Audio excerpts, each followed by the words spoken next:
My man.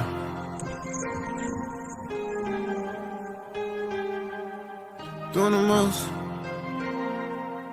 Doing the most. You know how do we mix this bitch? Shout out our boy. If I get caught up in a storm, but the rain just keep me calm. All my life I dealt with pain, see no evil cause on. Chop along just like a on. No bitches we fucking on. Doing wrong without them knowing. I'm the GOAT if you ain't know it. And you can't go do what I've been through. Wish I had somebody I could vent to. And you can't go through what I've been through. Wish I had somebody I could vent to. I just need someone to call on. I've been making moves like Michael Corleone. I won't say that shit until it's set in stone. Bitch, don't say my name if you gon' say it wrong. I can't touch these drugs and keep my... Yo, it's your boy CT Crusher here checking in. Just wanting to remind y'all to go subscribe to my homie Hoodie Jube for the Hoodie Jube live podcast. We talking pressing topics here for you every night of the week. Hit that ding dong bell to make sure you don't miss an upload. Come join in on the conversation. Help us expand the community. We do a lot of giveaways, give away to a lot of charities, giving away to the local children's hospital. And oh, by the way, if you want a chance to win free NFL tickets, yes, I said that, free NFL tickets, make sure you subscribe and hit the ding so you don't miss a chance to win free NFL tickets. Peace out.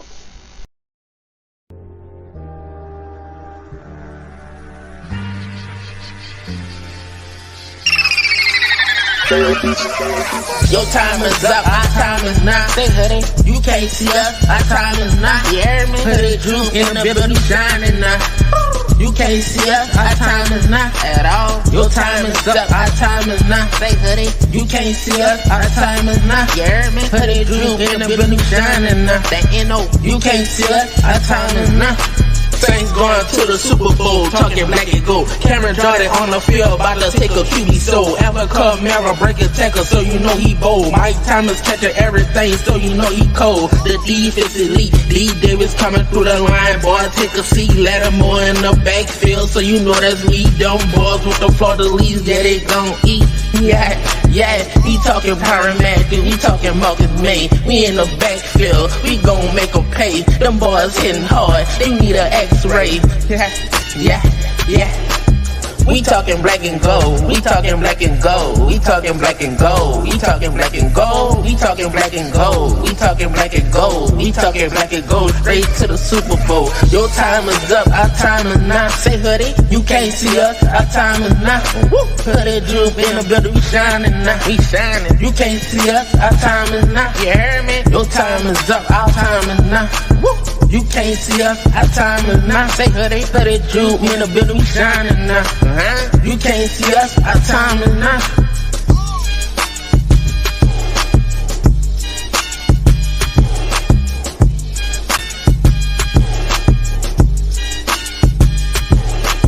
Hoodie Jube! What's good, YouTube? It's your boy Hoodie Jube, and we back with another live podcast. And if y'all don't know, y'all will know. There's no YouTube without your boy Hoodie Jube, y'all. How is everybody doing tonight, man? I'm doing just fine over here, man. Ready to chat it up with everybody over here, man. But guess what? Before we start talking about anything, man, we definitely got to give a shout out to all my peeps in here, man. All my subscribers, man. And yes, all my Who Dat Nation. Oh, my bad. And Seahawks Nation. So we got Miss Megan as well. But let's give a shout out to everybody, man. We got Pick It and Flick It. Who dat to you? We got Mr. Lester. Who dat to you? We got Miss Megan in the building. Who dat to you? We got my boy Got It Creation. Who dat to you? We got my boy Chemo Slice. Who dat to you? We got JT in the building. Who dat to you? We got little young Drew Brees in the building. Who dat to you? We got Michael in the building. Who dat to you, Michael? We got Jerry, the old freaking G in the building. Who dat to you, Jerry? We got Eric Wallace in the building. Who dat to you? What else we got up in here? Let's see. We got Who Dat for Life in the building. Who dat to you? We got Normal Guy. Who dat to you? We got Tim Dunn in the building. Who dat to you, Tim? Well, who that to everybody that's in the chat so far, man, and as y'all loading on in here and commenting, man, we're gonna definitely shout y'all out. But tonight's topic, man, that I wanted to talk about was the Saints are probably in need for a running back. AK most likely will be suspended. We don't know how long, but like we said, he'll probably be suspended for a little bit. Now, if he is suspended for a little bit, the question was who should we go after? Should we trade for a guy like Kareem Hunt, right? Should we trade for a guy like maybe Josh Jacobs or a dude like Kenyon Drake or somebody like that? Should we make a trade? Or should we maybe make a reunion by, signing a guy from free agency like Latavius Murray, making a reunion with him?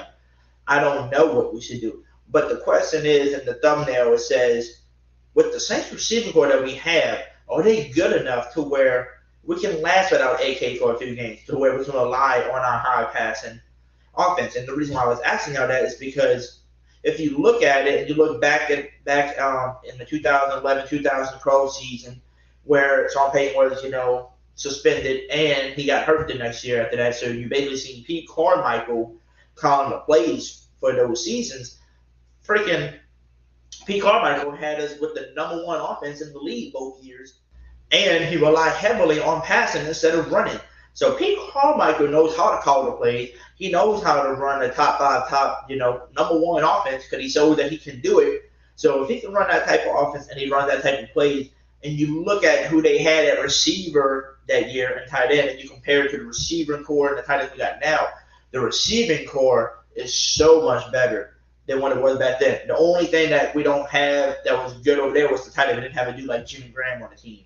We got Adam Troutman and DeJuan Johnson and Nick Vannett. That's who we have on our squad currently. But the receiving cores, with Michael Thomas, Jarvis Landry, Chris Olave, Marquez Callaway, Deontay Hardy, Trey Lance, with all these receivers, our receiving core is so good now to where you can actually rely on, basically your receivers in your passing game to basically win some games for you if, the running game's not as solid because, AK is missing for those few games that he will be missing. So do the Saints really need to waste money or a draft pick to go get another running back while he's gone? That's the question. That's the topic today that we're going to be discussing. I'm going to bring on some people one by one, and we're going to ask them the question, and that's what we're going to do. We're going to answer the question, and then after we're all done discussing this topic, we'll have the round table open up for everybody to be on. And we can discuss, some more Saints football and stuff like that. But that's the topic today. Can the Saints rely on a passing game this year with the receiving core we have and with Jameis Winston at QB? Can they rely on that without having to go trade for another running back while AK is out? Can we rely high on passing and not have to worry about being even, both running and passing? That's the question. Me, if I had to answer that question, I say I would love to get another running back. But yes, the answer is yes. I think our receiving core is good enough to rely on for a few games without AK, and I think we can win those games relying on Jameis Winston with Michael Thomas, Jarvis Landry, Chris Olave, and Callaway. And I think we perfectly fine. And like I said, Pete Carmichael is going to call those perfect plays. Just look back at 2011 and 2012 when we had the number one offenses, and that was with Pete Carmichael calling the plays. And just look at the receiving core that we had that year. Our receiving core this year is so much better than what they had. Like I said, the only thing that we downgraded from that year was the tight end position right now. So with that being said, that would be my answer. But now I'm going to bring on one by one and ask those people those questions, and they're going to let me know what they think. And shout out to everybody else that's still popping in here. I see my man Normal Guy in here. Who that to you? We got Kellett in the building. Who that to you, Kellett, man? We got Stacy Anderson. Who that to you? So who that to everybody that's popping on in still. But let's bring on my man first. We got my boy Gado Teresa, man. How you doing? Good. How are you? I'm doing good, my man. So what would be your answer to this question? Do you Same thing you just said? Same thing. You think you will want to run it back, but at the same time, you think we got a good enough receiving core to rely, on the receiving core and the passing game? Yeah. Like people gotta know. Like I know he's been out for a while, but people gotta know that Michael Thomas is the best receiver that's in our era. No question, no hard bets. It's not like but this and that. Shut up. He's the best. He's better than Adams. He's better than Mike. He's the best. You know what I'm saying? So yes, he's easy money. Easy money. Yep. I mean, just think of it. Michael Thomas. You got a smaller Michael Thomas and Jarvis Landry on the opposite side. Chris Olave, who can run any route on the route tree, and with that 4.2 something speed he has, man, he's fast as hell. And then Yeah. we still even haven't mentioned Callaway, who did good last year, and you got Deontay Hardy, who's a deep threat as well. So I mean, just naming all these receivers with the receiver core we have, and if they all stay healthy, man, I'm telling you, I think we can rely off of this, passing game while we wait for AK to come back, depending on how long he's suspended. Yep, definitely. But if he gets suspended for a whole year, just Oh yeah, randomly they because he did tripping. something, then I would just go after. Then I would go get another run back just to be safe. You don't want to rely on your passing game all year long. That's the thing. Like that's how I was thinking. I was like, yeah, like I said, I had the same thought process as you. But then if they like I said, if they end up if he gets suspended for a whole year, then it's like, oh hell no, he definitely need to get a running back. 5 to 6 games is like okay, 8 games is kind of like holy, like it's kind of stretching it. But then a year's like, oh hell no, you know what I'm saying? It's like, you feel me? Because it's like at that point when you get over 6 to 8 games, 8 games now is what, like half your no, it's over half now. Or no, it's no, it's not. It's just a little bit lower than half, but it's still basically almost half your season without your running back. So without your top 3 running back, you know what I'm saying? Yeah, top 3 at that. Right, So exactly. It's not like he's an average or just another link, or you know what I'm saying. It's not like, no offense, but it's not like if Aaron Jones went out, you know how they're not really losing much because they got what's the name in the back to back them up. You know what I'm saying? And Aaron Jones is not like leagues above AJ Dillon, so it's like, but Alvin Kamara is top 3, so it's like, whoa, you have somebody as his caliber just leaving. That's why I said, like, you notice how even when we were talking about, I remember we were talking about how with Michael Thomas, man, we still wanted receivers, but we were able to scratch by because he was just so much better than everybody on the field. You know what I'm saying? And he demanded a double team. Like people don't want to give him credit. People want to call him slant boy and all this. But your favorite wide receiver can't catch as much contested catches as Michael Thomas does. You know what I'm saying? And no, he might not be the fastest, but he also had a noodle arm quarterback going into the end of his year. It's not like he had the Hall of Famer everybody knows. No, he had the Hall of Famer, yes, in essence, but he wasn't that he wasn't in his heyday when he got him. So, and to be honest, I think you can have an argument that Mike Thomas kind of saved the end of Drew Brees' career. Not like, obviously, Drew Brees still would have been great and all this other stuff, but with accuracy. we can see, because even when Michael Thomas was there, Drew Brees still had some games to where it was like it was a struggle. So Yeah, definitely, man. But if you don't mind, we're gonna get you to mute your mic, and then I'm gonna bring on the next person. Yep. Ask them, and we're gonna mute everybody after they're done answering. We'll get everybody to mute their mics, and then y'all all be on here still. And then once we're done asking every single person what their opinions and stuff, we'll have our little round table discussing about anything else that we want to talk about. But next up, we got Mr. Jerry, the old freaking G man. So it's the easier way to introduce him by just clicking the video for him, man. Come on now.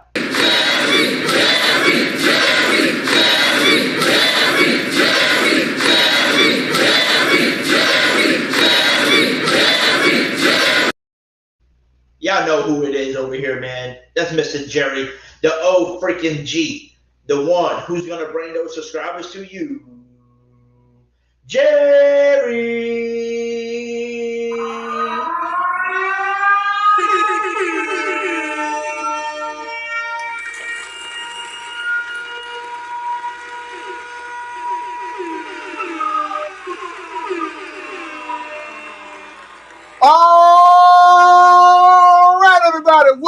good, Hoodie Jube?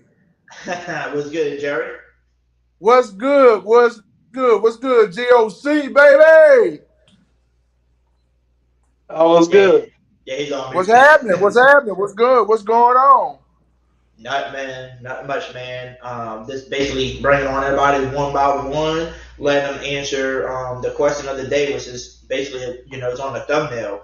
The question is, if with the Saints receiving core that we have currently, can you rely on this receiving core in their passing game to survive a few games without Kamara, to where you don't have to waste no picks on getting another running back? I told everybody, and me and Gotta Crazy both agreed on it. I think I would love to have a running back and trade for another one just to be safe, but at the same time, I would have to answer the question with a yes and say, yes, this receiving core is good enough, your quarterback is good, Pete Carmichael's a good play caller, and I can rely on them on their passing game for a few games while AK is suspended. To answer your first question, Hoodie Jube, on the wide receiver core, 100% officially yes. Because this wide receiving core will be a whole lot better this upcoming season than last year. Because everybody knows that our wide receiving core that we had sucked ass last year. Sucked complete trash ass out there. But now we got Chris Olave from the draft, a returning Michael Thomas, the new signee of Jarvis Landry, and the return and Deontay Hardy and Callaway. Dude, this wide receiver core gonna be lights out this year. Lights out officially because this offense it's time to wake up and let everybody know that the New Orleans Saints are the best team, especially on offense, not just on defense, but on offense as well, with Jameis Winston at quarterback and with this newly acquired offensive lineman, along with these receivers and tight ends and running backs. Bruh, look out. Like you said on Monday night, look out. We coming. Yes, sir. We coming. And on the second thing about the wide receiver, so I mean I heard about it, but I highly, but I think I'm gonna have to go with you on this one, Hoodie, because with the timetable on what they're talking about with Kamara, I don't know if it's gonna be 4 games. I don't know if it's 5 or 6, 7. I don't even know. But from your perspective, yes, we need a running back. I mean, it don't have to be like somebody off the streets or somebody that just got released and ready to pick up. We just need another running back. So if something like this happens, which I pray that they'll let them off the hook, but we already know how the NFL is. They don't give a f about us. So, but if if something like this happen, I say still go get you a running back like immediate. I mean, not like right away, but I mean like somewhere around when they start training camp, because I think they're saying that the Kamara trial, I think it's like somewhere sometime in, I think, August, if I'm not correct.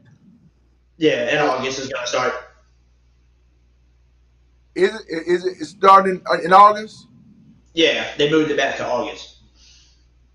Okay, but I say right around that time they should have another running back.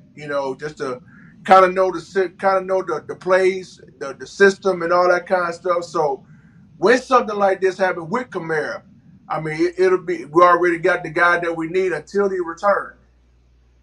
And who knows? He could be that additional running back we just signed. It don't matter who it is, because because right now it's going to be Ingram. It's going to be, I hate to say it, but Tony Jones Jr., the Abram Smith from Baylor. I mean right now that's what you're looking at right now. I mean we just saw Kamara at minicamp a couple of weeks ago, and he look like he ain't missed a beat on practice.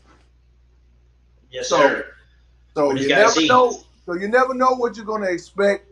In the upcoming weeks. Because we got about a couple of months until the start of the 2022 NFL season. So we just had to just play it by ear. Yes, sir. And then, Mr. Jerry, if you don't mind, mute your mic for me. We're gonna bring some more people on, one by one, and then once we get done with everybody, we'll tell everybody to unmute their mics, and we're gonna, have us a little round table and discuss more Saints topics. But this is the current topic we're gonna discuss with everybody else, right? All right, I'll go ahead and mute. Alrighty. Thank you, Mr. Jerry. All right, y'all. Next, we got on the list over here, man, that's waiting in line is Mr. Apollo, man. Let's bring on my boy Apollo. How you doing? I am doing great. How are you doing, OG? How you doing, GLC? Doing great. GOC takes about 5 minutes before he on me, but he's doing great too. I'll answer for him. Oh my! There you go. See. I thought he fell asleep. Yeah, he's doing good. He's doing good though. He's doing good. But yeah, back to the mics. But yeah, Apollo. So, man, what would be your answer to the question? I know you heard it probably 2 or 3 times, but if you don't know the question, I can tell you the question again.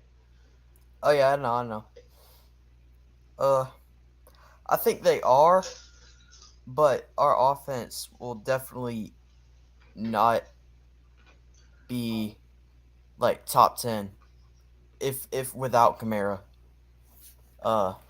In terms of like stats wise, because you're looking. I mean, it'll even affect somewhat the performance of Jameis, because Jameis thrives off play action, and that might limit what types of plays we can call in the passing offense in terms of tricking the defense and the packages we can use. True. So he does run off a good play action when the running game's going and he can hit that play action. That's when Jameis Winston thrives the best.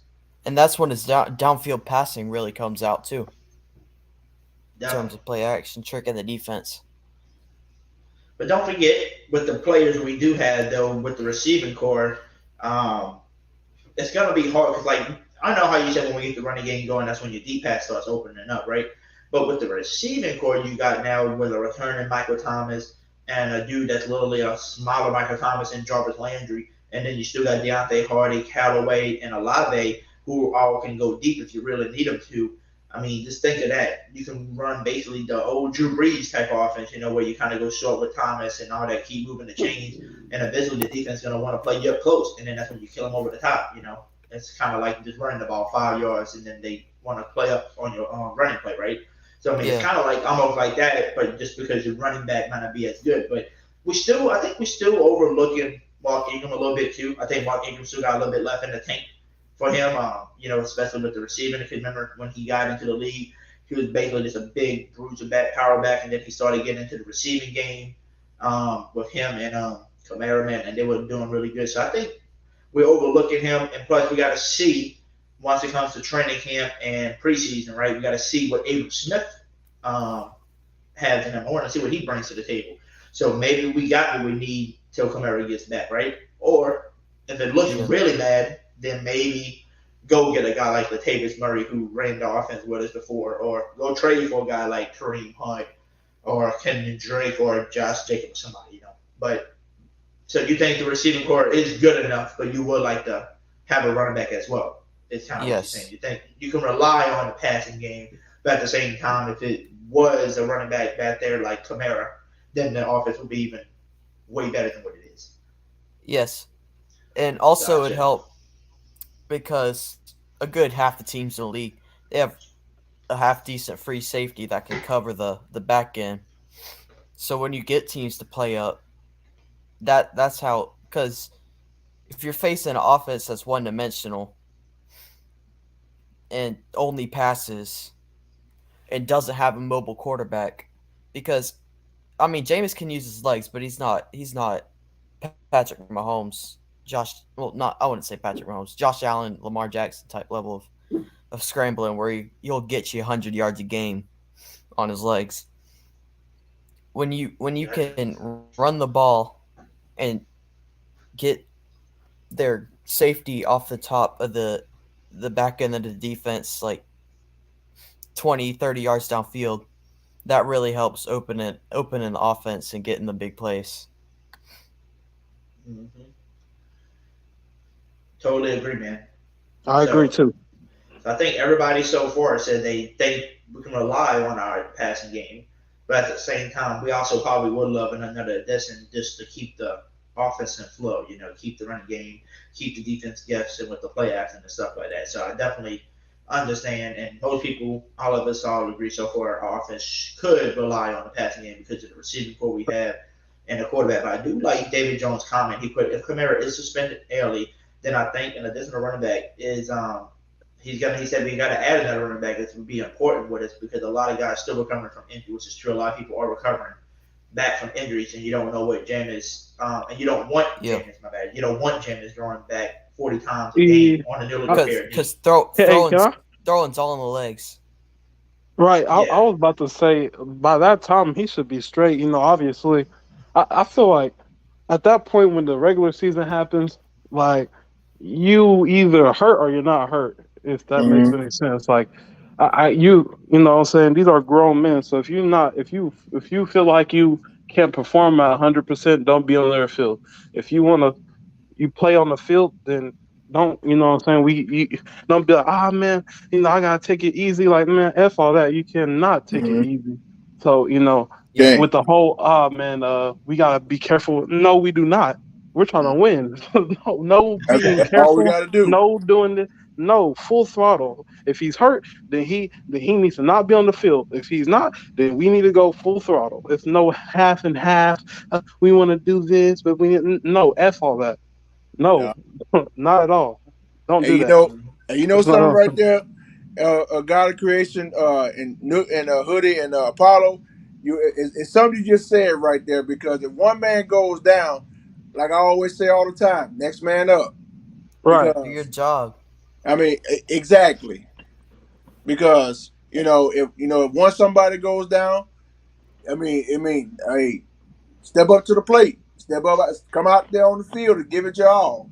Fact, because I'm not scared to see not Trevor, Andy Dalton play 6 weeks if he has to. Andy Dalton has been in these kinds of situations, and he's not horrendous.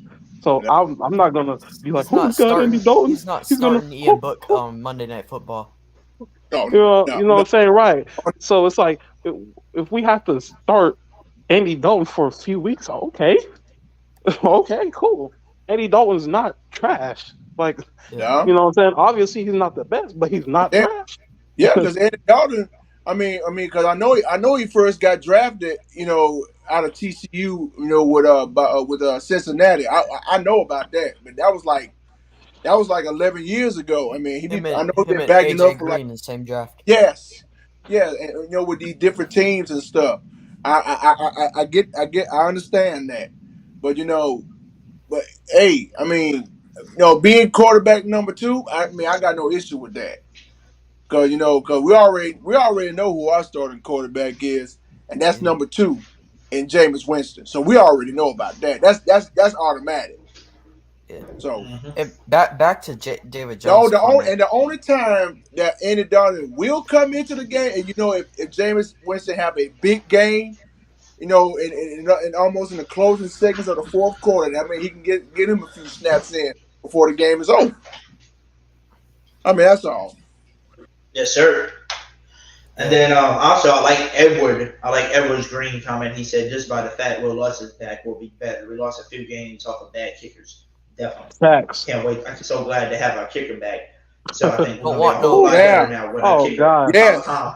That's a fact. Yes. I think we can all agree on. No, Maher. We don't want none of them. Right, we can all agree on we lost a few games just off kicking. So God!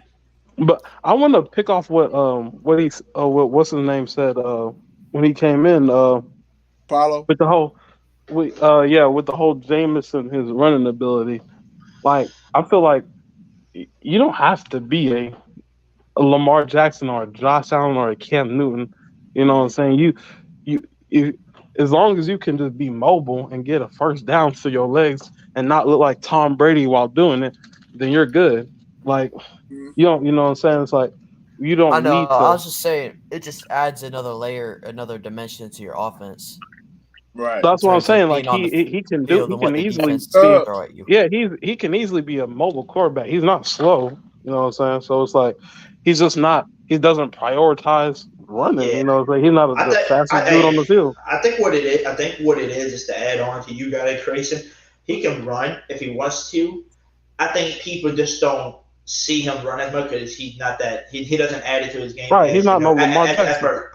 He's not running first. He's pass first, run second. Right. But he's not the type of guy that runs first to where he's got to look like a running back. He's not looking like your That's typical not Lamar what Jackson and then running. that's not what People you're look asking at him Jameis to do and in they your laugh at his offense, face. though. Yeah, no, you want a passing quarterback. You're That's asking what him we want. to throw it 50, 60 yards downfield and on the sidelines and over the middle and all that. Hey, but that's a good thing though. When you can pass to somebody and you want them to be passing in the ball. Remember, Drew Brees can do it like 30 yards, maybe at the max. But to be able to throw it to a guy 50, 60 yards down the field means the DBs and all them got to play further back. And when they play further back, that leaves more open holes for you to run if you really need to. And that's a good thing. So I think this is going to help out Jameis Winston having to do like Chris Olave, who can spread the field, who also the other person that can stretch the field too is Deontay Hardy. Last year he showed a lot of promises. So I think he's going to get a lot more touches this year. At the receiving core, as Rashid Shaheed, who I think will easily make the team and help out with that special teams. But y'all crazy and Apollo Jerry. We're going to get y'all to meet y'all. We're going to bring on the next one to let them answer that question. And then I think we got one more. Yeah, two more people. And then after that, we'll get the round table started and we'll get back on to the discussion about the offense itself. But let's bring on my next person, man. We got my young man, little Michael, man. How you doing, Michael? I am doing good. Thanks. You doing good? Yep. Just so you know, if I look lighter, it's because I have a light here to make me look clearer. You're good. So what would be your answer to the question? The first thing about receivers, I get but you gotta realize our top 5 receivers, they're not the same from last year, alright? Like we got a new receiver in Jarvis Landry and Chris Olave. I'm not saying that this is gonna be like a great offense. Like I think it will be good. I think it will win us games. But at the same time, you gotta realize, man, this team is not what it was last year, man. We didn't have a Jarvis Landry, we didn't have a Chris Olave, and we didn't, we didn't have all these pieces that we do now. So I think the Saints will be good, but we just gotta pump the brakes, and then we'll have to see how they play during the season, and then we can make the assumptions. But for the second thing about running back, a good team in my eyes is a balanced football team, because if you know that your best running back and probably the running back that's like a top 5 or top 10 when he's on the field is rushing and receiving, this guy, he's suspended. So all of the teams know that, so they're going to probably try to, they're going to probably try to defend the pass more often because they know that you're probably going to pass the ball every play. Because do you really want to rely on like a Mark Ingram, Tony Jones, man? No, you don't. So they're going to play to shut down the pass. They're going to try to shut down the pass. So, yeah, so, how I think about it, I think we could get a guy like Kareem Hunt. I think we could get a guy like Josh Jacobs, maybe. I think we could get a guy like Kenyon Drake. So, yeah, in my eyes, a balanced team is a team that you want to have because think about the Browns right now, alright? The Browns. They got a Nick Chubb and a Kareem Hunt right now. So they have a dynamic duo. Would it be a dynamic duo in the run game and the pass game? That's what I'm saying. Gotcha.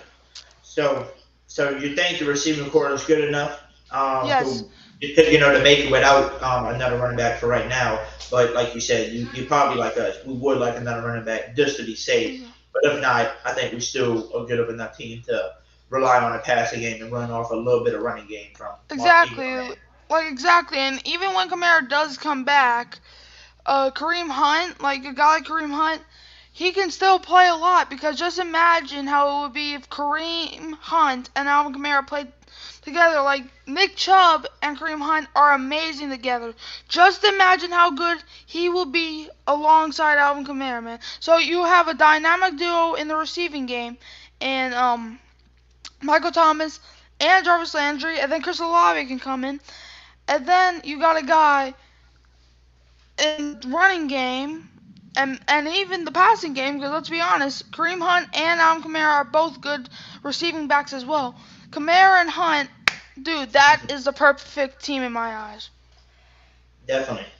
He said Alvin Kamara and Josh Jacob would be insane. Yeah, well, we don't, Josh Jacobs is good, but I don't really know if it's going to work out, man. So Josh Jacob would be like I think Alvin Kamara and Josh Jacob will be like a Nick Chubb in that, because Josh Jacobs more of your Nick Chubb, like a power back, and Kareem Hunt's more of like a Kamara, the receiving type of guy. So I mean, that'd be my pick. I would like a Josh Jacob, Kareem Hunt. But if you're looking to replace Kamara for them whatever games he's suspended with a guy that can do the same thing as him, then Kareem Hunt might be the most similar type of player. Exactly, because Alvin Kamara and Kareem Hunt have like a similar play style. You know, they're both effective in the run game, both effective in the pass game. So Jameis Winston is gonna have all of these weapons to throw, man. Like he's gonna have if none of the receivers are open, like Hunt or Kamara can be open. So yes, they can also be, and also Taysom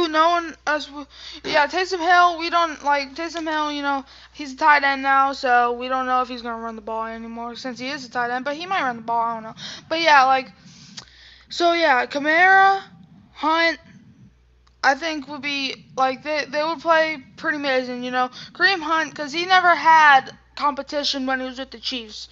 I don't know if he had Jamar Charles back then, or if Jamar Charles retired back then. I don't know when Hunt. I think he came in 2017. I don't know. But yeah, Kareem Hunt, man, I don't think he ever had competition in Kansas City. But in Cleveland, when he got traded to the Browns, Nick Chubb and Kareem Hunt played similar to each other, man. So I feel like if we get Kareem Hunt, this is why I like Kareem Hunt, because I feel like if we get Kareem Hunt, this team, the defense is going to be one-dimensional. Because yes, you can sell out the pass, but then who do you have? Kamara coming out this way, Hunt coming out this way, touchdown. So I just don't if we get a solid, good second running back. I get it that yes, we can rely on the offense, but then the defense is going to figure out what we're doing, and they're going to find a way to stop the pass. So that's why I want a balanced team, because yes, y'all can sell out the pass, but then we'll just run the ball up your throats. Yes, you can sell out the run, but then we'll pass the ball down your throats. That's a great Super Bowl contending team in my eyes. Gotcha. Well, thank you, Lil Michael, to meet your mic, and we're going to bring on the next person, right? All right. We got Q in the chat. He said, no one else will have Taysom Hill running the ball. Probably, man, probably. And he also asked me, he said, how much does Ingram have left in the tank? Me, I think he's still got about a half a tank left. I think he's got enough to try to help us out while AK is gone, and then he'll probably go back up to about another half a tank once Kamara comes back, so he don't have to use all his gas again. You have to refill him up. But yeah, I think he's still got a little bit left in the tank, man, that can help us out. And I see Derek, he put, bro, we can't afford Hunt, laugh out loud. Well, to be honest with you, Derek, we could afford him because you're going to trade for him, first of all. Second of all, I think his contract this year, the base salary is like $1.3 million right now. And I think if the cap hit is like $6 million, the Saints have like $10 million something dollars in cap space. So you can't afford him for this 1 year. And then after that, you basically just want to push for a Super Bowl. So the Saints can definitely push for a guy like Derek, just letting y'all know. But thank you for commenting down there, Mr. Derek. And also, we're going to bring on the next guest that's coming on to answer the question over here is my boy, Masked Up Podcast, man. How you doing? Hey, I'm doing pretty good. Hoodie, how you doing tonight? I'm doing great, my man. I don't know if you've been listening so far, but what was your thoughts, man, on the topic, on the thumbnail, it says with the receiving core that we have right now, can the Saints, rely on, the passing game to survive for a little bit without Alvin Kamara, or is it not good enough to survive without? Hey, honestly, with the addition of Doug Marrone being focused strictly on our offensive line, I think if our offensive line, holds up, bro, then I think we could rely on the passing game until Kamara gets back. But I still think I'm still high on Ingram, man. Maybe it's just because he's been a Saint for a long time. I don't know, but I felt like he was having a really solid year as a Texan last year, and then he came over to our team, and we were hit with injuries and COVID and no quarterback, no O line, and I didn't expect him to do anything like major with that O line. But this year, I mean, if our O line stays healthy, a lot of people are sleeping on Ingram, in my opinion. Um, I think he can hold it down. I mean, 6 games, dude. We had David Adimata out 6 games last year. I think I know different positions, guys. I know, but I think with Kamara, if he's going to be out for 6 games, I still think Ingram can hold it down. And I honestly think that Abram Smith guy gets it over Roy Jones Jr. I mean, maybe I'm wrong, but Roy Jones Jr. has had the last 2 seasons to prove he could be that backup guy, and he still hasn't proved that. Because, in my opinion, it's because he's just been hit with injury. So until he has a healthy season, I can't really say too much about him. Oh shoot! Did Hoodie leave? Where's Hoodie? Anyways, yeah, that's my take on it. I think we could rely on the passing game with as long as, like I said, as long as our O line stays healthy and are all locked in. I think we go pretty far with Michael Thomas being that X factor while Alvin Kamara's out. You got Chris Olave, you got Jarvis Landry. You still got Galloway as your like 4th or 5th, dude. Like, in my opinion, our wide receiver corps is got a huge pull since last year. I mean, last year we've seen like undrafted free agents come out here. Like, it was horrible, dude. I mean, we had Kevin White out there. I mean, just looking horrible, man. Butterfingers. So I'm glad. I'm glad we've done something, not only in draft, but in this free agency with Landry, man. Man, that wide receiver room last year was horrible, and I don't want to see another year like that for sure. Neither do I. None Trey. of us do. None of us. Dude, Yeah, Kevin right. White, man, he couldn't even catch the thing. Nosebleed if it fell through his nose. Yeah, that guy almost had me breaking the TV. I'm not gonna lie. Dude, week 2, I remember week 2 against Carolina. Literally, this guy named our leading receiver was freaking a rapper, but dude. The only way that that Kevin White will do something is if he sit his ass on the bench. Yes. Him Yeah, hey, he could be a and perfect water boy. Traquan Smith. Yep. Both of them. Yep. All they can do is win a ring while literally he has an accolade that says Super Bowl ring when literally everyone knows he didn't do shit. So didn't. You said it, Michael. You Dude, said What it. y'all Smith, talking about? man. All this Kevin White slander. I don't want to hear it. I don't want to hear it, bro. All this Kevin White slander. He is the greatest wide receiver of all time. Do me a I don't want favor. to hear Don't it. even. In what universe? The In name this Kevin one, White, please. Kevin White is amazing. In this The best universe, in his own dream? Crispest route running in the league. Best hands in the league. Can catch anything. This within a dude caught 5-foot one pass radius of him. last year. It's the most amazing catch I've ever seen, man. It was a basic catch, man. It was just down the field. Dude jumped like 10 feet in the air. Did a 360. Hey, Caught Hey, it. still Ran it in not for a back? touchdown. My on a man's side internet note, went. though, oh, his internet went shit. my Hey, on a God. side note, Yo, though, on Cox? I'm kind of excited to see what Landry does. With Same us, man. here. I really am. I think he's going to play his heart out because he's back home. Same with Tyron. I Yeah. think both those guys are going to play their hearts out because that's their hometown. Yeah, man. I mean, I Like You could said when you imagine. you think? have a team like that, that's how you know this is gonna be a beast team. What were you saying, God of Creations? I would say like you think or do you know? Hey, right on. Hey, I think, you know, I've been pretty confident lately, bro. So I'm just going to keep the confidence rolling. I'm going to say Landry's going to have a good, damn good Bro, season. I've been talking mad stuff, man. Yes, you Them have. boys ain't gonna let me down. Hopefully, because people have been keeping receipts in the hey, chat. hey, we got to get God Creation going on Bro, Sunday. We're hey, making look, it. I'll We're tell you like making it. this. Hey, look, I'll tell you like this. The only thing that can make me like unconfident in my thing is if Michael Thomas goes down. That's Okay, yeah, where okay.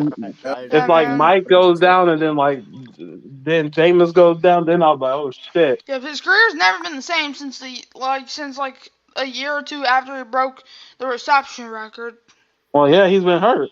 Yep, and if someone tells me he broke that record because of slants, I'm gonna punch a wall. Kind of was because of slants, though. If you tell me that one more It time. was mostly short passes. If It it wasn't Can't wouldn't slants. deny have, that. He it didn't even run the would, Can't most deny slants. that. it Yes, you would. can. If you look at statistics, he definitely didn't run as He much was slants not as going people deep claim. downfield to catch those passes. No one said he Who did. did he have at When did quarterback? whoever said that? I was We just saying say he the ain't running receptions. slants all day. I never said he only ran slants. I was saying he's All mostly right, let's bring short up the tape, passes. guys. That's it. Like I said, he ran less over. If Oh you yeah, compare all the other I routes hate the whole. compared to slants, he ran less slants than he did. Like, come on. I don't know why people be ODing with that. Literally, I hate that one slant point at a route time, he He, was destroying teams from for over sure. top.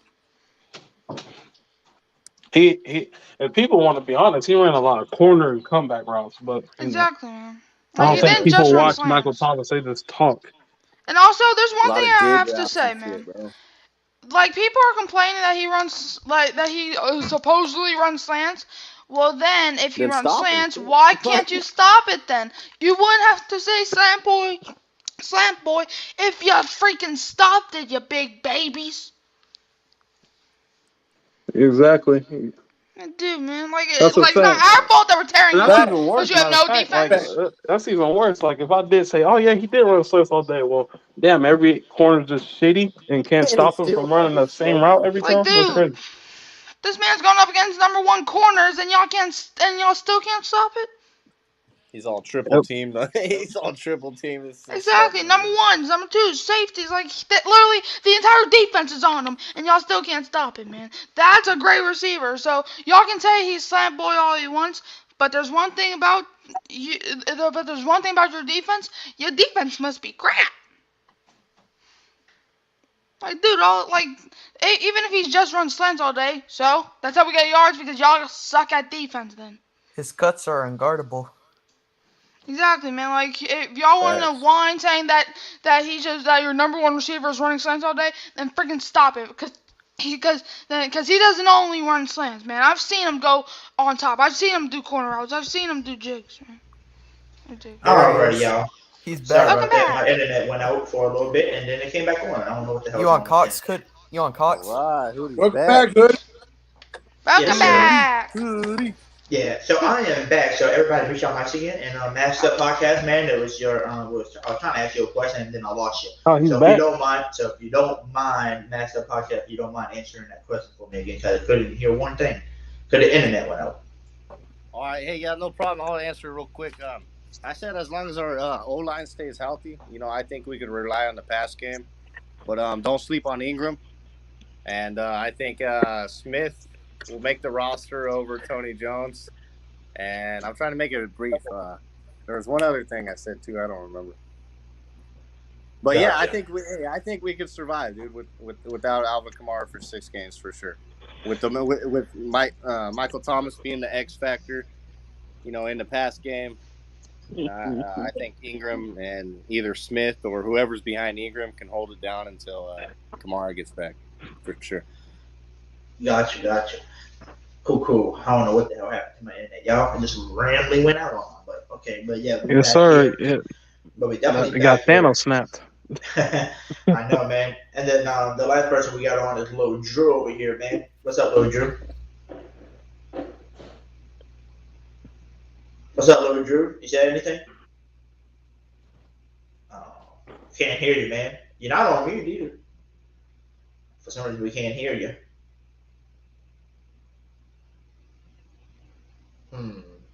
Not letting, we're not able to hear you, Lil Drew. Check your audio. Yeah, check your. Yeah. But yeah, everybody, I'm more than walking on mute Or now. restart the internet. One or the other, Lil Drew. But yeah, I don't know why it's not letting us hear it. He's gonna I've try to been hearing refresh it. some blasphemous Kevin White slander coming out of these guys. I swear, Dude, the My man's God. garbage. so disrespectful. Hey, Well, maybe if he wasn't trash, maybe we wouldn't have to disrespect him. Him and oh Traquan. my God. Man. Hey, Hoodie, like while you was like away, Michael said, everybody was man, the talking dude about trash. everybody was talking Blasphemy. about Kevin White. I said, please don't mention that name again. Please. Exactly. That's a curse word. You Please. just cursed. Because he's a curse. You heard Dude, it. whenever you have Talking Kevin about White, how they whenever go. you throw the ball to Kevin White, you already know someone's about to get dropped. Literally. Don't be His talking about the ass goal on like the that. bench, please. I don't want to If hear another word he about this. touches a slim of turf the next season, I'm gonna freaking get somebody who coaches this team. I'm gonna find them. Michael gonna go all out. He better not. His shoe better never touch the turf, or something's wrong You with talking about lace up the them coaching, boots, dude. slap on that boxer, get ready, dude. Dude, man. Dude, why is Kevin White touching the field? He shouldn't even put his hand down to touch the dang field. Oh my God. He better stay on the bench. He better be a bench warmer. Keep that bitch from flying up, huh? No. He's gonna be all over the field. Running. Yeah, dropping passes. Yeah, maybe in training running camp, corners, which he better big not be zigs. either. I mean, Dude, I won't be He's surprised. going deep. I won't be He's surprised going if he over gets. the middle of the gonna field. make the roster. He better be getting cut right now. He's gonna get like 2,000 yards, like 87. Yeah, in his dream. Touches. Yeah, in his dream. Yeah, in Madden, if you're playing on rookie mode. I don't know why y'all press. I mean, like, he's just the Did best. you see his performance his entire career? You can't Hey, deny Michael. it. He was a 7 Michael, you gotta realize you kind of yelling and screaming and arguing with a guy he's a troll. Apollo loves Kevin White for some reason. He reminds me of my boy. What was his name, man? I totally got his name already. Hold on. My boy, the Last Saint, who was a Taysom Hill fan. Oh, I am not a troll. I'm just speaking the gospel of Kevin White. Speaking of White, you keeping the what? The gospel. Keeping the truth. You keeping the truth about it. What are you trying to say? The truth about Kevin White. All right. On down. You do all that all you want, Undertaker. You come on down. It's the truth. Die.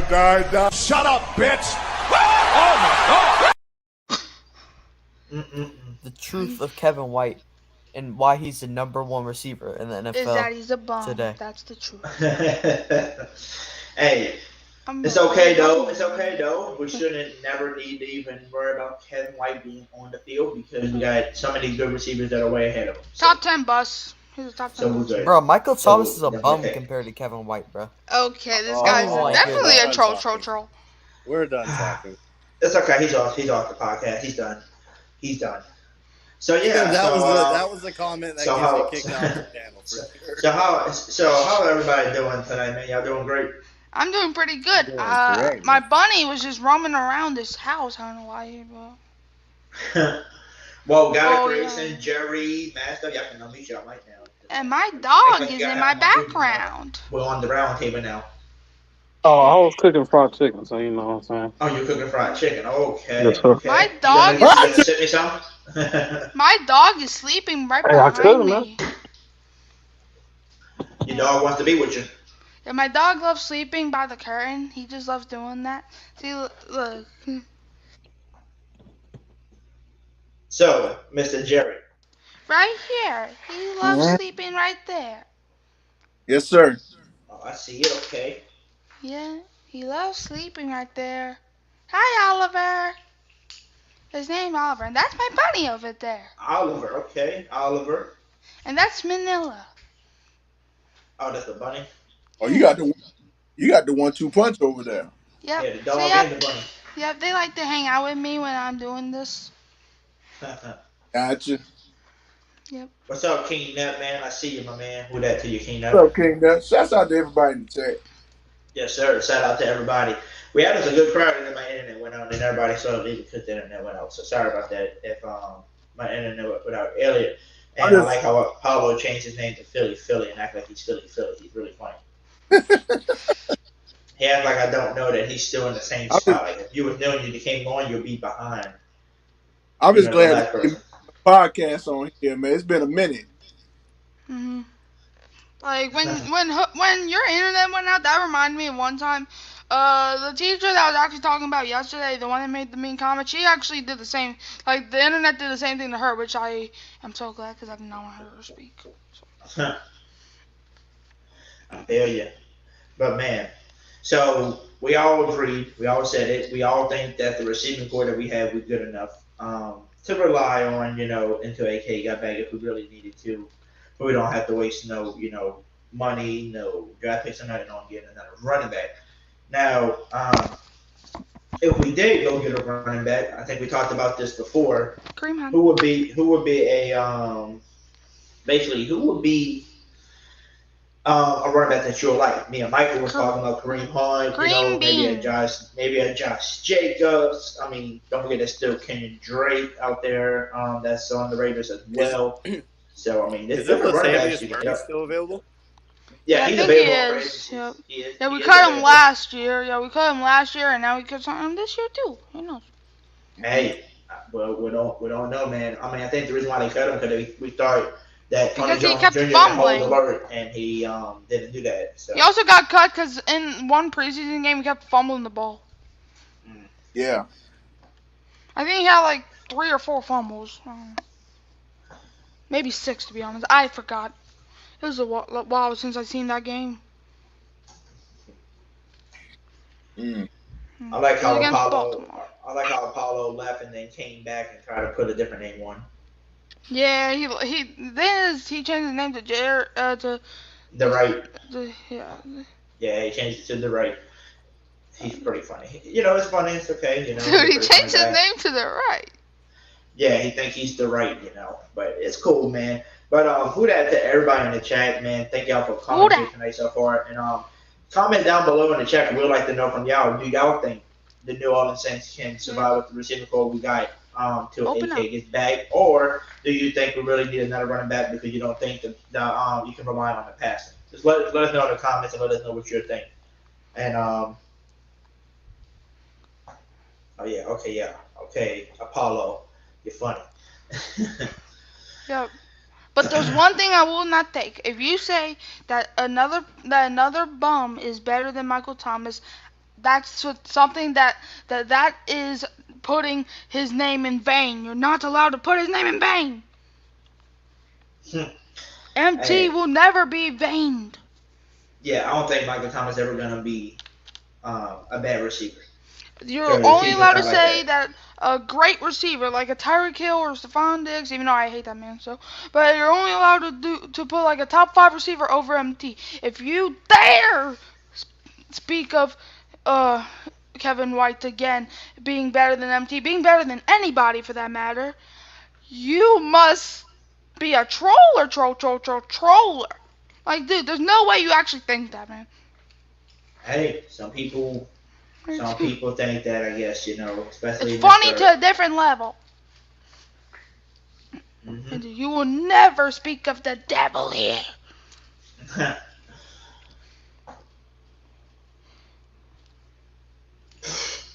He's funny. He changed his name. Why y'all quiet over here? What's going on, man? Why is everybody quiet?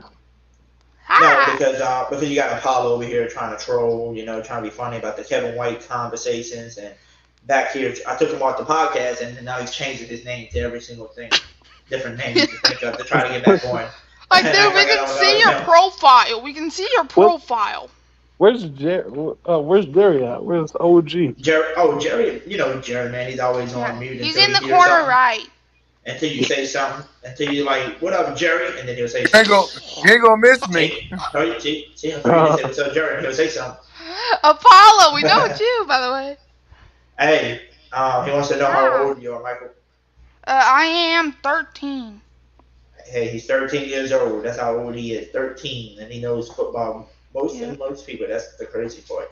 Well, he definitely knows better than Apollo. I mean, Apollo. I'll tell you like this: Apollo he definitely knew more than me at that age. I told you. In fact, did you know? You remember when we were ranting about Kendrick Perkins that one night? Like a few months ago when he said that the Pelicans should relocate? Yeah. This doofus said that he literally got on his knees and prayed that LeBron James tore his ACL. Or MCL, one of them. Hey, that's just Like, him. dude. I think Perkins is just a jealous guy. Exactly. But, Like as soon as I heard that, I was like, dude, this man really is savage. Hey, it's whatever, man. But this is what I want to talk about, though. I wanted to tell everybody, we said it earlier on the show, man.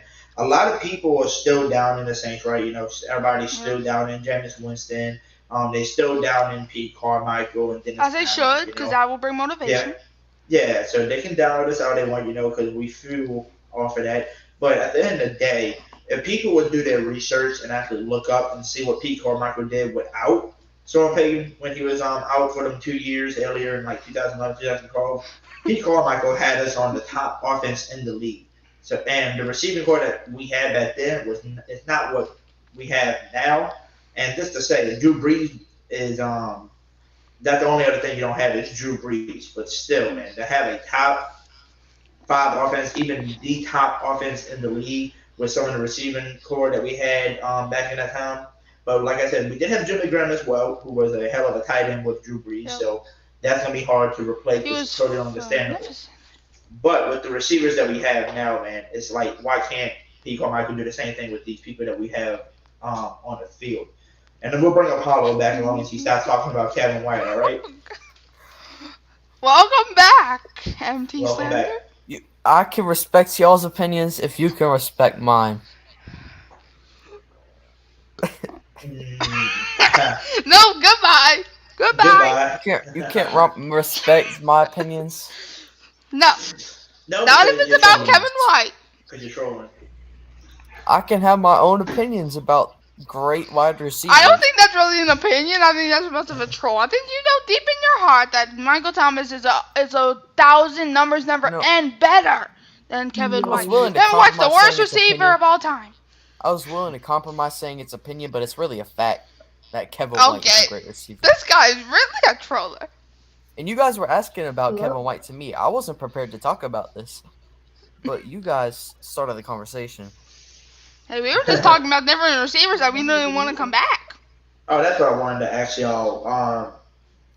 Y'all probably don't remember because nobody really watched this Big Q as much last season. But got it crazy and masked up. Because they the only two I can really ask this question because they might remember last season. Masked up and got it crazy. Y'all there? Yeah, I'm still here. I am here. All right. Y'all remember when Big Q went live that one night and he had Louis T on his show, which is the Commanders YouTuber. Yeah. Yeah, you remember that last year, and he had that little collab. So I'm cool with him now. You know, I'm trying to get a future collab with him one day. Well, I want to go watch one of his podcasts. What are you talking about? You talking about Big T or not Big T? Big Q no, or no, his name's Louis T. Okay. Yeah, the Commanders guy. So I'm trying to get a collab with him in the future.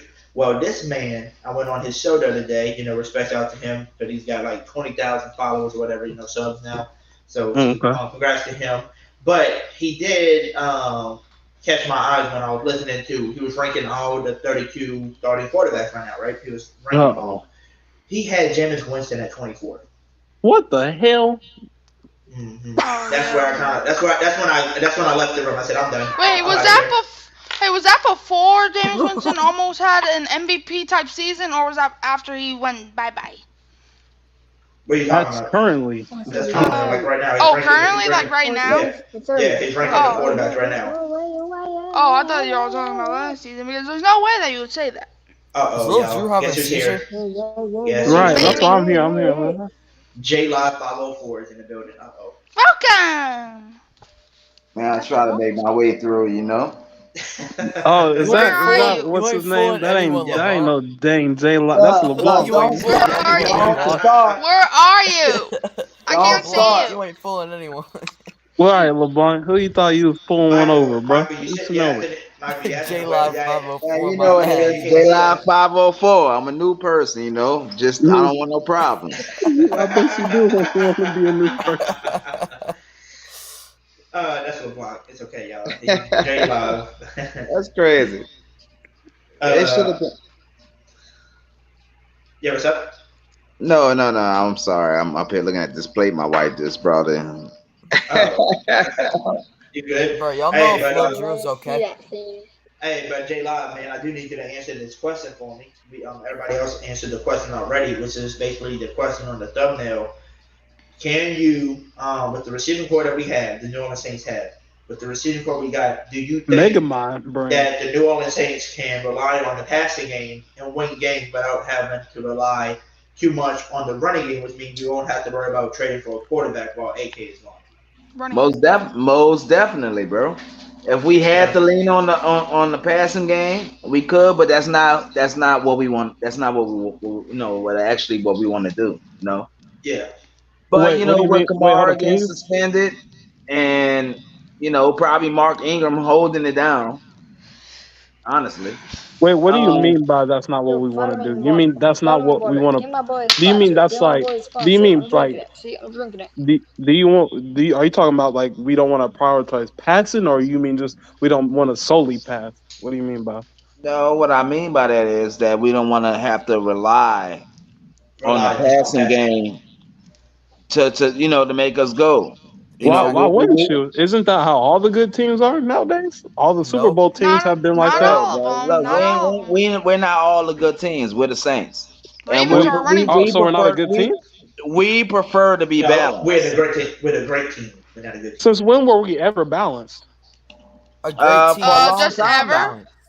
It's Just We've balanced. always ever. passed more than run. No, No, it's not. No, no, that's no. back in the day, bro. We've been a running team. Since when? That's the national media telling you Since that, bro. Since Trubisky can when? throw past 24. 20 yards.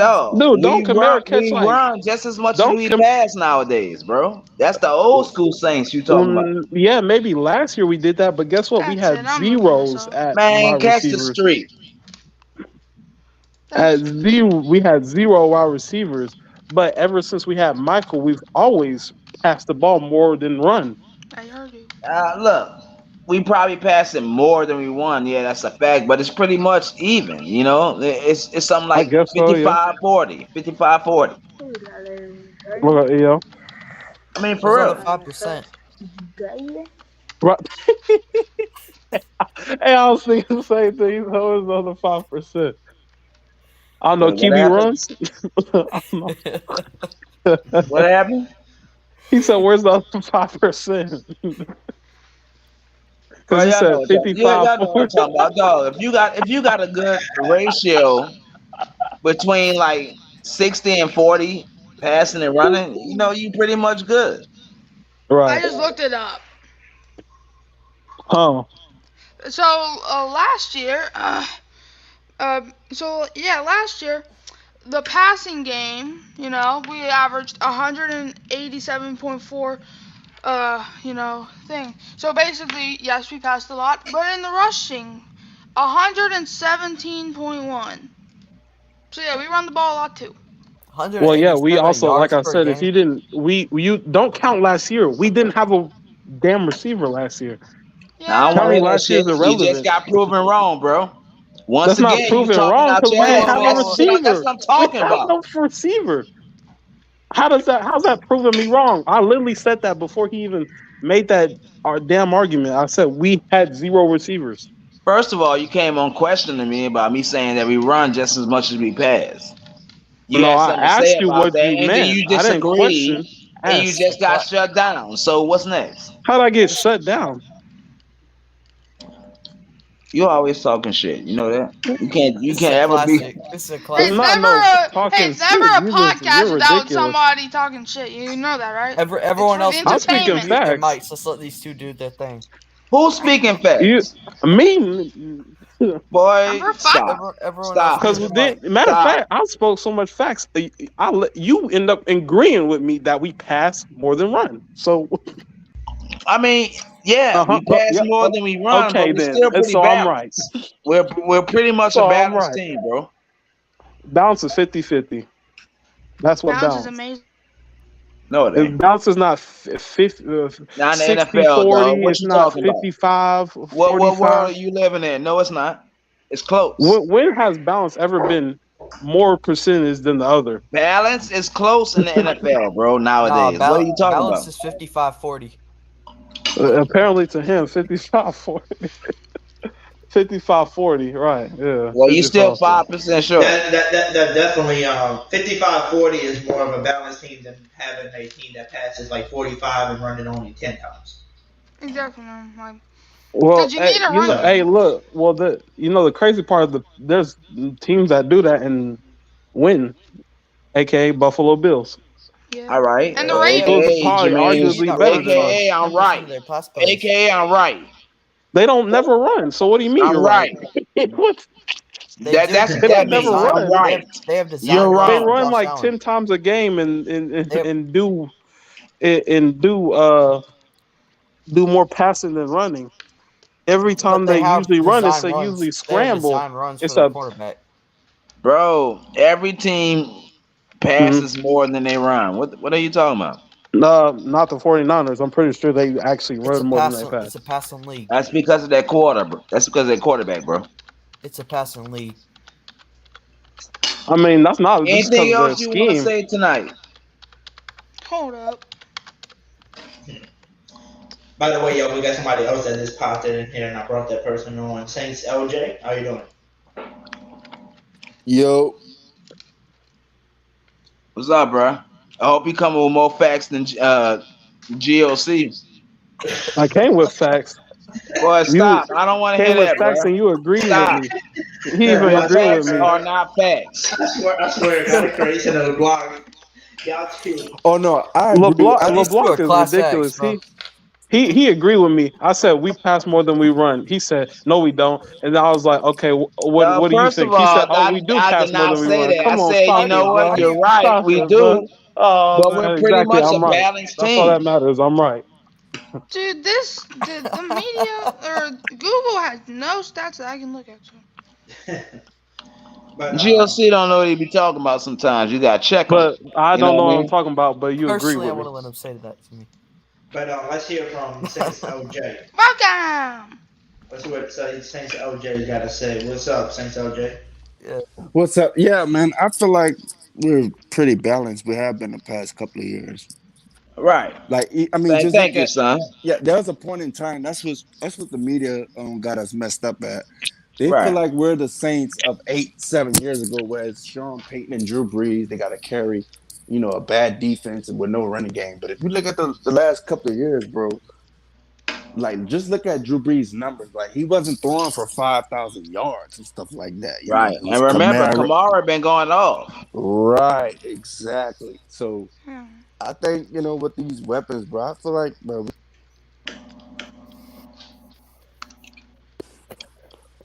Yeah, we right where we need to be, bro. Yes, with the weapons we have, shoot. Hey, you know what's crazy? It's gonna be We a lot. had double the amount of yards in passing than we did rushing with no weapons. Hey, bro, we ain't gonna pass that up. Like everybody said you wrong, bro. Rushing No gives one you less said I'm yards than wrong. passing. Everybody said naturally. you wrong, man. Who? Nobody has. Rushing Yeah, I'm gives you I'm less just throwing yards than that out passing there. naturally. Well, ever since we had Alvin Kamara, the last few years we've been rushing the ball, like Alvin Kamara has been getting his rushing attempts, Drew Brees has been getting his passing attempts, James Winston now will get some more passing attempts, and whoever will be our starting running back will get some rushing attempts. So yes. Alvin Kamara's never ran for 1,000 yards. Y'all know that? Yes, we know that. That's in a why I say season. we pass more than we run. Because my boy can't even break 1K. Is he capable of it? Yes. Yes. Yes, man. He just gets more touches at receiver. He just exactly ding ding ding, which He means gets a we pass balanced more than we touch run. at receiver and running back. That's why. And It's guess what? You balanced. know what that means? We pass more than we run. Nobody agrees with you. Well, look at the stats. You don't have to agree with me. I'm Look at the just stats. here living.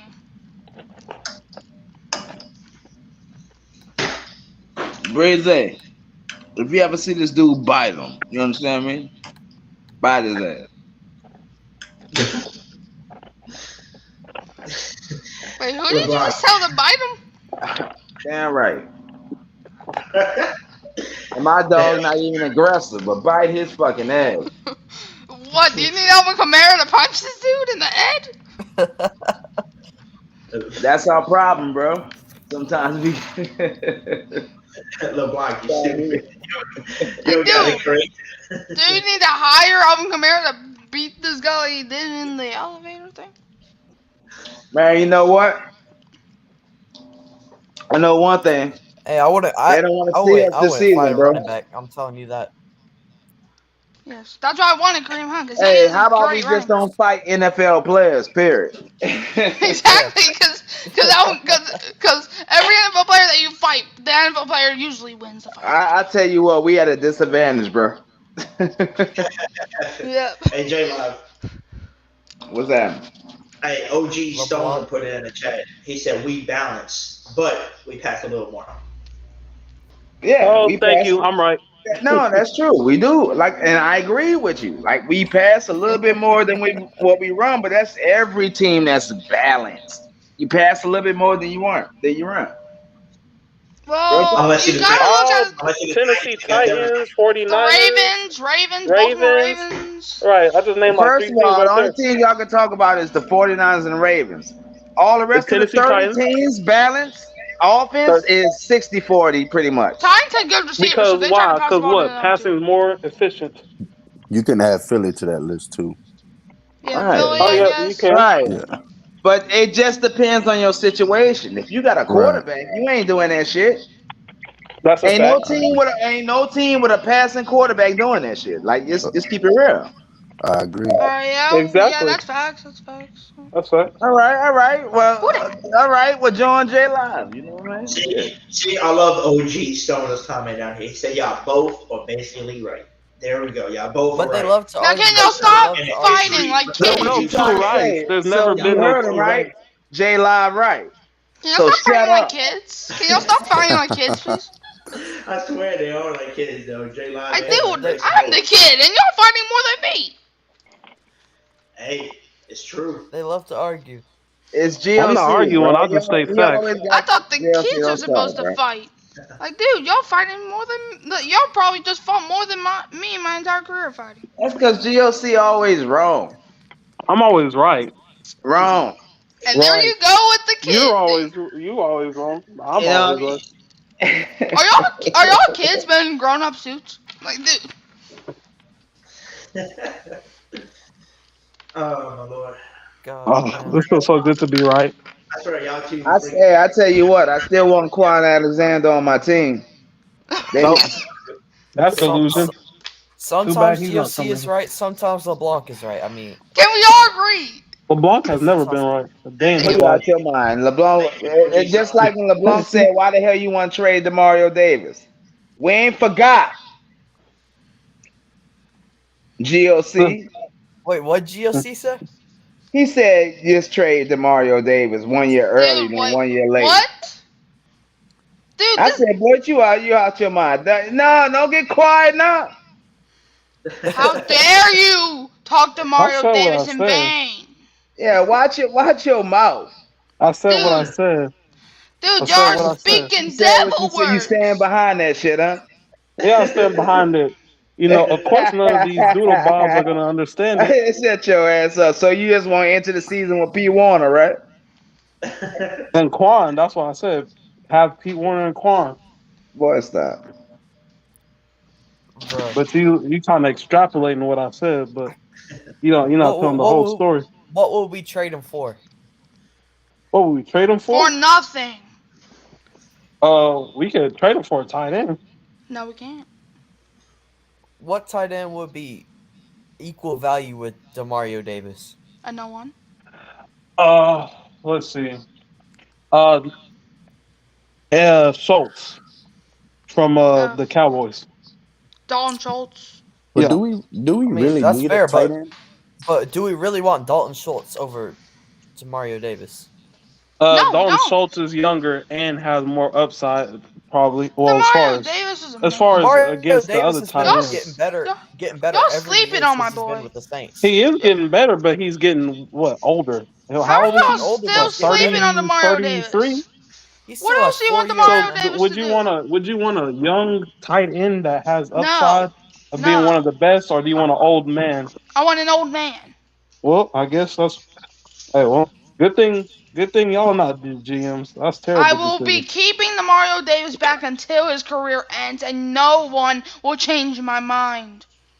I don't care if you offer me Josh Allen and Stephon Diggs. tripping. I'm still declining the deal. Hey, man, Yeah, you tripping. I'm gonna be fair. You're tripping.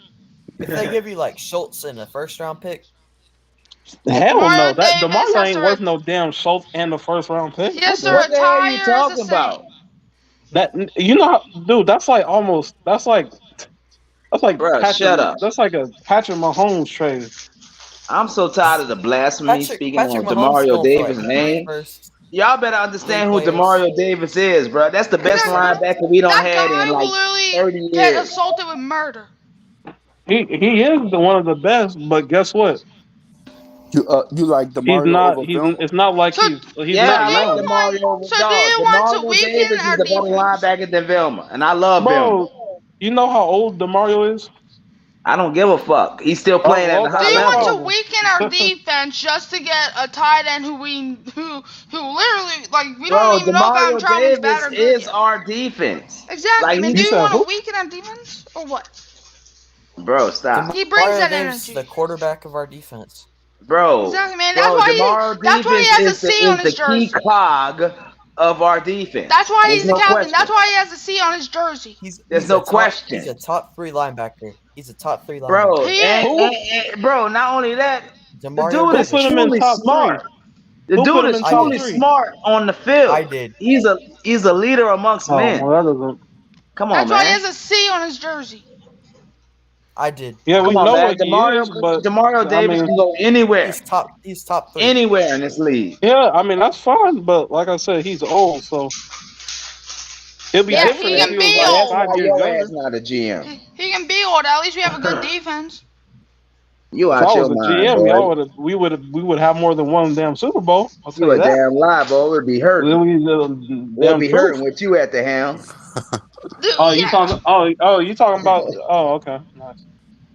What are you talking Trade, about? like if you traded Demario Davis, literally, I don't even know if any Saints fans will forgive you. Bro, we'll be Tim dead Dunn, last. Tim. Hey, bro, Tim Dunn, we'll we be got calling you. for your We head, got you, bro. Tim Dunn. Hey, y'all See, heard of Tim you know, Dunn? y'all thinking of y'all feeling, y'all's Hey, feelings Tim tied to Dunn. the players so much. Y'all saw what Tim Y'all Dunn not. for, right? We're gonna trade That's the God problem. creation. I got Yes, let's do that. Everybody wants to trade. I'm so sorry. Yep. Hey, God creation has been traded Hey. to the Atlanta. Hey, y'all. Bro, Demario Davis is the only sure thing we got at linebacker, bro. What are you talking about? We're trading God of Creation to the Packers we're giving them God of We're Creation. trading God of Creations to the Packers to get AJ Dillon or somebody because why would you want to trade away a guy that's been on this team for multiple years? We're giving them God of Creation a 1st round pick for a 7th round pick. Okay. Yeah, honestly, I always said the deal. That sounds like a good deal. So we can get rid of this kid.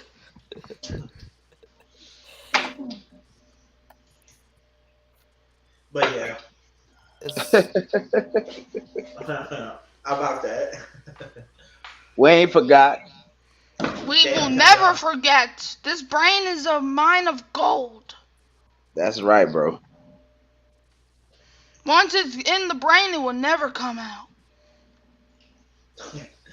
DeMario Yeah, Davis everybody gonna be a knows. Saints till he retired. You know, Yes. like if we not gonna trade him, and when he want to go, all right, cool. That's why we gave him a freaking extension in the first place. So we know he's great at what he does. It's like he's like I think he's Hey, in his look, career like Drew honestly, Brees. bro, So you we're need a not gonna good trade him. mixture. You need a good mixture of old and young on your Old is team to be gold. successful.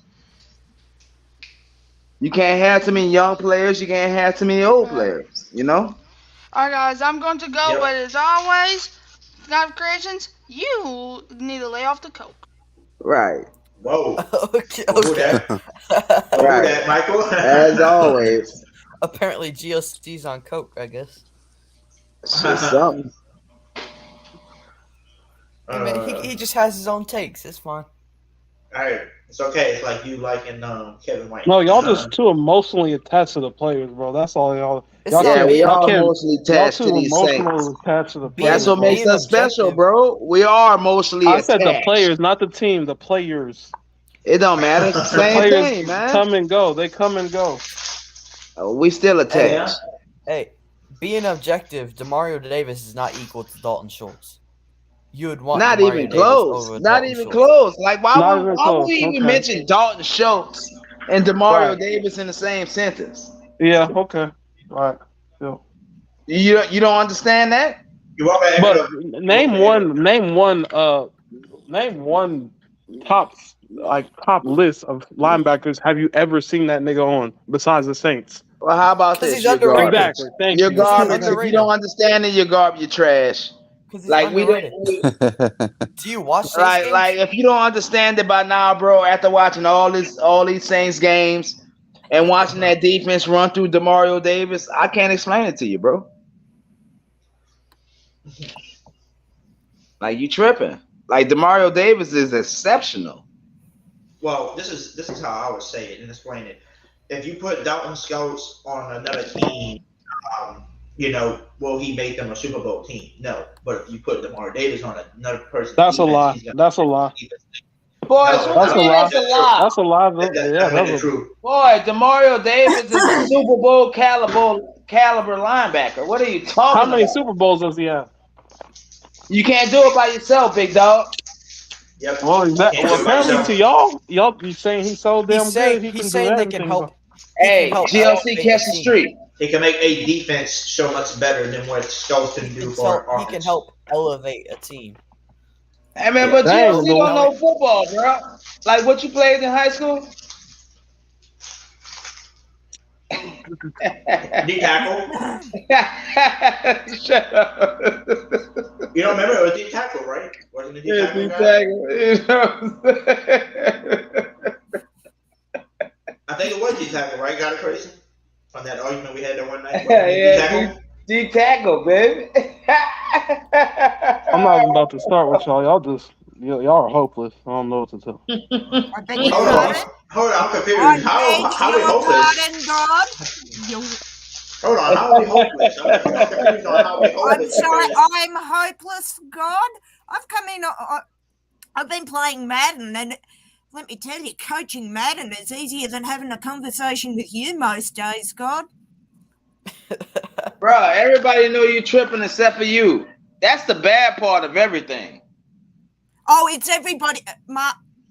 It's everybody's fault but God's. Gee, I just watched the Trump trial. Sounds vaguely. I'm not about to argue with y'all no more, bro. It's over. Hey, you don't have to It's argue. over. You already lost.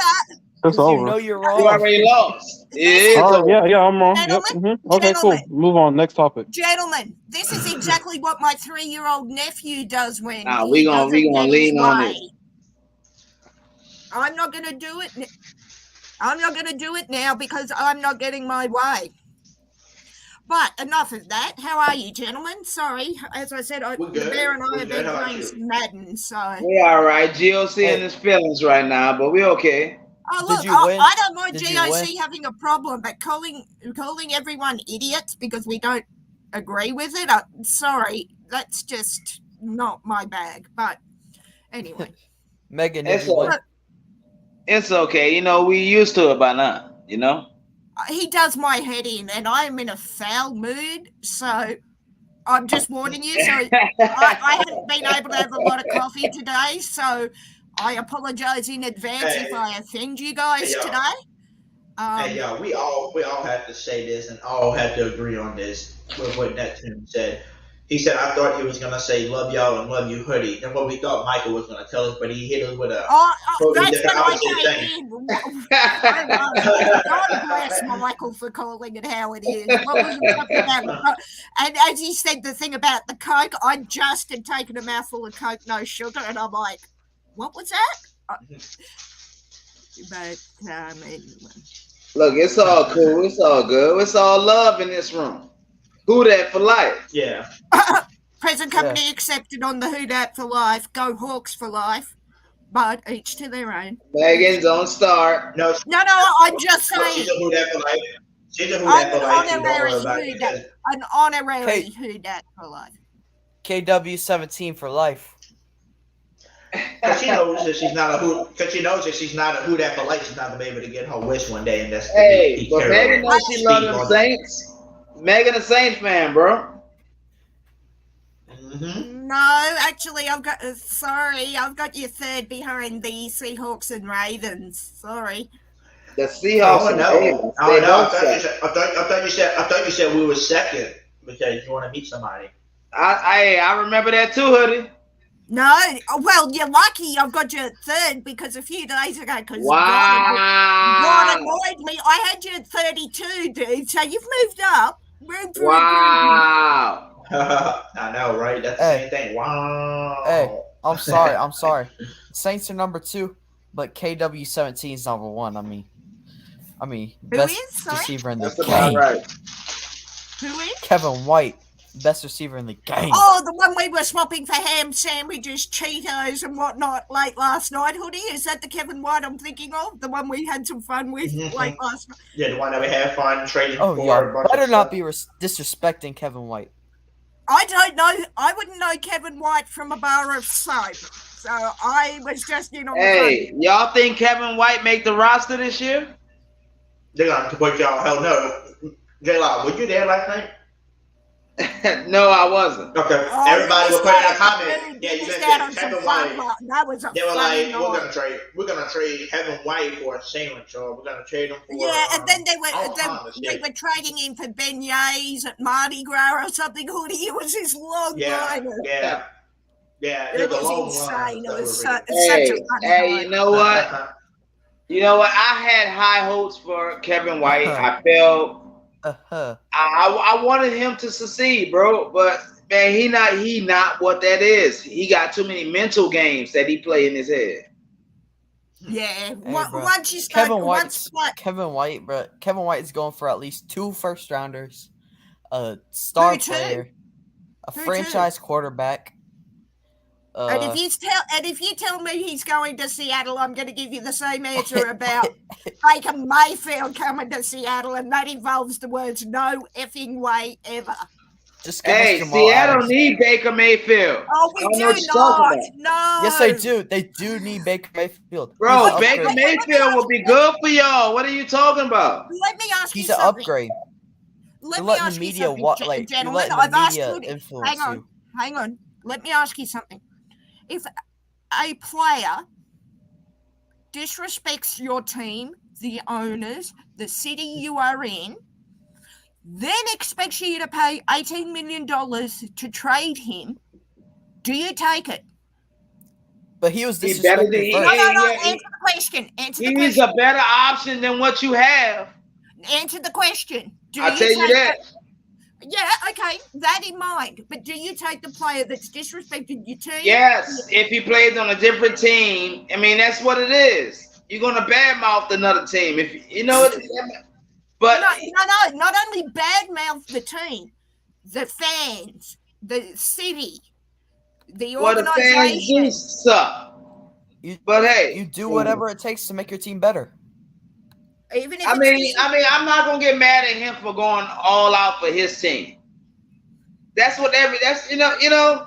But Baker Mayfield is a better option for you right now at quarterback. I know that. And I know for a fact Seattle won't pay the $18 million for him. They may pay some of it, but they're not going to. How much? How much? 18 million's what the Browns. That's chump change nowadays.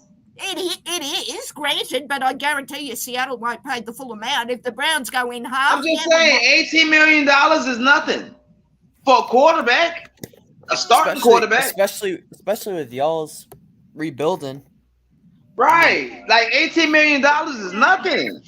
Y'all done got rid of Russ. He was on a large deal. Look, Baker Mayfield is getting disrespected out here, bro, because of the national media, and we just need to look at it for what it is. That dude deserves a starting job somewhere. He's an average quarterback. I agree. Somewhere but Seattle. Yeah. Seattle need him right now.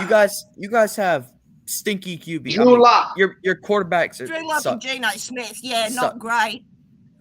Baker Mayfield's an average quarterback. He can make but Baker Mayfield is an upgrade for y'all. Like, really, he is. Average is better than below average. I respectfully disagree on that. All day long, bro. Each to their own. You're entitled to an opinion. I respectfully disagree with said opinion, but that's okay. It's a democracy. I mean, like, do you want, like, because you have DK Metcalf and Tyler Lockett still on the roster. Do you want them to have an average quarterback or below average quarterback throwing them the ball? Well, DK Metcalf, he hurt. He gonna hurt in Seattle. Y'all need a quarterback. What do you mean by that? Y'all need a quarterback. But what do you mean that DK is going to hurt Seattle? How do you figure that? It's going to hurt in Seattle, meaning that y'all don't have a quarterback. Sorry, I misheard you. Sorry. As a football player, he wants to win. Yeah, every football player wants to win, don't they? Why play if you don't want to win? But he's in a position to where he can leave, so you want him to stay. If you get him a quarterback that can get you a ball, get you the ball. I'm not emotional with Seattle, Ryan, but when Baker Mayfield tells pretty much that Seattle can kiss his ass and that he's never going to play there, then turns around and expects us to pay $18 million, whatever, to have him in Seattle? No, you see, I don't do well with disrespect. If that makes me emotional for my team, so be it. The disrespect. But Megan, y'all don't have a quarterback. No, I agree.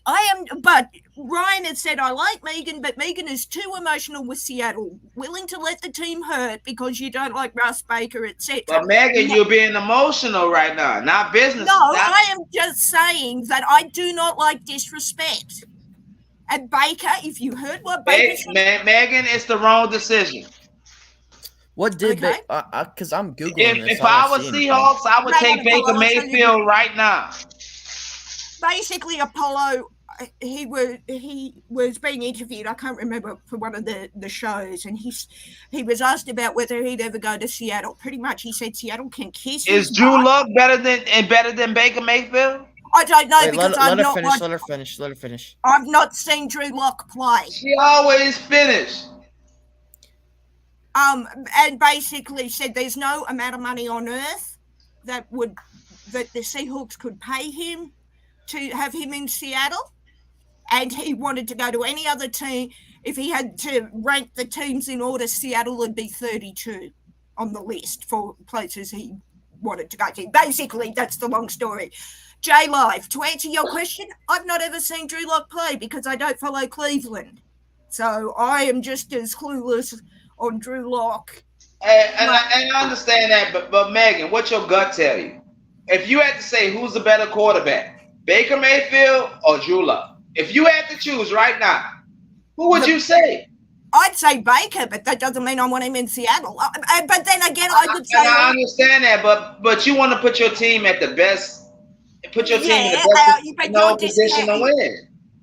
Unless you want to rebuild. And I understand that, but you also got to understand Baker played for a different team. He was riding with a different team.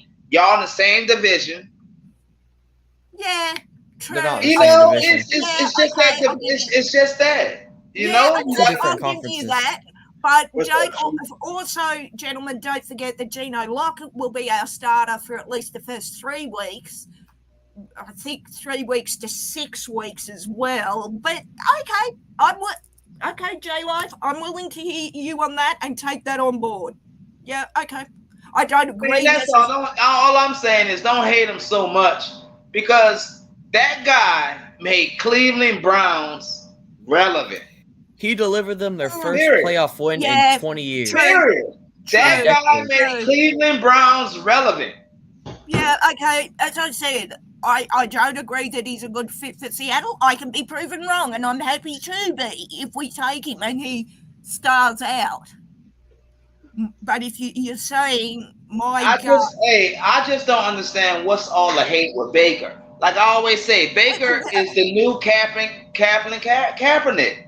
I have never saw a guy hating on this much since Kaepernick. I don't hate on Russ because he was a successful QB. I hate the drama and the bullshit that happened in our locker room because of him. Hey, well, we also got to understand that when it comes down to Baker, he was in Cleveland. Yeah, I don't think the league should just cut him off the way they're doing. He was in Cleveland.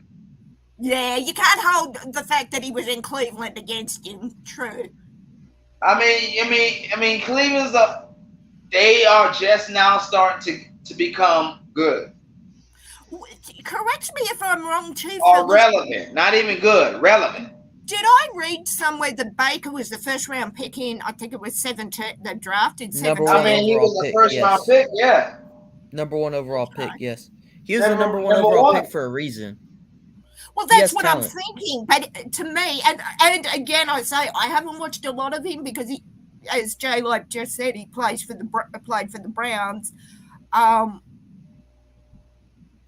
And the Browns was trying to figure something out. There has to be something there if he was the first pick, I guess. And yes, please do not put Baker and Kaepernick in the same sentence, or I'll throw something. I have to, because I have never seen a quarterback hated on. He's just saying the so level much. of hate. When he had that much talent. Oh, sorry. Hey, J-Live. You could put Jameis Winston right up there too. You can. On hated quarterbacks. You can. But I would say, Apollo, that Jameis. That is true. Doesn't have to prove much in terms of. Oh, I guess he does. For the, he does. He has to prove quite a lot this year. I misspoke. Hey, you know why I think the Saints gonna do so well this year, bro? It's because I know Jameis wants to learn under Sean Payton, but Jameis also was very conservative under Sean Payton. Dennis Allen and Jameis Winston is the best. And under Pete Carmichael, I think he's gonna be a little bit more loose. You know? And I think Jameis. I'm not as big a fan of the Saints as you are. I think Pete Carmichael gives him the best opportunity to be as loose as he can possibly be. Are going to be good fits for Jameis, and as I said, I hope Jameis just. Bro, they about to start saying Pete Carmichael and Jameis. That's what you about to start saying, Carmichael and Jameis. The reason we're so high on Jameis Winston is, yes, he has a lot to prove, but we all believe that he can prove it this year. Absolutely. That's it. Because that man can make every throw. He can make every single throw. Like, bro, Jameis beat us a couple of times. Yeah. You know? I think he had if I'm not mistaken, he had like a winning record against us, didn't he? Bro, Jameis was a passing quarterback, you know? When he was playing with Apollo, that he had the winning record against you guys. Hey, no offensive line. What I always liked about Jameis is that he always was going to give his 100% all, bro. Like, even when it was down, he was giving it everything he got. And that's all you can ask, bro. Yeah. With our defense, if we got a quarterback like that that's watching the ball and taking his shots, being smart, man, we good. We good, man. I think as long as he doesn't try to be the hero. But he knows that now. And that's the thing about he knows that now. Bro, he's aware of his situation. He wasn't aware of his situation in Tampa, but he's aware of how that's a problem in New Orleans. I think Jameis, being a Seahawk fan, and we play you guys, so it's going to be scary, but I hope Jameis has the greatest season of his life this year for you guys and just proves everyone wrong, not by his words, but how he plays. Megan's going to be coming on here when we play the Seahawks celebrating. No, I'm actually going to be in LA, so I am actually going to be at a Trojans game, the USC Trojans game that weekend, I think, but I will come on and take whatever happens. I really... Lester, no thank you. Tommy Stevens and a slightly used Kevin White. Lester, you're going to need to define slightly used. Who said Tommy Stevens? Lester's trying to make a trade. No. Kevin White is not for sale. Kevin White is not for sale. Lester, if you clarify what you mean by slightly used Kevin White, we can at least start negotiations. Kevin White is the greatest receiver of all time. And Mark, to answer your question, if this is a Seahawks chat or a Saints chat, it's both. It's a Saints chat, Megan. Well, I'm not sure. We're just talking about football. That's all we're doing. Hoodie keeps inviting me in. You know what? Someone got to say it. Megan, this is a Saints chat. Well done. That is correct. But given that apparently I'm a Saint. Jay Live couldn't hold a straight face on that one. Hey, I gotta give you a hard time, baby. This is Saints chat. I gotta give you a hard time. Oh, you enjoy it more than I do. The fact that I do. I would concur on that thing right there. He's back. I concur. Oh, Lord. I'll bring it on. I'm not wearing the Legend jersey today, God, because it's numbingly cold down here. So, oh, man. Legend's a bum. Uh-oh. What was that, Wait, Apollo? who's the bum? Oh, Steve Apollo. Largent. The bacon lover is giving me shit. Oh, bring it on. The Russell Wilson lover's giving me shit. Oh, bring it. Oh, okay. He's talking about the guy who gave him the only Super Bowl. GOC, don't start. Now, I'm going to be quiet. I'm going to be good today. Although if God wants to start on me because I'm not feeling the best, it's game on. But God has got to start at J Live because it's not coming from me today. I understand. Hey, GOC bring the worst out of everybody. He was asleep, so. Yeah, it is. Bronco country. Let's ride. Say, GOC, where you been at, bro?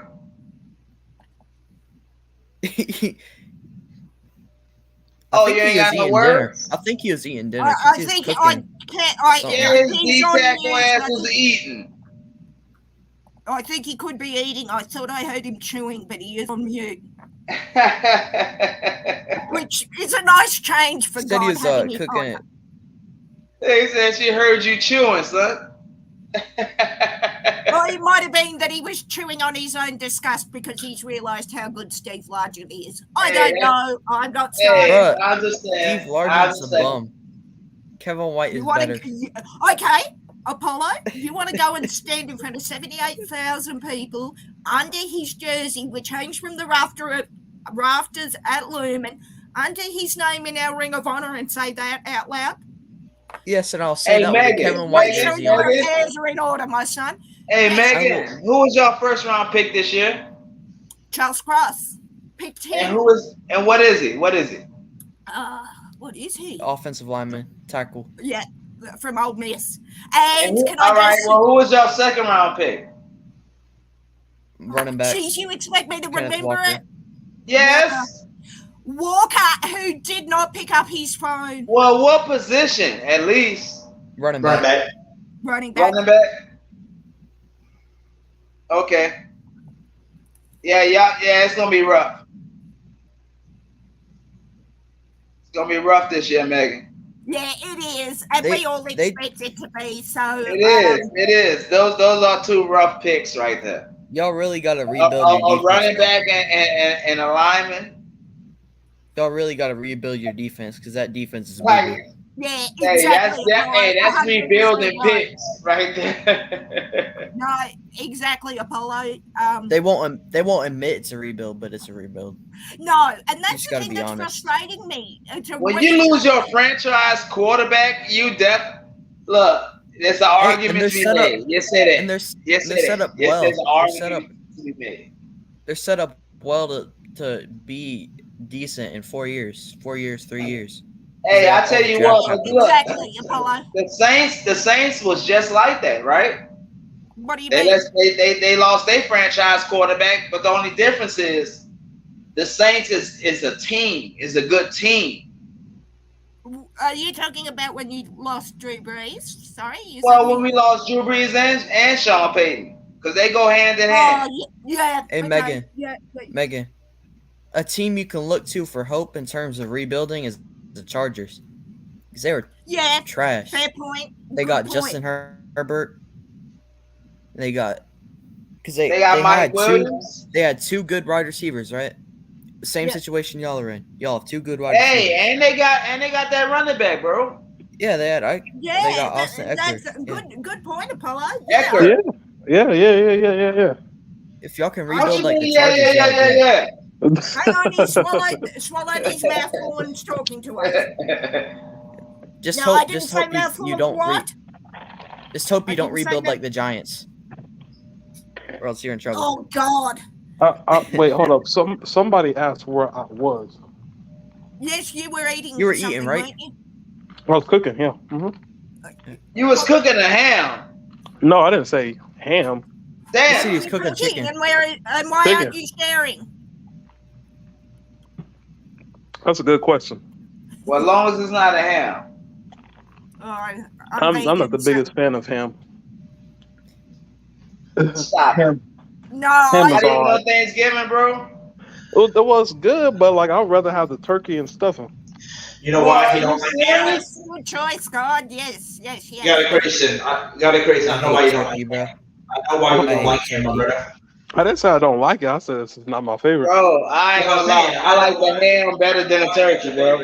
I know why. I like the ham better than a turkey. I'm vegan, so I don't eat any of it. Chad, goddammit, let me talk. Chad. I'm trying to tell my boy why I'm Megan. his favorite. Okay, so got a reason. The reason why that ham is not your favorite is because you love bologna so much. I love who? You love bologna. I love bologna. He's talking about your stupid takes. Oh, you talking about my smart takes that age fine like wine? You know what's crazy? I said all that stuff. I remember Hoodie. I was here before the last season even started, and everything I said came into fruition. So, So you predicted we go 9-8. So you predicted you remember how? Ladies and gentlemen, we have Jesus Christ, the prophet. Oh no, so not that much. Calm down. I didn't say all that. So you predicted we go 9-8. God of creation, it's Jesus of creation or prophet of creation. I predicted we would. You predicted what? I predicted we were going to spank Green Bay in the beginning, and I predicted. That's nothing. No, most of everybody was like, oh, "We're gonna lose," and then I said we were gonna beat. And then I also said we were gonna beat Tampa Bay twice again. And then I also said that the 40. I said the 49ers were gonna beat the Rams, so that we can later beat the Atlanta Falcons and end up not going to the playoffs. So yes. My takes I'm gonna call you the prophet. Wine. I'm gonna call you the prophet. You might as well. That's my name is Isaiah. Oh, well, there you go. Perfect fit. I am the prophet. Yes, I am the one y'all been looking for. If you're the prophet, we're all doomed, man. Hard for you, but okay, I'll take that. No, y'all all are doomed. followers. We're all doomed. Y'all the cattle. God the help cattle. us all. Pardon the pun. If this is who God sent, then I don't know if he can help us. Hey, you know, Apollo, God made man in his image. God help us. If it's God of creation is made in God's image, we are the differences screwed. between me, and in your like Superman is I'm not here to be your best friend. You know what I'm saying? I'm here to tell you the truth. Because you're not. You know what I'm saying? Here to tell you the truth. The truth The that we truth should shall trade to set you Mario free. Davis. The truth Shall set you free. Yep. Yeah, You like that? okay. It has a nice ring to it, don't Oh, it? there. Hang on, God. There you go. I just changed my picture for you. Hang on. Give Was me it number 3? Why would I waste that? No. Hang on. What in the world we just hear? Someone's I fighting don't in know, the but it didn't background. come from me. Ooh. Hang on. What was Hoodie? Was that Hoodie? What's he doing? Dude's wrestling with a snake. That was J Live. That was J Live. That's what I was about to say. I thought that was. Oh, Wait, what y'all talking about, bro? Huh? We talking We're about just you calling God of creation the prophet. Because Oh, you you know he made already all know. those. You already know, man. Hey, they say when you hear a bell, an angel get his wings. That is from you one guys, of my you guys know favorite when movies. y'all know how people say. Well done. Y'all know how people say Hoodie is famous for being the Jameis supporter. I was a supporter before him, but I don't flex on Hoodie. You know what I'm saying? I let Hoodie have his. Hey, it sound like you just did. You know what I'm saying? I don't. You know what I'm saying? I let Hoodie have his beat. Whatever. Give us some receipts. So what you trying to say? Hoodie took your hot take, right? Hey man, he listened like a smart person because I'm the genius. So Hoodie. Hoodie, how do you respond to what So God GOC put you up. He put you I put on. him on game, man. I He put him put on you game. on. When he was doubting, when he had doubts, I said, "Hey, look no further." When he didn't Number have 2 is the nobody, guy. who he had? GOC. You said what? I said when he didn't have nobody, who he had? Hey, GOC yeah. and his good advice. Yes, sir. Well, You already know. You already know. Listen, if the prophet can't give you good advice and you can't go to him for advice, who have you got to go to? Your priest? Or Oh, your we're minister? not talking. Is Meg talking? Is Meg the one who disrespects Meg the is person? always the You one talking about talking. the one disrespecting the QB that gave him a Super Bowl? Is Hey, she have a look at my new is she talking? have a look at my new avatar. Disrespecting the GOAT who gave them a Super Bowl?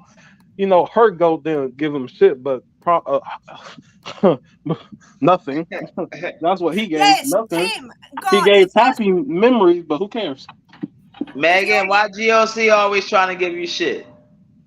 Because it's funny. GOC.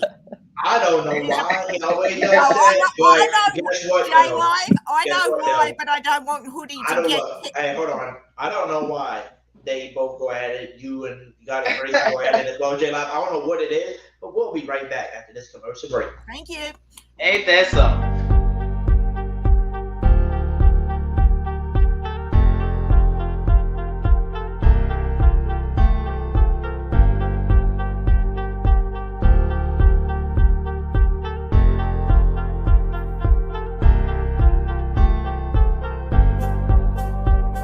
Bronco Country. Let's ride.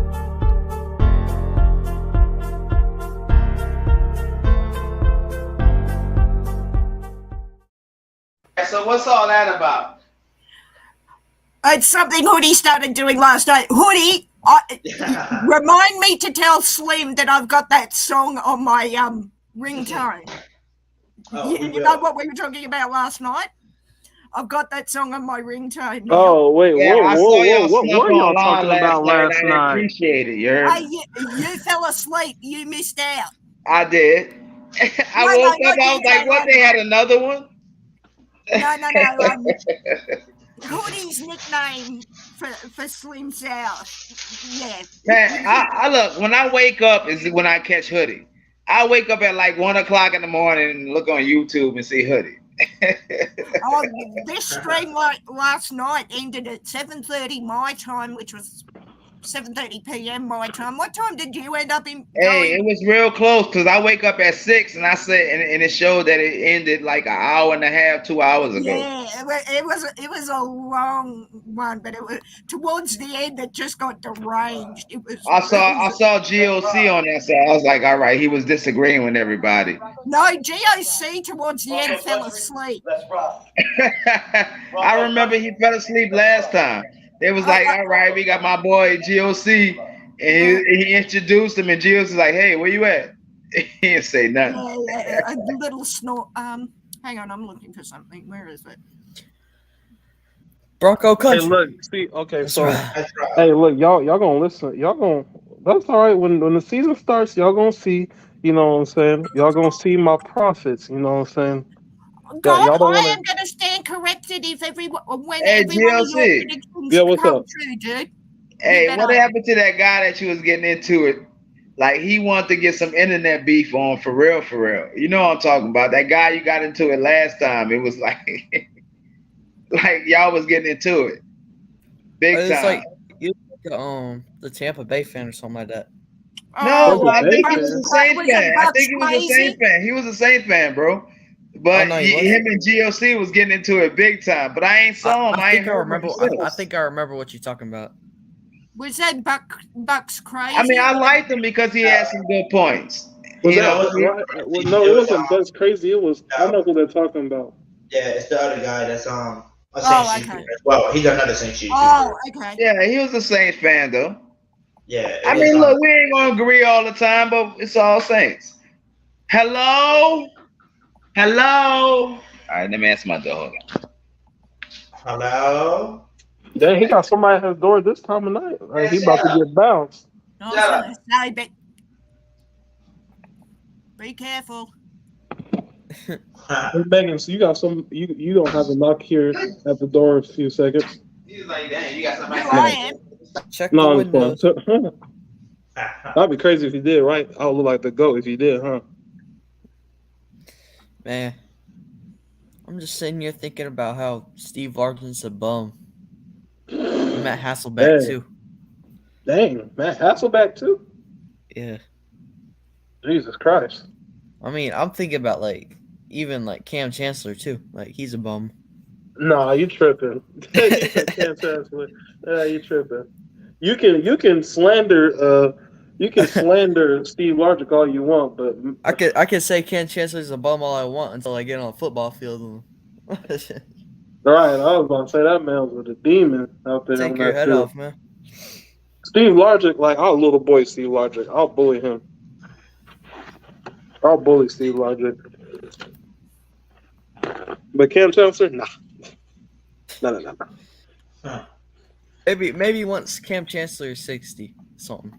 Yeah, when Cam Chancellor's like 60, 70 years old, yeah, then we got Cam. Then it's on. Right, then it's up. That's correct. Dang, where is everybody? Everybody just quiet. No, they're not T Dirty. I'm just sitting here. T Dirty? Did you just call me T Dirty? Their stupidity. Did you just call me Not going T to waste Dirty? brain cells answering them. T It's not Dirty. stupidity, it's facts. Steve Really? Largent is not as good as Kevin White. I mean, Kevin No, White. he's better. All right. He's better. He's better. He's not as good as, he's better. But, live in your little deluded world, Broncos country. Let's ride. Let's ride. I'm actually Let's that I think I've just deleted by accident. So Well, there's a person in the chat named Raider24 Nason put in the chat. Our newborn son, Raider Andrew Roger, needs heart surgery and will start GoFundMe at Devin Rogers. Please help share our story and bring our little boy home. Yeah, go help my man. Yeah. definitely. Yeah. Nothing. Oh. Damn. Oh my God, I keep getting the mess. You keep getting what? No. Dude on a jet? No.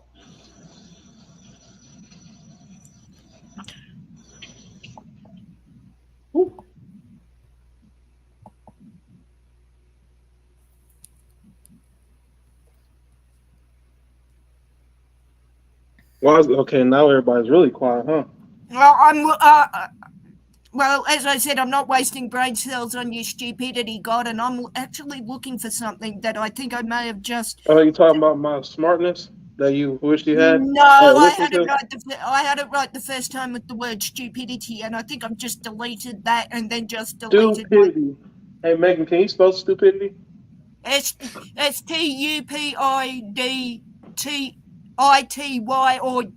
GOC, whichever. Mm. Where the heck is that gone? That's driving me nuts because I thought it was here. And it's not. Oh, bugger! I'm gonna have to look for that again.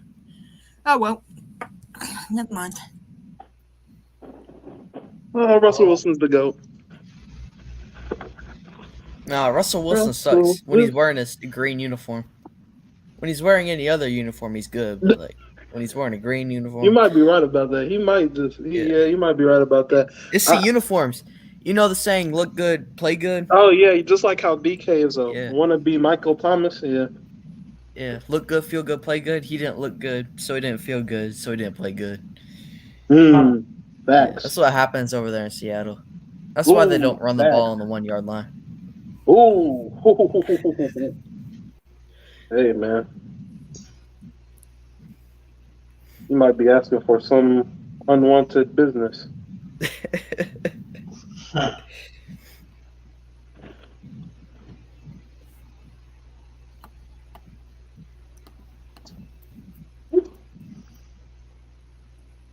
You're back.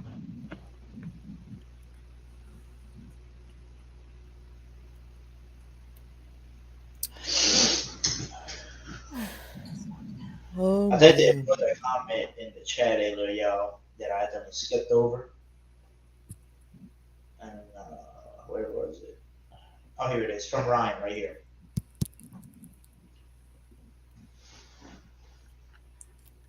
They want to know, what is your guess for Jameis pass attempts, touchdowns, and interceptions this year? What is everybody's guess? What about you, Bronco Country? Hold up. Sorry, I was looking at all the Super Bowls Seattle lost. Oh, Lester said, who's your Super Bowl matchup prediction? We'll definitely answer that question next. Okay. Wait, didn't we do this? Yeah, Ryan wasn't here though. So pass attempts. Pass attempts.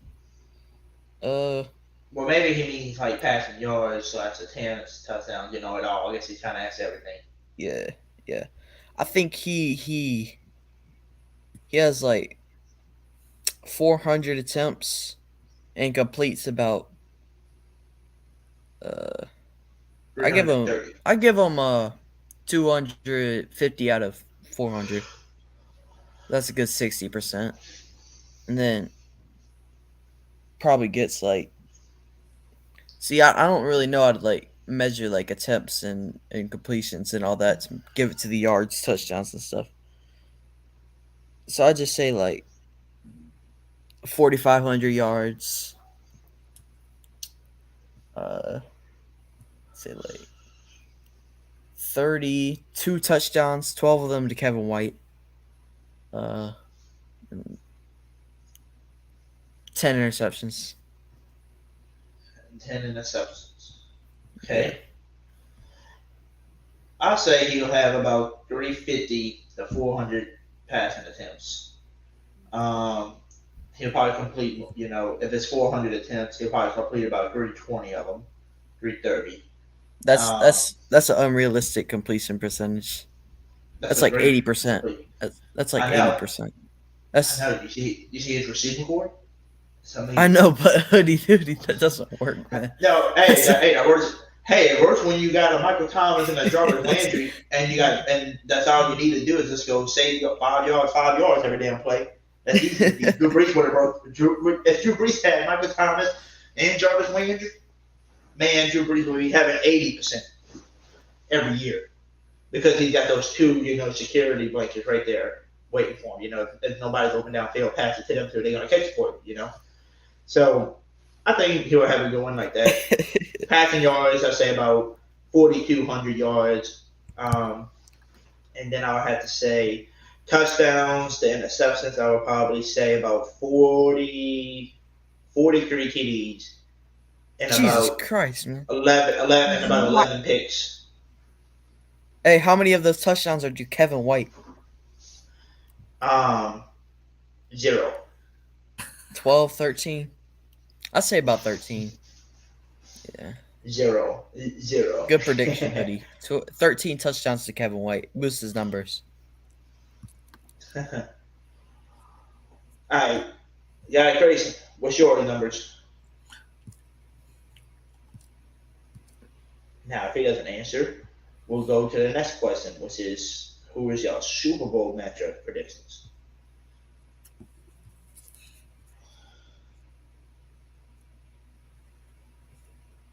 All right, you got a person has an answer. We'll wait till he gets back to answer that one. But who is y'all Super Bowl matchup predictions? Me, Bills versus the Saints. Yep, I'd agree with that. Or Bills versus Rams. Rams versus Saints. Dare I say it? Well, that would be NFC championship, but that wouldn't be the Super Bowl. Oh, okay. So, yeah, I'd agree with that, Hoodie. Y'all see this? Y'all see that? Oh man, is that Southern Fried Chicken? I want to see you. It's served. Okay, so that's God of Creation ceiling. Yeah, but we didn't see his face. I saw. Y'all seen it before? No, I haven't. Hoodie has. He just don't remember. I haven't. I can't say I'm upset by that, God.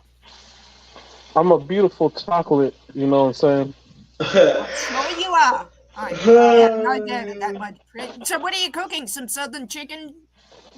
Oh, just some regular, fried chicken. You know what I'm saying? It smells. It smells actually. I surprise myself sometimes. Well, you surprised yourself that you can cook, or that it is going to be that good to taste. No, that it was 10 times better than what I was expecting. Oh, there you go. Hey, what you I'm really pairing the it goat with? at everything. You said what? What you pairing it with? Really nothing. To be honest, it's almost 12 o'clock, my G. Not even a quick salad or something you can just quickly throw together? Some I okra. probably should whip up a quick salad. Some okra. To be honest, probably should. Nah, if it's that late at night, I wouldn't bother. Just eat the chicken. Kind of didn't want to do the chicken, but I was like, I'm hungry. Yeah, actually, you just reminded me it's 3 o'clock and I haven't had lunch yet. So didn't have breakfast, so I need to go and get something too. I gotta put y'all on the charger. So y'all are upstairs right now. So give me like 10 minutes, and I'll be right back with y'all. Oh, I look forward to it. I'll show y'all the final product. Share some with me, damn it. Andrew Rose says Rams, Bills, I think. So Josh Allen will get his first ring. Okay. I wouldn't be surprised if it was Rams, Bills. I wouldn't be surprised. Andrew Rose, are you new? Saints, Bills. Are you new to the channel, Andrew Rose? Saints, Bills, Apollo, that would work as well. I ain't even gonna lie. I cooked a good ass ribeye today for dinner. But really though, was it really that good? Yes. I'll be back in a sec. I need to go and grab a bread roll. I'll be back. All right. So Andrew Rose said, yes, he is new to the channel. Gotcha. Well, Andrew, if you don't mind hitting that subscribe button for me, my man. And also let me know in the comments, who is your NFL team? Is it the Saints? Is it the Bills? Who's your favorite NFL team? Who's your ride or die team to ride with? Hey, that's UST's thing. Don't be stealing that. Hey. Who's your ride or die squad? I didn't say ride or die squad. I said ride or die team. Oh, ride or die team. Yeah. So don't say I stole it. I said ride or die team. I didn't say squad. T Dirty said, email me a piece of that chicken. Email me a piece of that chicken. Not deliver it to me, like in T in the Dirty, are you mail. watching from work? Dude, he never. He's always watching from work. When is he not at work? I don't know. Maybe his day off. I don't know. No, he's gonna come on and watch. We're gonna talk him into coming on, and he's gonna be pulling up on that damn forklift again. I'm guessing he's at like a warehouse or something. Yeah, he works at a warehouse, or he might work like in the store, like the big stores like Sam's Clubs and Costco's where you need a forklift and set everything down. He might work in there or something. Yeah. He said, "Of course." He said, "Of course." Yeah. See, I tell you, of course, he'll be at work. Like I said, when does he never? Oh, Andrew said, "I don't have one. I'm just a fan." Oh, damn, you don't have. Wait, okay. So you're a fan of football, I guess. So, I mean, I guess. Can you tell me this? Is there any team that you like? More than the other teams? Like maybe from the AFC, and then give me a team from the NFC that you like. Is there any maybe favorite players that you support that you like?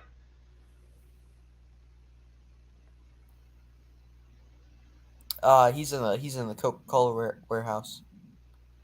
Oh, Coca-Cola. Well, can you send me some free Diet Cokes?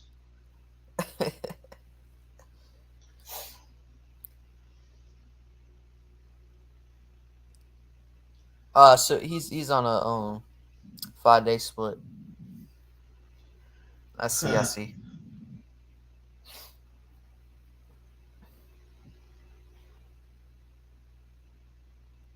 I think the Super Bowl will be matched won a few years ago. Okay, and he said no sir. Okay, so he don't have nobody then. Damn. I like everyone and everything. Well, damn. Well, that's good. Well, that's a good thing, y'all. We got us another sub. So thank you for subscribing, Andrews. And if you ever like talking about football, man, we always got the link pinned to the top over there. And anybody's welcome on here. Yeah. So, but I do want to let everybody know we do have somebody about to hop on, about to bring that person on, and that is a very famous person. Is it T.I.? My boy T.I., a.k.a. Slim South. You can have whatever you like. What's up, Slim? What's going on, family? Hop on you. You can How have y'all whatever doing? you like. Man, y'all funny. Y'all funny. Hey, Slim, what time do you get off, man? I might get off like about 2 or 3 o'clock. Damn, 2 or 3 o'clock in the morning? Yeah. Oh, damn. So I might be off by then. Yeah, so I just came to hop on y'all for a few minutes, see what's going on. Gotcha. Sipping on that wine? No, he's at work. I'm at work. Oh, he's at work. Oh. Yeah, you can't be sipping on that while he's at work, man. Trying to get me in trouble. He was in his house. He always. But man, we're just basically talking, and so you can answer this question. Everybody answered the question, and everybody basically had, I guess you could say they basically had the same answer. So the question was, if AK was suspended, right? Mm-hmm. Which he will be, we don't know how long though. But if he's suspended, do you think our receiving core, right, that we have currently, do you think this receiving core is good enough or great enough to where the Saints can rely on their passing game for a few games and don't have to worry about getting another running back and survive off of the passing game till AK gets back? For they don't have to waste no draft picks or passing yards. Shut up about Kevin White, goddammit. But yeah, so Somebody whispering something. What you whispering? he whispering Kevin White. Kevin White. Don't you start that. Oh, I've been starting it. I said to your Megan, Kevin White's better than Steve Largent. All right. So you want to know what the question was? Yeah, because my internet broke up real quick. You're good. So the basically the question is the Saints receiving core that we have currently, are they great enough or good enough to rely on just to rely on our passing games while Alvin Kamara is suspended. We definitely need a running back. How many times we go throw the ball a game? How many attempts?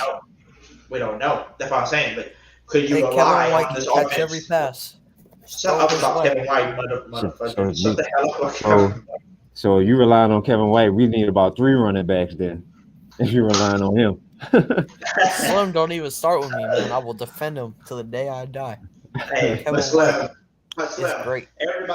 Everybody today answered and said yes. The receiving core is good enough / great enough to rely on our passing games, and we can survive without AK for a little bit with with the people we got back there. We can win if we just pass most of the game and run the ball here and there.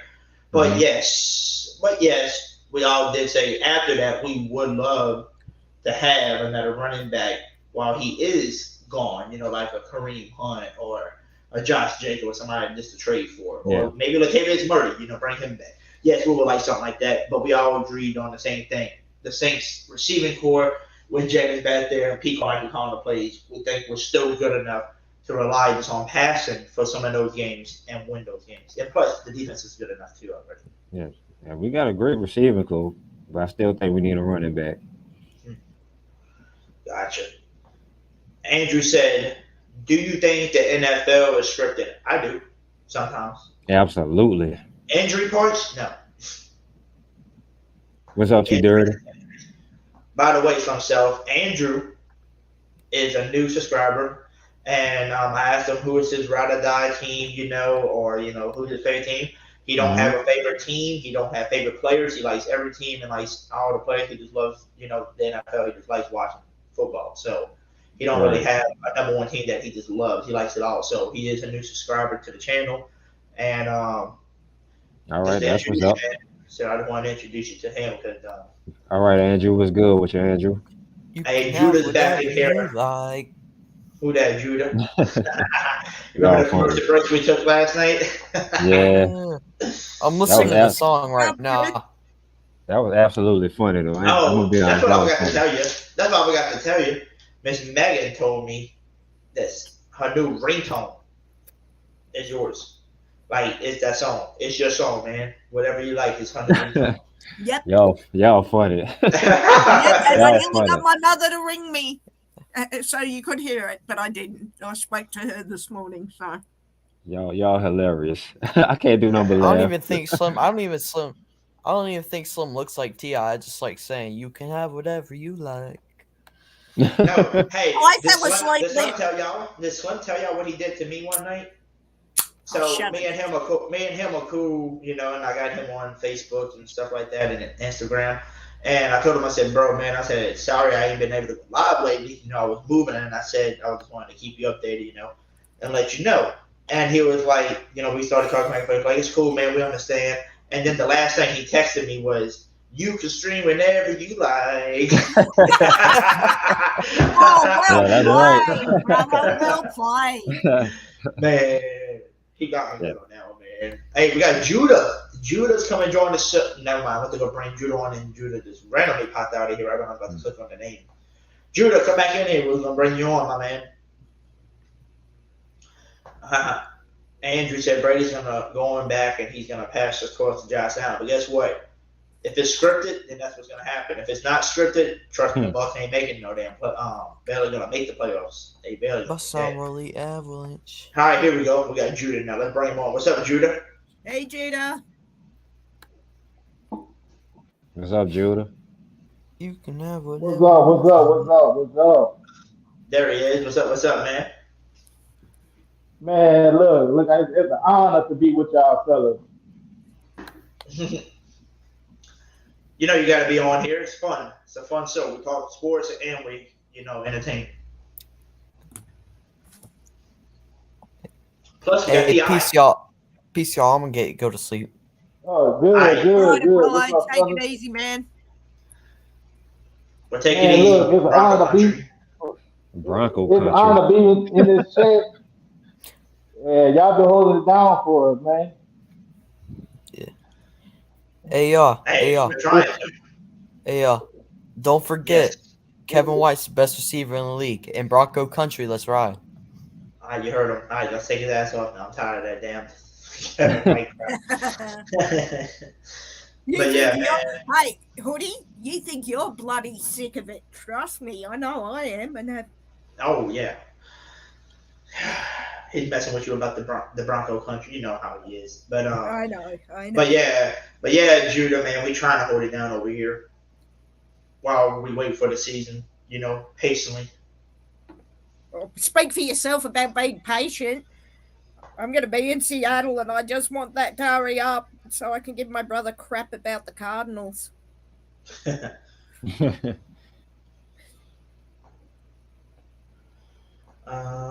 Let's see. Ryan said a Taysom Hill. Let's see. A Taysom comes back before Kamara goes on suspension.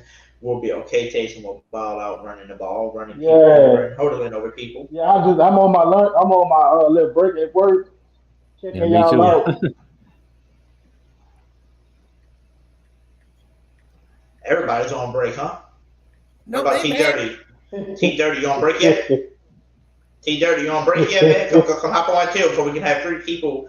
I think that'll be the history on YouTube to have 3 people at work on their breaks at the same time talking on the Hoodie Jube podcast. That would be a record-breaking news. So T30, bring your forklift butt over here. Come hop on real quick. Tell them you're on a forklift break. A forklift break at the moment. I know he's about to hop on, so I called him out. He's going to be back. He'll probably be on in about a few minutes, y'all. So give a few minutes. We'll give him one. We'll have 3 workers on the podcast. Or 3 people who say that they're working so their bosses think that they are, but actually aren't. That might be more to the point. Hey, that's a question we can ask while Judah's in there. Judah, this is a question for you. We've been asking everybody. Now mind he left. Okay. Now you just kicked him off. You want to ask the... I didn't kick him off and just automatically left or he had to go. But, we'll ask him the next time he comes on. We'll ask him the question. But guess what? We do have somebody on here. Hey! There he is. Hey, Daddy, Gary. Wow, what's that?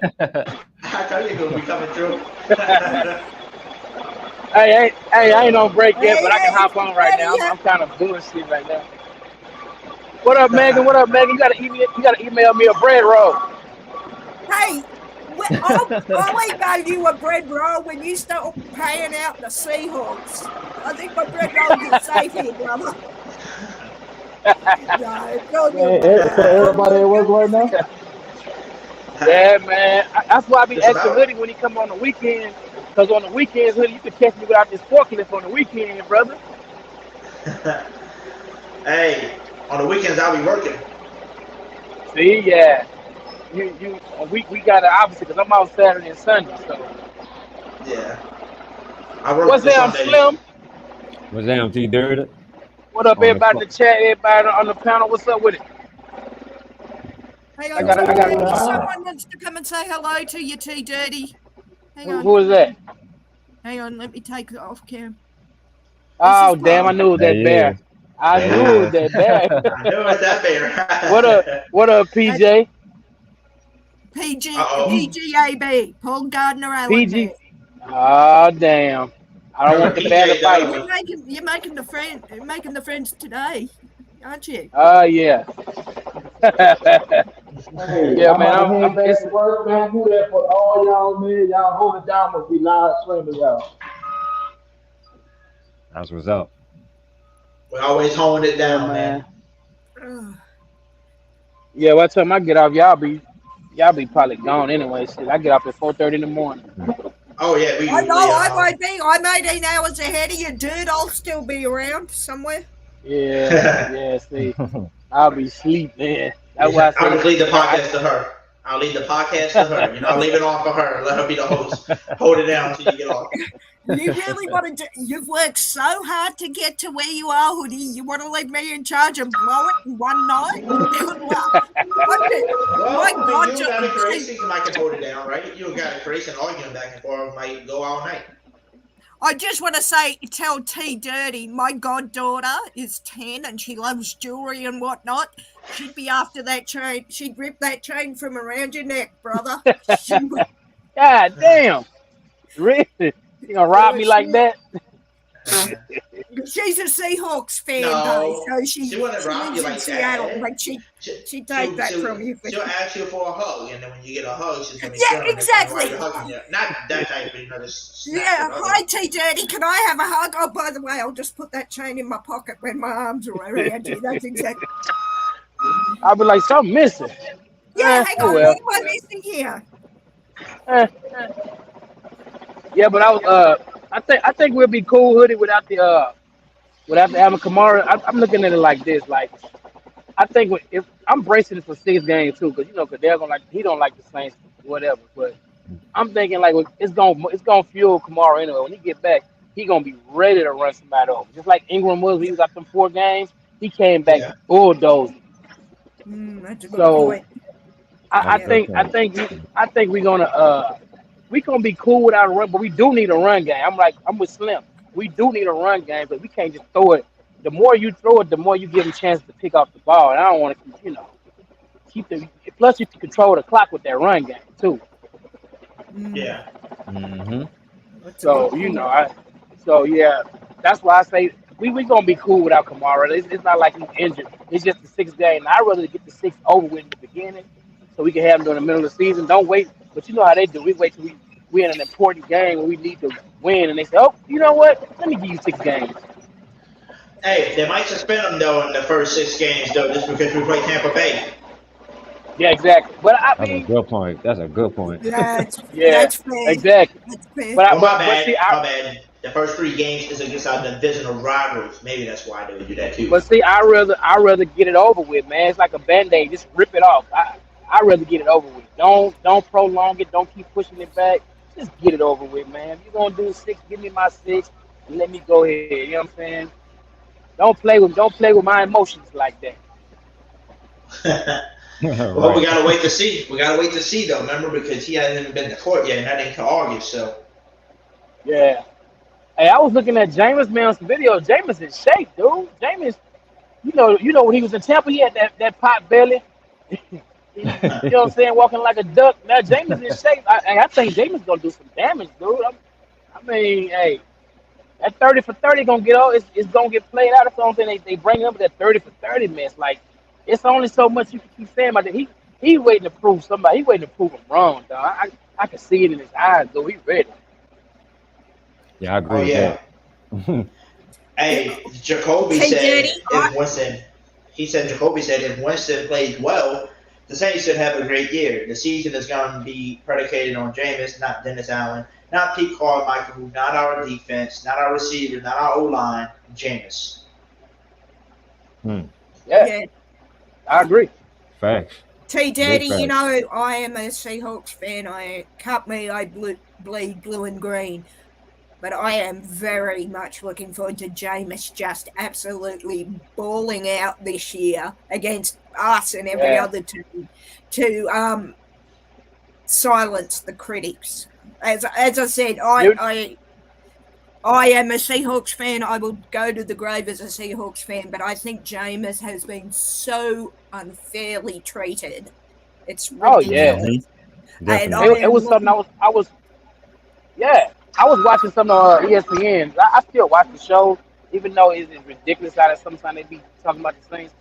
And they were talking about I think somebody, one of the players that graduated, he went back to school, graduated, and they showed another player that graduated. And they got to Jameis Winston, and the guy was like, "Oh, we're talking football. We don't want to hear about no graduation." He cut it off. I said, "Damn, that was disrespectful, dude. Like, they just disrespect Jameis any chance they get, bro. Like, yeah, I mean it frustrates me watching it as a Seahawks fan, let alone what it must do to Jameis and you guys who are Saints fans. I want Jameis to give the middle finger to everyone this year by having the best. He ain't got to give it to him. I give it to him.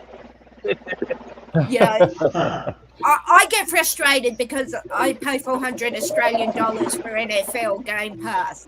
The Seahawks barely get a mention. That's okay. Yeah.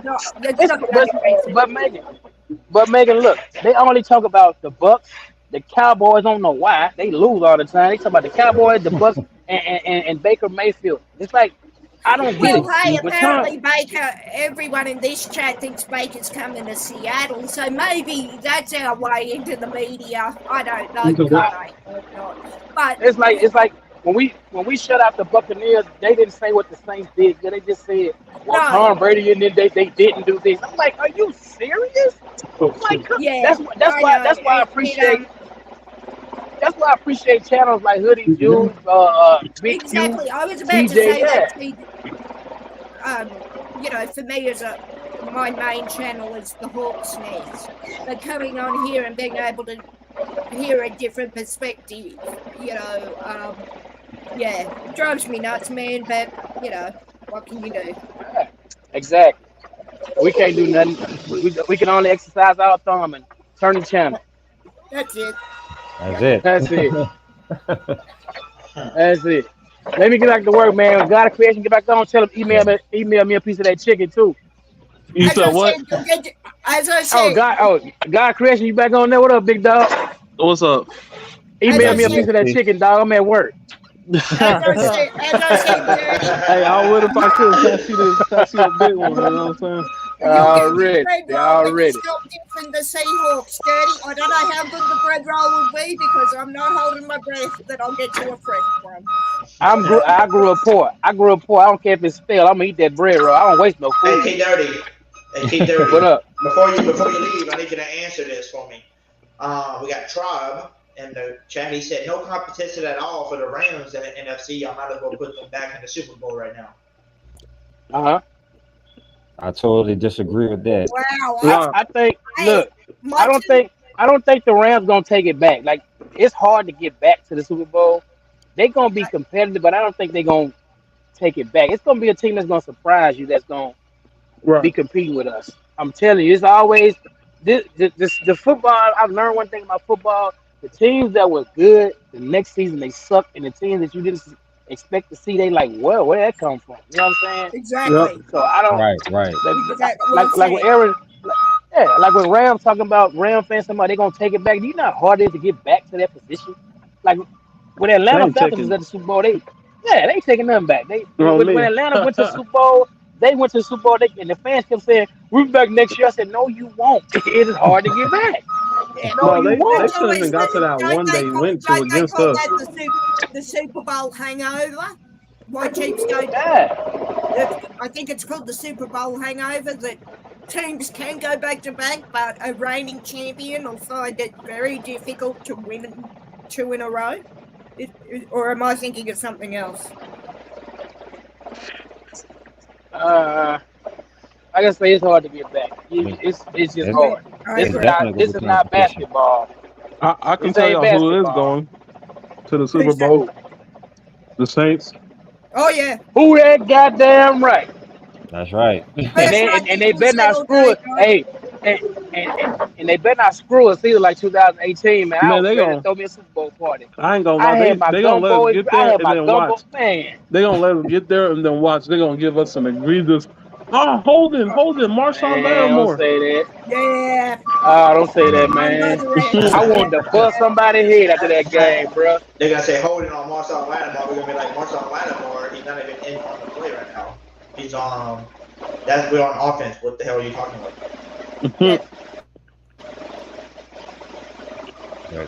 All right, let me get back to work. I'm still listening, y'all. God of creation, email me that chicken, Megan. Email me that bread roll. When you stop dissing the Hawks, my brother, I'll send you a truckload. It's all good, T Daddy. Good talking to you, brother. Yep. All right, T Dirt. You already know. I'm guessing Tribe is a Rams fan. When did Slim get in here? Really? You think? Jeez. All right, Slim. Wait, when did Slim get in here? Or T.I.? Well, y'all funny. I've been here for a few minutes, Joe. Okay? No, Jacoby, I don't think so. Oh, yeah. Usually you He's like gonna here. make You one of the some. day ones, man. He's So going to make some changes, but I don't think it'll be like across the board, wipe everything clear and start again. I don't think. wait, who's making what changes? What happened? The question here, God, do you think y'all think Pete Carmichael's going to change the offense completely? He's not changing shit about that offense. No, he might Not make a changing few shit small about that changes, offense. but no, not completely. Not going to wipe it completely. I No, don't think. I don't even think he's gonna make a few. Like he'll maybe have additions, but I don't think he's gonna change nothing. Yep. Yep. Because why would he? He's always had a dominant offense when his QB is not Taysom Hill and his wide receiver is not Traquan Smith. You know. Yeah. You're making more sense, Scott, after your chicken. You're making the most sense you have for quite a while, my friend. No, it's just these are just the simple facts. The other facts are just too over y'all's heads. So, you know. Well, there you go. That's what it is. Because I find myself agreeing with you, so I must be unwell. Well, like I said, these are just simple facts, so it's not really that hard to comprehend. Hey, Slim. What's up? They tell you your job, you got to be off for the rest of the night because you can't leave me alone with Carice. Hey, Hoodie, do not forget the bear is in the house. He doesn't pick sides unless it's his own or unless he just wants to annoy PJ on Uneducated Stream. So you're not alone completely, brother. You know what I like about the bear? But be nice. He's not wearing number 80. He's wearing something more lethal, God. He is wearing the Seattle 12. You're right. It is more lethal. Yeah, you are right. You're precisely right. What y'all think about Tim Dunn's comment? He said, bet the defense changed from single high. No, I don't think we changed. We're not changing nothing, bro. Why would we change anything? We've always been dominant. As God rightly said, there may be small adjustments made, but I don't think it's going to be a massive changes across the board, whether it's Carmichael, Dennis, especially defense. Why would we? Yeah, we got a that's what I'm dominant trying to work out. There's nothing in your defense to me as the supporter of the team who has to play it this year that needs changing, is there? Or am I'll tell you this: we probably need to stop playing single high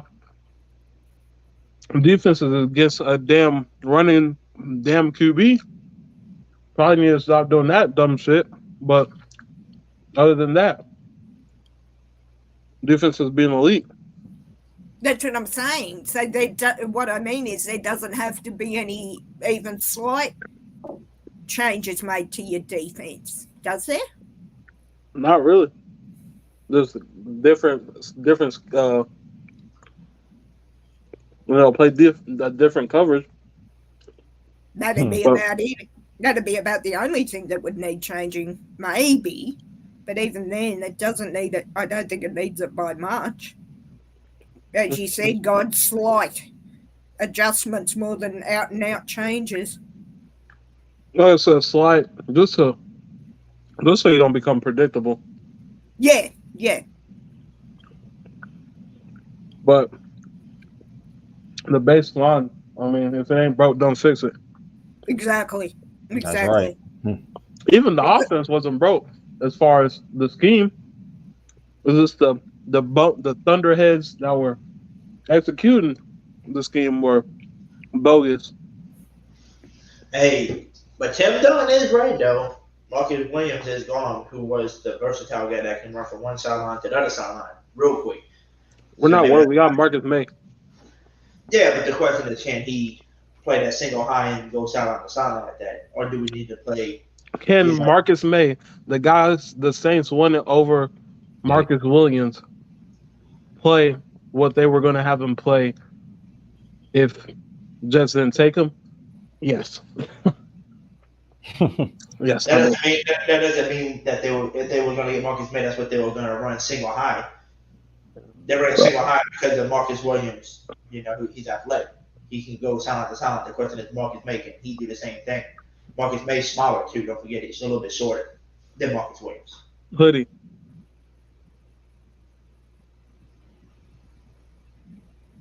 You need no worries for the rest of your days. Hey, remember the prophet has spoken, gentlemen. The prophet. Right, will Hoodie's make making a thing that's not. He's like, oh my. No, I'm just because saying. Marcus Williams, Mel F. Marcus Williams, he can suck a fat one. No, I'm just saying the prophet has spoken. He chose money over us, so he can kiss my ass. But no, I'm not going to say that. Exactly. Yeah. You better not say nothing, Megan. Mister. No, I was going to say something about Baker Mayfield because he chose the. Yeah, exactly. I was going to say something about Baker Mayfield. No, Hoodie, God of creation, the saints' prophet has spoken.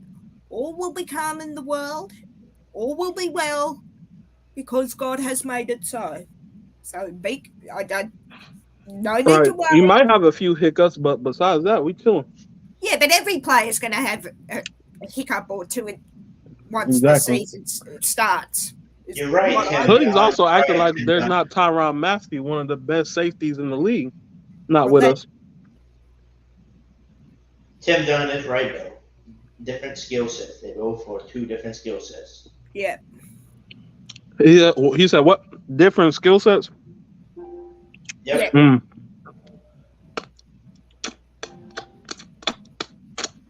You hear that? That means no worries. What Hakuna Matata. If you start ruining the Lion King for me, God, I will put my hand through my screen. No worries. I love the Lion King. Don't ruin that for me.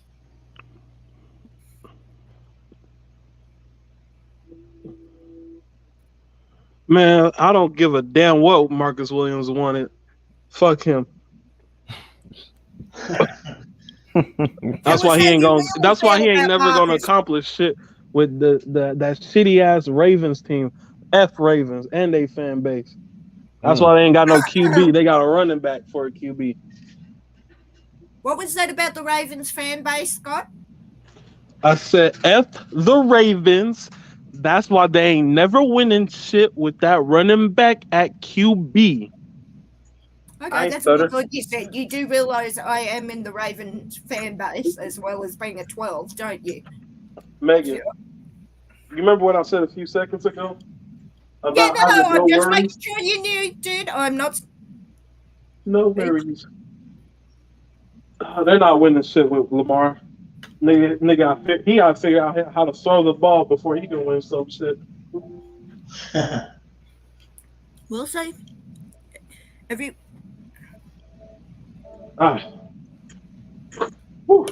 Man, that's crazy. It's like people just worry so much about nothing when the Saints are going 15-2. Oh, it's like 15-2. Who have you got the Saints losing to? You said what? You said 15-2 for the Saints. Yeah, not bad. Who are the two that you got as L's? I think one is Raiders, and then the other one would probably be the Eagles. Okay. Yeah. Okay. Yeah, we gotta beat the Eagles. Oh, you have to catch the Eagles. You don't just have to beat them. You have to beat them by at least 30 points. 40 to 50 if you can do it, but I'll be happy with 30 points. Someone said Ravens got a former MVP. Hey, guess what? What has that MVP that's voted upon players and other people gotten the Ravens?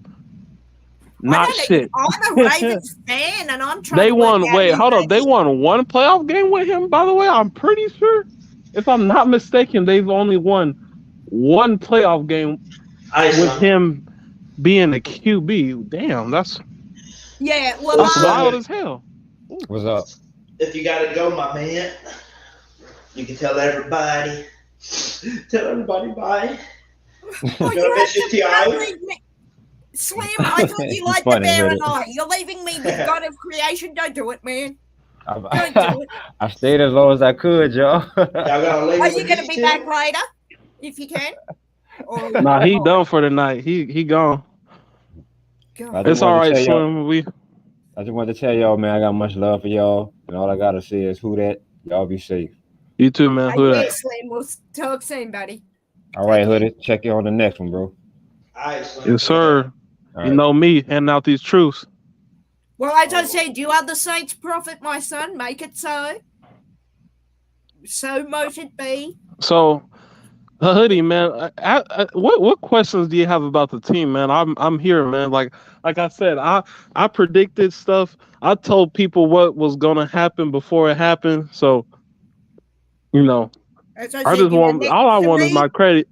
Hoodie has been here. That's why I'm kind of upset that Hoodie don't take my side, because he's known I've said these things, and they have been. Like I mentioned, I said we were gonna pants the Green Bay Packers, and everybody thought it was gonna be it's gonna be a back and forth. Nothing. It wasn't a back and forth shit.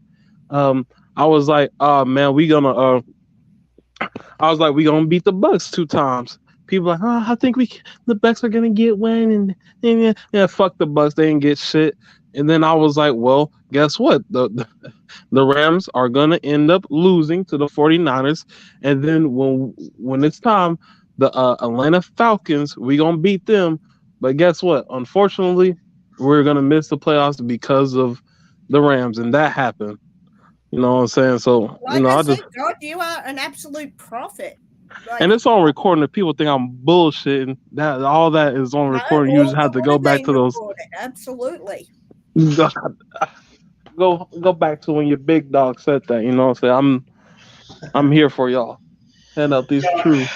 You know what I love about you, God? I remember that.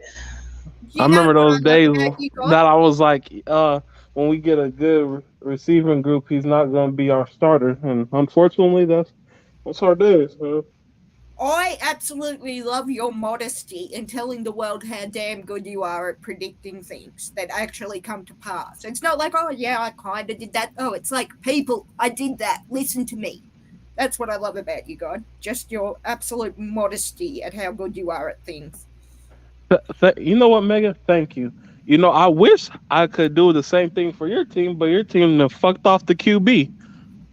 Yes, we did, and I still maintain it's the best decision they've made. But, look, I wish I could be as hopeful as you are, God, and, hey... If so, wait, hold on. Megan, my bad to cut you off, but, so, what would your idea be, what would you think if the Saints had not, would you think it would have been a smart idea if the Saints didn't get Jameis? Like, what if we just let him go, right? What would your outlook be? Say that again. If you let Jameis go? Yeah. If we didn't re-sign him, do you think that would have been smart by the Saints? Depends who you had in his place or who you were looking at. Oh, let's just say we had Andy Dalton in his place. I'd question your sanity. Then okay. So Megan, hang on, Jameis. Okay, Jameis right. would have been on. Hang on. Jameis would have been on the free market, and I would have been at Seattle to go for Jameis. So, failing to see how. Having said that, I guarantee you, our dumb front office probably wouldn't have taken Jameis because we weren't going for a QB this year, but. You're right. You know what's crazy, Megan? Okay, so last year, everybody was everybody besides me wanted us to trade for Russell Wilson because they knew y'all and Russell Wilson, that shit was about to end faster than what's his name, Michael B. Jordan, and what's her name? It was just ending up bad, and so I was like, no, man, we need to ride, pause. You know what I'm saying? We need to go with Jameis. And people are like, but Russell Wilson is he's a Pro Bowler. He's won a Super Bowl. He's more accomplished and all this. You know what I'm saying? If you're asking who would I take? No. I'm not I'm this is what I'm saying. I'm saying Jameis you know, or I was Russell, the I would person be to all be over like, I have Jameis. Jameis back. You know what I'm saying? I don't Yeah. know what Hoodie said back then. Y'all might have to go check that. I don't know what he said back then.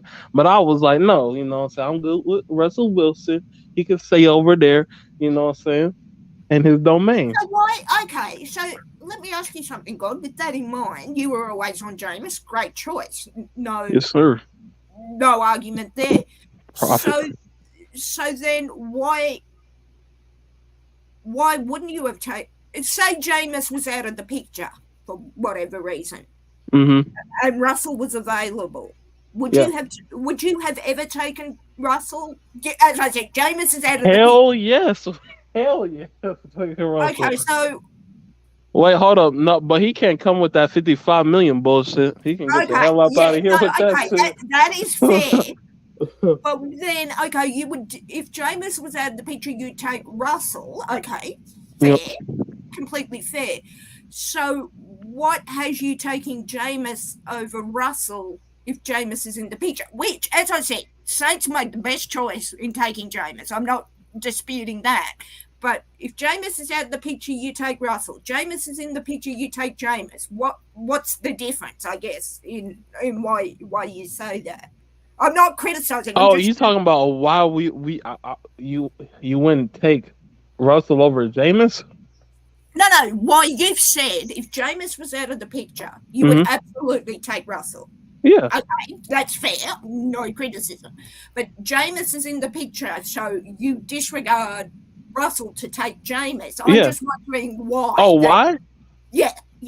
Oh, one, he's younger. Two, he's not fucking $55 million damn dollar grabbing penny pinching. Okay, that's interesting. You were at me for not paying him $55 million, but you. Well, the thing is, it was only a problem. It's only a problem when you have another good option that's not even a damn half of what the other person. If y'all if you guys had somebody like, say y'all like Baker, say y'all had Baker signed, right? Or not have him say he was just y'all were making deals with him and y'all had Russell and Baker was asking for the same price. I think Jameis is like 15 million, I think. Something like that. Something like that. In Russell, I'll be like, man, Russell can suck a fat donkey. You know what I'm saying? Like, no, we 55 million. Like, bro, 55 million my ass. Yeah, okay. Yeah. I've said from day one, 55 million, he was never going to be paid that in Seattle, and he wasn't. So I'm not disagreeing with you. I'm just wondering, on one hand, you say if Jameis was out of the picture, you would absolutely take Russell. Fair enough. But then if Jameis is in the picture, you're not going to pay him the 55 million. Makes perfect sense to me. And as I've said, I'm a big Jameis fan, and you get the better deal with Jameis anyway. That's all. I was just wondering. I wasn't criticizing. I was just I get it. I was just wondering your thought process on it. That makes sense. Right. Yeah. People. And look, see, they were criticizing me about.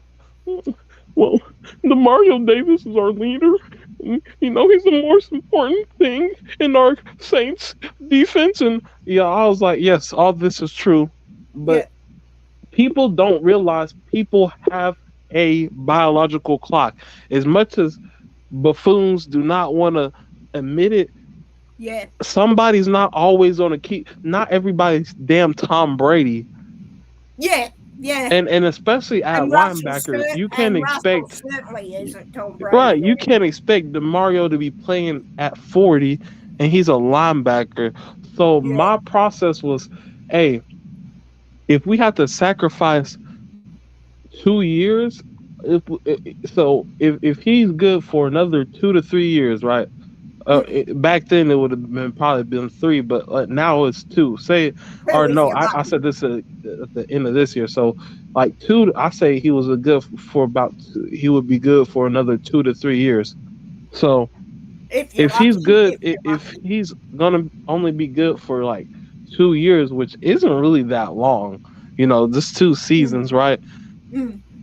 why not capitalize and getting as much for him with him having great numbers now, and maybe having Pete Warner, which is everybody agrees is good, and then having Quan Alexander, which everybody agrees is good, and having another addition to just add on. And if we need a stronger linebacker, we can just use what we get from having him for having DeMario traded.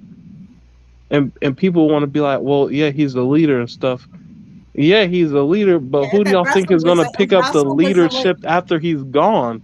Russell was At a some leader. point, he can't be the one that's holding the crib for everybody. People got to take the pacifier out and start being a man for themselves and taking their own actions. You know what I'm saying? And Russell, Learning how to play by themselves.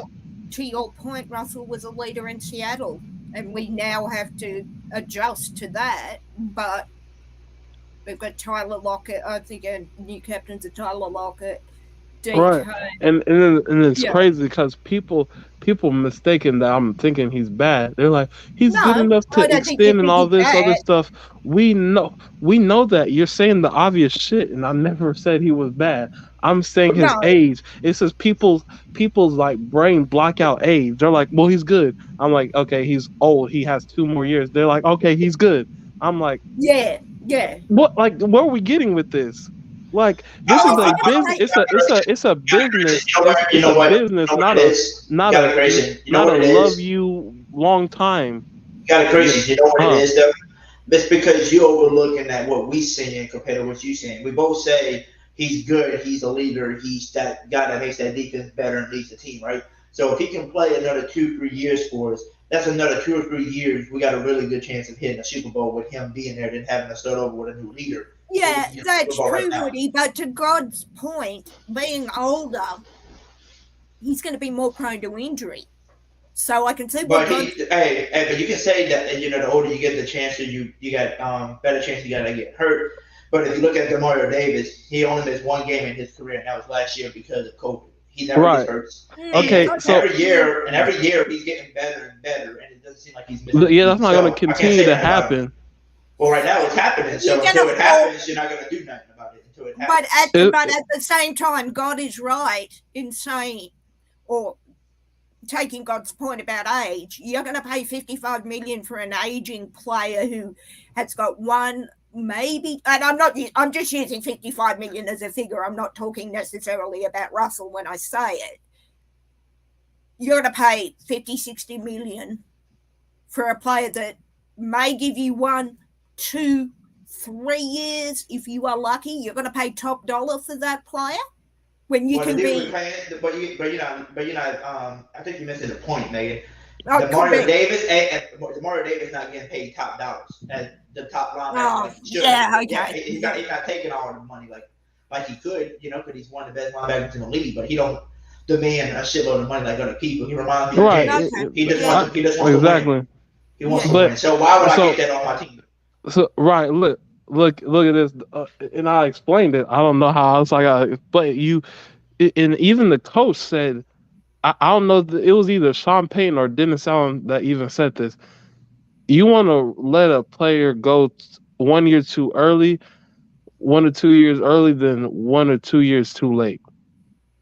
Yeah, and so. Okay. This is not even from me. This is from coaches who are in the act that actually know more than any of us about football and business decisions, saying you need to let a player go 1 or 2 years too early than 1 or 2 years too late. But that's not Dennis Allen. It can't be Dennis Allen because you just extended him for an extra year. So that means he's going to be here for I said it was either Dennis Allen or Sean Payton, but it was one of them. Sounds like something Payton would say. It was probably Sean Payton then. Right, and people say, "Oh, we love Sean Payton, and we love Sean Payton." Oh, by the way, the other thing, I think the other reason why people was arguing earlier, remember you were saying, why not have Pete Warner and Kawan, right? Yeah, people think those two are good. Hey, I love Kawan, and I think he's really good. The only difference between Kawan and DeMario is that DeMario is never injury prone. Kawan is. Now his injury prone is a problem. now it's a problem. And to replace DeMario, yes, but to be on the team to show the He wouldn't be replacing DeMario. That would be Pete replacing him as number one. Okay, and so then you're gonna just have Pete Warner and that's it. But that's why I'm saying Kawhi would be good to have that third linebacker piece to where it's not happening. You can rotate these players and keep them stay healthy. So he's good, but not good enough to be on your starting lineup. He's good enough to start, but I'm saying he's not gonna start all year because he gets hurt, like we said before. He's injury prone. But I would like to have him for a cheap price to rotate. Oh yeah, but what if he just doesn't get injured anymore? Then what? Then you've got a problem. Too stacked with big like players. my thing is people kind of act like, I feel like people act like everything's guaranteed with football. Like, oh, this is guaranteed. God, no. Like nothing's guaranteed. Like, obviously it's like, oh well, DeMario, he keeps getting better, and this is true. Actually, he has gotten better every year. But to think that it's never going to end. He's never going to get old. He's never going to dwindle. He's never going to. It's like, are we living in reality or fantasy? Because it's like, at someday, like if you were trying to build a team, like imagine having all good teams, right? Say a team, say two teams are evenly matched through all their players, but one team is keeping all their players and letting them retire. In another team is getting rid of their good players to a year to 2 years early and getting picks and getting great picks to keep replenishing for the future, than the other team that's just letting their great players retire and getting nothing for it. Who's gonna have a longer sustainable franchise? Because you remember, we're predicating this on, this is good players you want to keep because we're going to championships. So let's just say these two teams are championship teams. You know what I'm saying? They're very, very competitive championship teams. And they're doing almost the same. Maybe one has a lead over the other sometimes, but they're pretty even. And one is just giving their great players up to a year early and getting great picks off of them and sustaining their future, while the other is not. Which team do you think is going to end up being better in the long term? Because you realize also, after you done having that, who's going to come up in the place? So DeMario, he's obviously, I'm not taking anything away from him. He's great and all, but the problem is he is going to end up, the inevitable that's going to end up happening is he is not going to be on our team someday. No matter I can't even say no matter, because it's going to happen we know it's not going to, within 5 years. I don't think he's going to be playing for 5 years or more than that. So I think he's got around 3 years left of him. So even having him giving him 3 good years, by the time that's ending, and it's not like he would,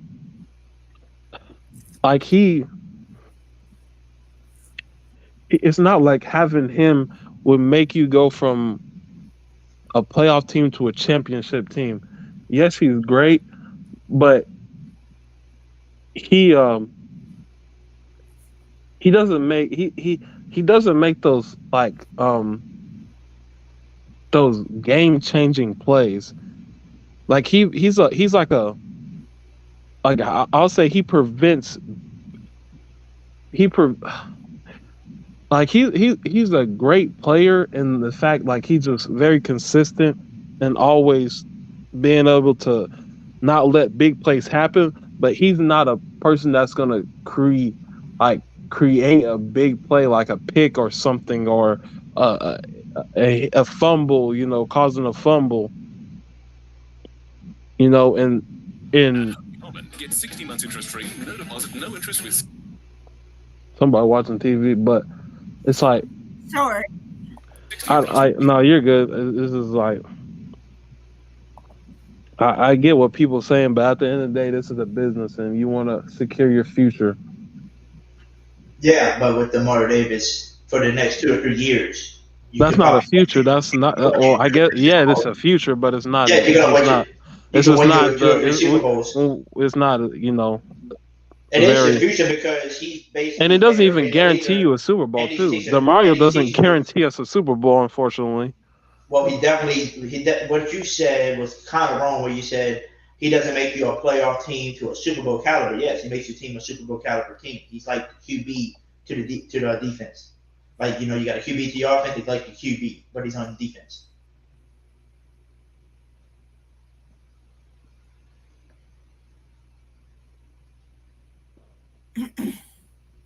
All right, fellas. I'm going to duck out because I'm seeing double and I'm getting a headache. So, pleasure talking to you as always. Yeah. All right, Miss Megan. Are you on tomorrow, Mr. Hoodie? Or are you working We should. tomorrow? We should because I'm off tomorrow again. So yeah, we should. Alrighty. Well, we'll jump on tomorrow after I play hours of Madden, which is causing a headache. So, yeah, we'll talk soon, fellas. Take it easy. And God, I want some of that chicken, damn it. All right, guys. What's your email? What's your email for he can email it to you? Like I'll put it in private. I'll put it in private chat. All right, fellas. Take care. Go Hawks. Take care. You Your Hawks too. and who that? Yep.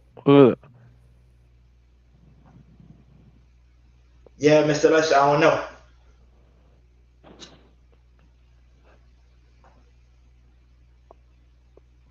I don't know how. I don't even know how to. Like I explain it. I don't like it. I explain it perfectly, and I don't know if people just can't comprehend, or what. No. I don't think you understand where we coming from. I clearly Demario understand. Davis, so Demario I understand because producing, if I didn't, I wouldn't. Hold I on. literally counter every Hold on, literally guys. Let me say. explain myself. Let me explain myself because we always let you explain. So this is where we're trying to come from. So if he's still producing, he's never injury prone. He's always there.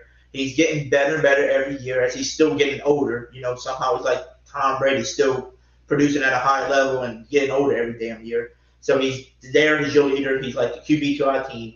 Let's say he still gives you another 2 or 3 years. He's still going to be that leader. He's not being asked for, to pay him thousands, millions of dollars that you want. He's not asking for that big money. And he's being that leader while Pete Warner, who you said will be the next replacement, he's learning how to be that leader and playing next to a guy like that. So when DeMario's time is up, there you go. You got your replacement. You still got your future linebacker now, and now you just got to get the young guy. Now we're hoping DeMarco Jackson's the next guy. But like I said, bringing in a dude like Kawhi on a very cheap deal is a great thing because I told you he brings the juice to the team too. But the thing I learned about him the most is if I would just let's trade DeMario now, I wouldn't be able to trust my linebacking core with this Pete Warner and Kawhi because Kawhi's going to go out at some point with an injury. Y'all might not be able to, but that's pretty confident. Especially because it's crazy because it's like, how do you say you like Quan, but then you downplay him when it works, and you're like, what? Which one is it? You like him or you don't?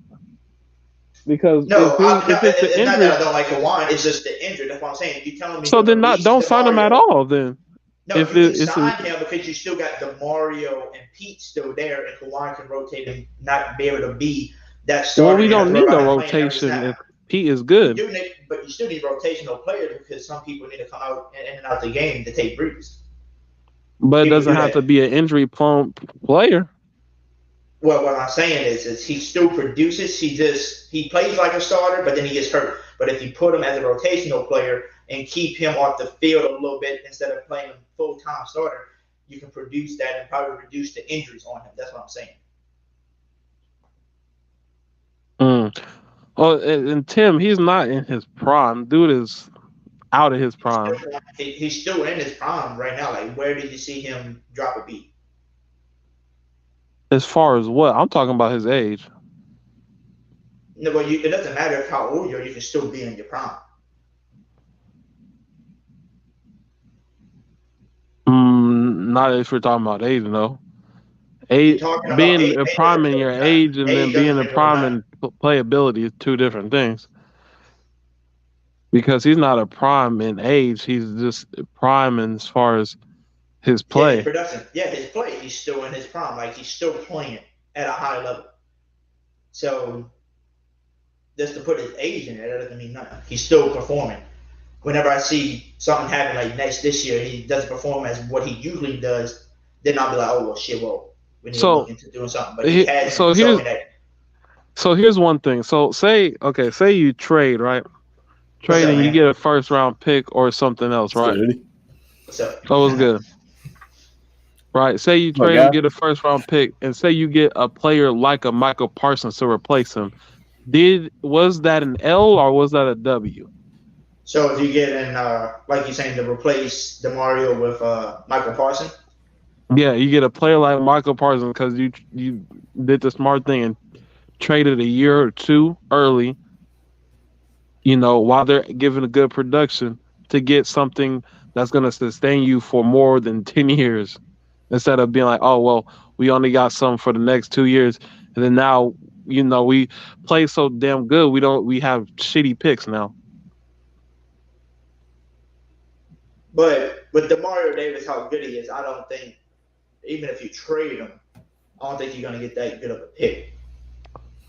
So you don't think he's good? I think he's good. I'm saying how the NFL. So you don't think don't think the NFL? I mean, remind you, the NFL and the national media are two different things because it's not like the national. If the national media doesn't have them top 5, it's not like the NFL teams don't.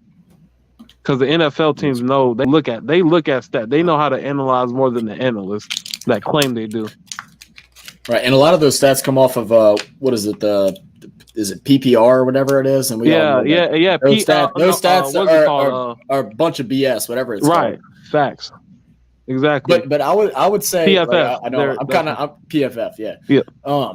You get rid of DeMario. I feel like that's the exact same mistake like Sean made with trying to trade away Malcolm, with getting rid of Malcolm Jenkins, because he's more than just his play right now. Like, he is that offense. He's that veteran leadership. He's the one that knows the schemes and the game plan the best and studies the film the best. You're not just getting rid of you're not just getting rid of a skilled player. You're getting rid of a heart and soul of the defense. Right, and that's a good point, but it was like, my point is, okay, so the difference would be, right? So so we, like I said, I can't remember, when do we let him go? Y'all remember when we let him Malcolm go? Jenkins? Yeah. I'm not sure. I can look it up. He was young. Right, he was young. Yeah, he right? was still fairly young. He played what? Like, he played like 5 years with Philly, huh? 5 more. Well, yeah, 5 years with Philly, and then he played how many with us? 2 more? He played, I think, 4 or 5. No. It wasn't 4 more with us. It was 2 or 3 more with us. Yeah, 2. Yeah, 2 more with us. Yeah, but before. Exactly. So he played like what, 7 or 8 seasons more? That's ridiculous. I'm not saying do that dumb-ish. I'm just saying like before he drops down, and you're like, hey, we know for certain he probably has a year or 2 left.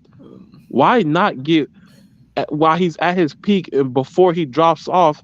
Like, it's like, like how in stocks, you want to always get the stock. You want to sell your stock. You invest. They keep going. The money goes, and then one day it's going to plummet. You always want to try to hit before it plummets, and that's all I'm saying with. Why? So I look. The answer to that is, yeah, you good, man. The answer to that is because it's the team that we are. It's our culture. We'll win now, so we're gonna do whatever we can to keep that guy that's gonna run that defense. That's the soul to that defense on there until he runs off that damn tires, and we got our replacement and Pete Warner, who's gonna learn to move up next. So we got people in place for that. But I want to just trade them away because the same thing gonna do that. They didn't win now, but right now they want DeMario Davis. So how did this debate start up? Because I kind of don't even know, to be honest with you. We were just talking earlier. It happened earlier. It happened earlier on the show. We was talking about something, and this conversation brought up, and then we got off of it, and then it was just me, him, and Miss Megan on here, and then we got back into the conversation somehow again. Somebody asked us there in the chat, like, how did this get back into the question? I said, I don't know. We got back onto this. Yeah. Well, so what I looked at, so he played with the Saints from 2009 to 2013, and Eagles 2014 to 2019, and then he played 2 more seasons with the Saints before finally retiring. So basically, he hopped out during he hopped with us 7 years. No, this like if you count in the Eagles and then after with us, so because he played 2 and then like what 5 years, something like that. So I mean, we basically got rid of him during that because that was during the 7 and 9 seasons, right? If I remember correctly. Mm-hmm. What? Or no, that was that. Yeah, because we didn't get back into like good playoff contention until what 2017. Mm-hmm. We had good playoff runs 2017 to 2020. Right.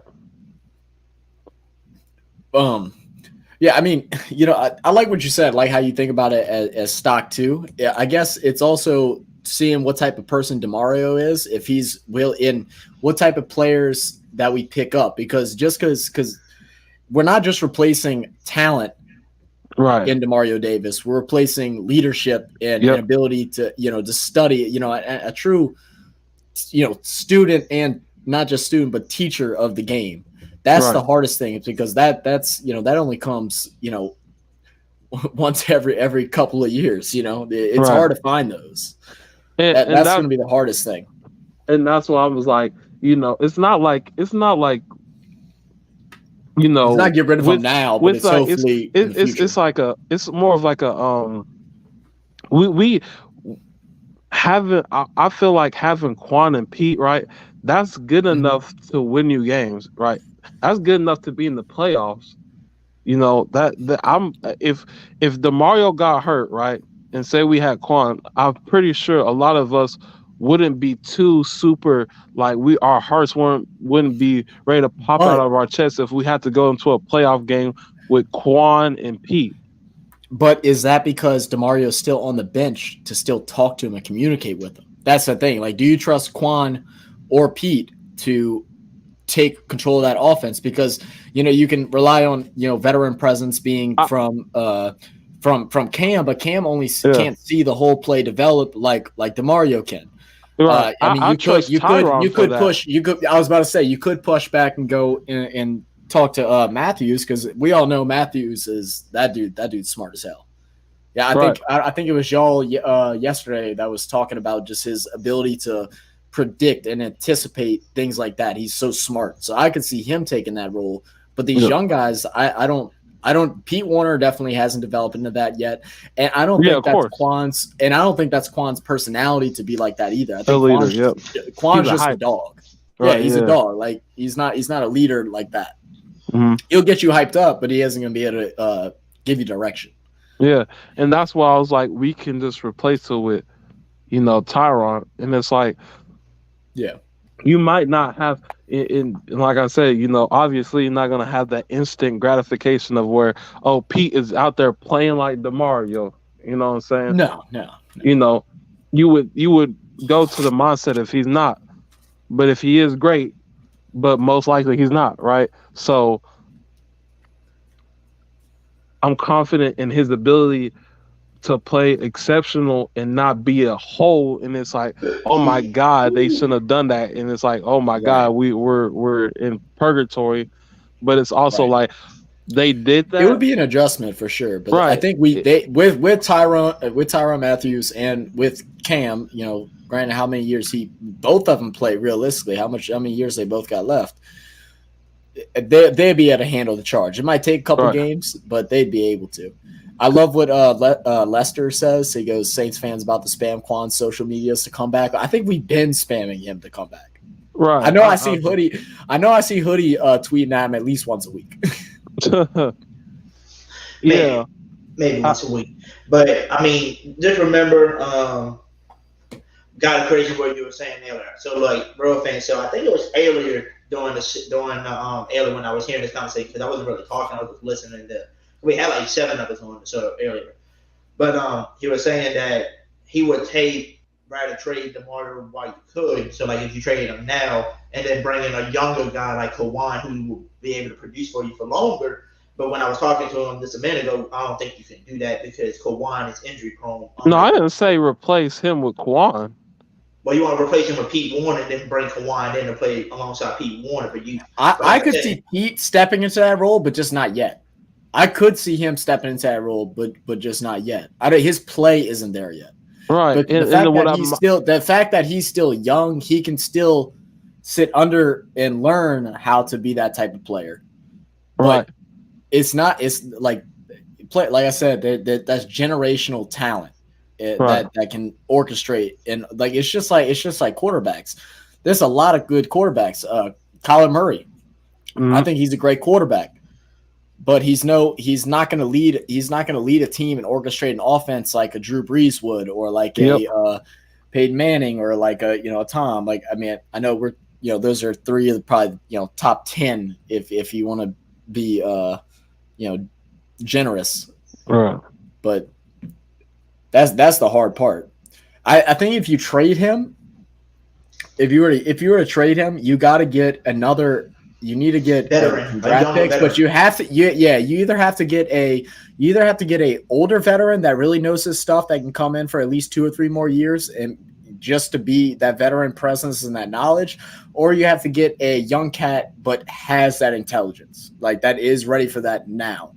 Like Fred, and that's judgment calls. That's judgment calls by the coaching and the GM. And I'm thinking like if I was to trade him, I would be looking for picks, Yeah. But obviously, this year wouldn't probably be the best since we are like a Super Bowl team. We're trying to win a Super Bowl, and after this year, it would be like okay, it'd be like either we got there, now saying it's like now we're just trying to upgrade and have a younger team because, obviously it's good to have veterans, but you don't want your veterans being your main guy. I don't want my players to be out there. I don't want no 15-year-old vet trying to go out there playing against DK Metcalf and he's getting and play every snap or some shit. Yeah, no. I want my veterans to teach my young guys. Right. So, I know Hoodie said something earlier about it's also a culture thing. I mean, we got to remember, like, God, I don't know how old you are, but you got to remember we didn't have no one wanted to come to the Saints. Right. Yep. Pre 2009, really. I don't even think anyone wanted to come here until we won a Super Bowl, and even then, it was still a little tough for a little while. Thanks. So, the ability to our culture has always been is making people feel like they're home here. And that has been one of the huge – that's why so many people retire as – now we're seeing players want to retire as Saints. Before, that really wasn't the case. That wasn't a thing. But yeah, I mean, I think that culture shock is the hardest thing because I mean, I'm with you. I don't know if I want to trade him now or anything like that now because I think for the sake of the organization, as far as trying to win the Super Bowl this year and doing all these things, but this is also a year for Jameis Winston.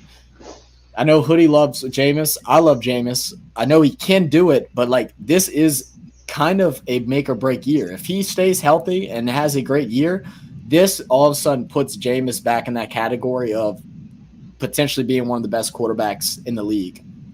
Yep. We get rid of a defense, and then all of a sudden he's having to sling it, and all the pressure's on him with the pressure of every single football fan and talking head in the media coming at his neck because our defense is allowing 30 points, and James has to put up 31 every game to win a game. That's not fair on Jameis, and it's not fair for his career either. We're not going to do that to him, for that reason. Right, but I don't feel like losing to Mario would be like, oh my god, now we're giving up 30 points a game. He's good, but it's not like he's the end all be all of the team. He's a ball hawk. He shuts down any run production or any run production in the inside. We always have trouble with little shifty running backs that can bounce outside, and that's why we have trouble with mobile quarterbacks. Is because we can contain inside very well, and that's why we struggle a little bit on the outside. I think that's formation, though. I think right.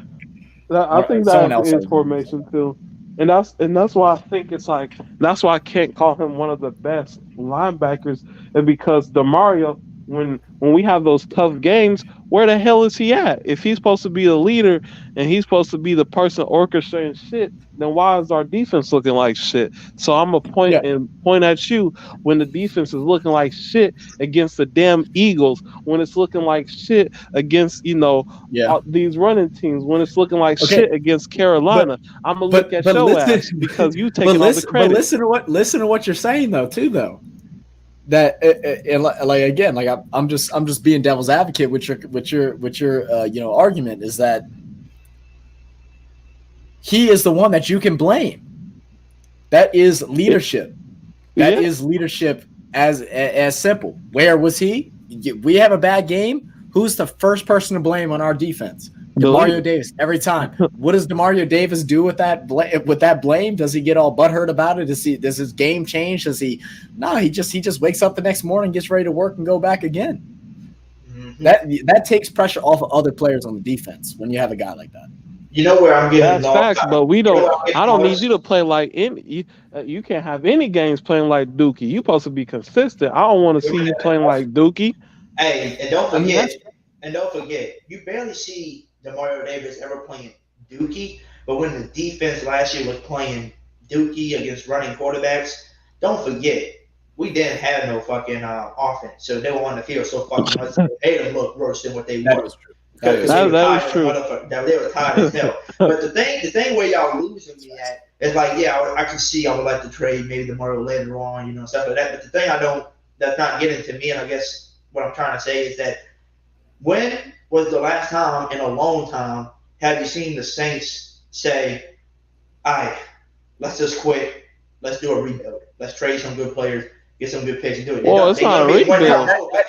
That's not a rebuild. There's a difference. We're a winning culture. No, that's not a rebuild, though. Just because you trade them is not a rebuild. No, I know that. No, but you heard what real fans said, right? If you trade DeMario, you're going to want to bring another veteran guy that can play for another 2 years. But that's what DeMario is doing. He's playing for another 2 or 3 years. So why would I trade? We don't want to be an in and out team like the Rams and like like these rich teams everybody wants to go because they got these pretty destinations and everything. We don't want to be an in and out team where you. But why we wouldn't be trapped because you had 3 bad games.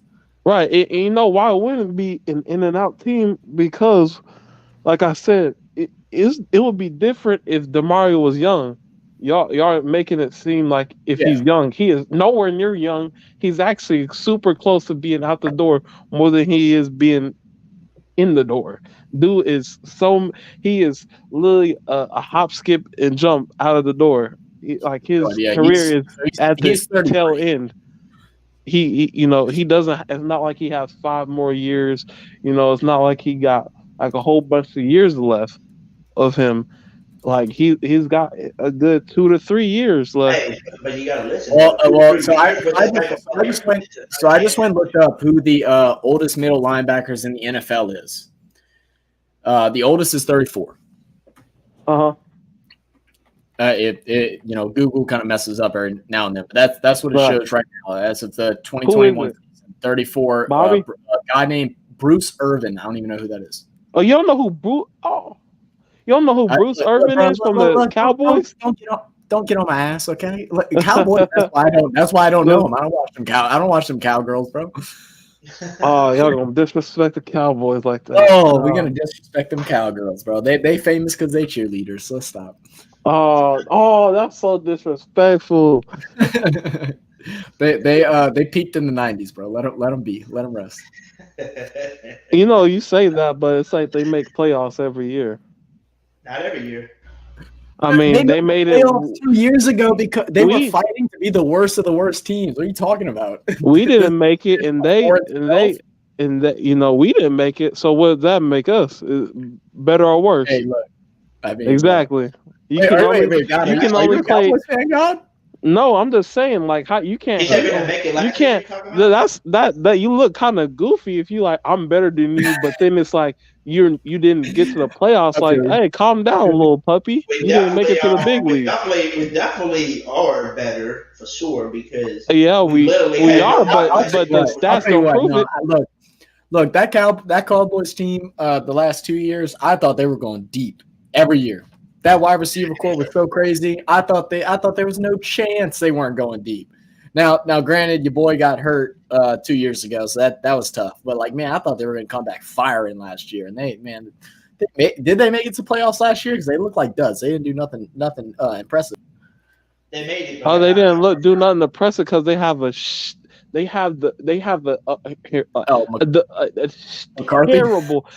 terrible head coach. If they had any competent human being with a brain as head coach, they would easily be getting in the conferences. But unfortunately, they don't have a competent head coach. Bro? How is he still in the league after you watch all them years that Brett Favre and Aaron Rodgers carried his ass? And then, bro, I don't know how he's still in the league, man. He need to go somewhere. Aaron Rodgers, y'all can blame Aaron Rodgers for not winning enough Super Bowls, but I blame the coach, and then same with Brett. That dude's an idiot. Yeah, but the thing is, the only reason why I gotta give him Aaron more crap is because the way people just glob all over him and slob all over him. It's like, well, if he's one of the greatest thrower of the football, I don't give a damn what your defense is. Suck that shit up and make it happen. Or who has your weapons? Shut up. Yeah. If you're getting paid $25 million per year or $50 million or whatever that big ass number you're getting paid, shut the hell up and just produce. I don't care what you got. I don't care all this. Shut up and just get the job done. You can only bitch and complain when you're not top dollar. I didn't like Aaron Rodgers right once Brett Favre was on his, like, basically when they were kicking him out and putting A-Rod into the starting spot. Everyone was already saying this, and like, don't get me wrong, he lived up to it. He is a great quarterback. But they're already like, yeah, this dude is going to be way better than Brett Favre. This dude's going to do.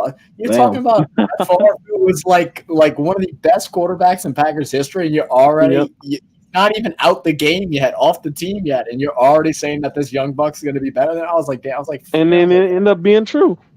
It was true. So I mean, like, maybe I'm just like, that's why I don't understand why people can't fathom of somebody being better than someone. I'm like, it happens all the fucking time. Why does people like, this person's never gonna be better? It's like people. Could y'all imagine football declining since the 80s? Like, what if it got worse? Like, we wouldn't be watching this shit. That's for sure. Declining? Or exactly. Thank you. Like, it's not. That's why I keep trying to tell people football evolves, but these old heads keep thinking like, oh, people in the 70s and 80s. It's like there's a different game, dude. Like, what? How many players did you have? You didn't. The difference between the 80s football and today's football is, one, people are more invested, and people are more invested with not only, guess what, being good physically, being more in shape. Two, having more scientific, like, nutrients and other things around football, and they take the game more serious in the mental aspect.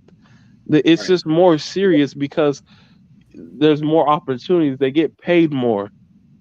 So we had this debate. Me and my co-host Nonfiction. We had this debate. We were talking about it during the NBA top 75 list, and we were talking about how and like Non's an old head, and so we were talking about how, there's like some of these players that didn't make the top 75 that are in our generation now. Could they outplay some of the guys that are in the top 75 or the top 50 25 years ago? Yes, they can. But you also got to appreciate how the game was and how they pave the way for these players to become greater, because you're talking they're more invested, they got the better science, they got better this, they got better that. Better. You also got to sit there and look that the kids growing up right now that are they have football aspirations that are 10 to 12 years old are sitting here watching guys like Josh Allen, like Patrick Mahomes, Justin Herbert, watching these young cats, Joe Burrow. They're going to grow up watching them. And if they're really serious about it, which you have to be if you're going to get into the league now, is they're going to study their film. They're going to study what they do to practice, how they treat their bodies. And that's why, and then they're going to find their own niche. I think it was, I'm a butcher, Paulo Banchero, whatever, the dude that just got drafted first overall in the NBA draft.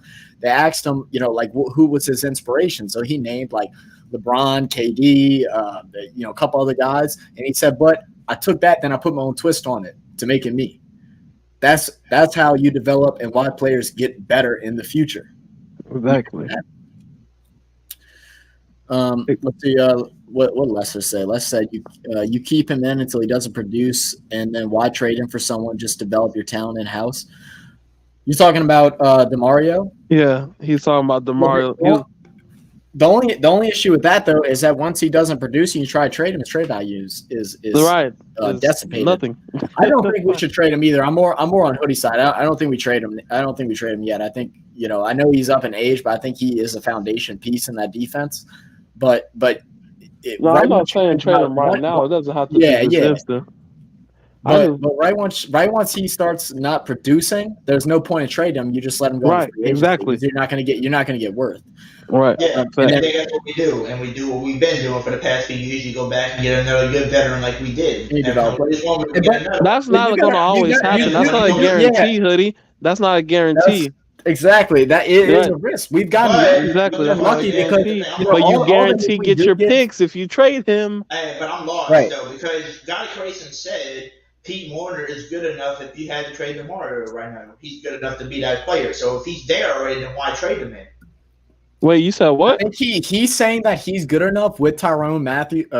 Is it Tyron? Tyron. I keep saying Tyron. Yeah. With Tyrann Mathieu, with Tyrann Mathieu back there and still giving that veteran leadership and knowledge of the game, it would work right now as long as we have him. Is basically what he's saying. He's saying if we were to get rid of DeMario like in the next year or two and Matthews is still with us, he'll be able to give that leadership, that insight, that knowledge of film study and all that stuff, while having Pete still perform at a high enough level to where it's not going to hurt us that bad, is what he's saying. But that'll give us, trading him will give us the ability to get new players, younger players in here to develop again and let the cycle continue. Right. Now with Hoodie's thing, which I agree, we have gotten fairly lucky with a lot of oncoming players. But you also got to remember, we talk all our shit about Sean and stuff like that, but Sean did have an eye for talent, and it's a lot of judgment calls too on who you get. Now we're gonna excuse Kevin White because I know y'all talked about that yesterday. Oh my, that was desperate. Laughing yesterday, and today. And today too. But you gotta realize. Now there's new people. I mean, we still got our normal GM and all those guys that's going to help with the recruiting, but head coach has a big say. So it's going to be interesting over the next 2-3 years, as long as Allen's still head coach, how we're going to develop those players and if we're going to pick up the right ones. I mean, you're always going to have a fluke, but when you look back in Sean Payton's era and you got guys like Robert Meacham and Henderson and like these guys that should have never Colston, guys had late round draft picks that he just saw talent in. We don't know if we're going to get that same thing out of Allen and the staff that we have right now. So it is a gamble, but like I said, I'm with Hoodie in this situation where if you trust that, like I trust it too. I feel like we're going to make good judgment calls. I don't think we get rid of him. I think we just let him rock off until we decide to. He's like the Drew Brees. He's like the Drew Brees. He's never gonna trade. Well, okay, no. I wouldn't say like Drew Brees. Okay, Drew Brees, we let play with a broken arm and broken shoulder and an oxygen bag on the sidelines. He needed to get his veggies in during the middle of the game. That way, he didn't exactly. Rest. Like, no, he ain't that dedicated. But I don't think we just trade him off. He is the QB of the defense, though. He's the guy that you don't want to replace. That's what I'm saying. Like, he's like the Drew. You want him just to rock it out, wishing he's still producing. Ain't nothing wrong with him. He's getting better every year, even though he's getting older. That's the only thing that's not getting better is his age, but he's still exactly. And then once you become a certain age, you get disposable. No. So whenever his abilities and stuff does not produce anymore, guess what you're gonna have? Pete Warner's gonna step up by then, and you're not gonna worry about DeMario anymore. One lucky thing with DeMario too, though, his style of play, because he plays more of like he plays more that I could be wrong, but it's just my interpretations. Like, he plays more of that hawk. He spies on the quarterback, spies on the running back, shuts down that middle lane. He doesn't put himself in a place to where he can get like make big plays. He just makes good clean plays. So like injury, I don't think is something like knock on wood here. That's not going to be something that's going to factor him, which does factor a lot of those older players, especially at the line. Man, defense is hard, man. You laying hits. You got guys the size of Derrick Henry running at you full blast. You're bound to hurt. But he's smart with it. He's smart with it. Right. Really that's what I've been trying to say. It'd be different if I got to run to the if DeMario was a Micah Parsons, but he's not. DeMario's not as young as him, and not to mention, you act like you can't just replace players. You act them like, oh, if we replace him, you'll never find somebody like him again. And no, DeMario is replaceable. He's replaceable, just like everybody else. And unfortunately, that's how it goes. Who are you gonna replace DeMario with right now? If you trade him, who are you trading with? I mean, who are you replacing with? Like I said, I would just move up Pete that's and a hard ass question. like I said, I'll just move up Pete and Quan. And I know y'all like, well, Pete has to learn more. Well, you guess what he has? He has a guy named Dennis Allen, who's been one of the most craziest defensive coaches. That's the point you've made so far. I love that because his mindset is insane. Right, his mindset's insane. And it's like, who is Pete gonna learn more from? DeMario or Dennis Allen, who was the coach? Right now, DeMario. And not to mention, not the fact DeMario wasn't even that good when he was with Jets. He became good when he became great. He was all right. No one knew who DeMario was when he was with the Jets, man. We knew who he was because it was like Jonathan Vilma. We knew who Jonathan Vilma was. He was not as good as he was when he switched. He became much more better when he became the Saints, and the reason that being is because of the defensive coach. Much more better. That's some good English right there. Yeah, that is some good English. He became much more. Too long today. Yes, he became better. He's just better in general. But just to let you know, Pete Warner will replace him in a few years when he's done. But Kawan, right now, Kawan, you're not replacing him right now. Like I said, Kawan is not going to play. Yeah, no one said Kawan replacing him. I think within the next, depending on how this. You can only replace one person with one person. Depending on how this. Pete Warner or Kawan, you said, right?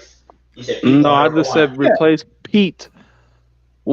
Just replace DeMario with Pete. He's saying Pete slips into that role, but you trade him for another position to develop underneath, like if it was bringing on like a brand new Pete or whoever. Right, and then not to mention, guess what? If say we got a first and like first and a third for him, what if that first tight end we end up getting our first round, we get a tight end with the first round, and that dude's like Darren Waller. And then you're saying a lot of what ifs. That's the whole point. The thing is, that's what. say that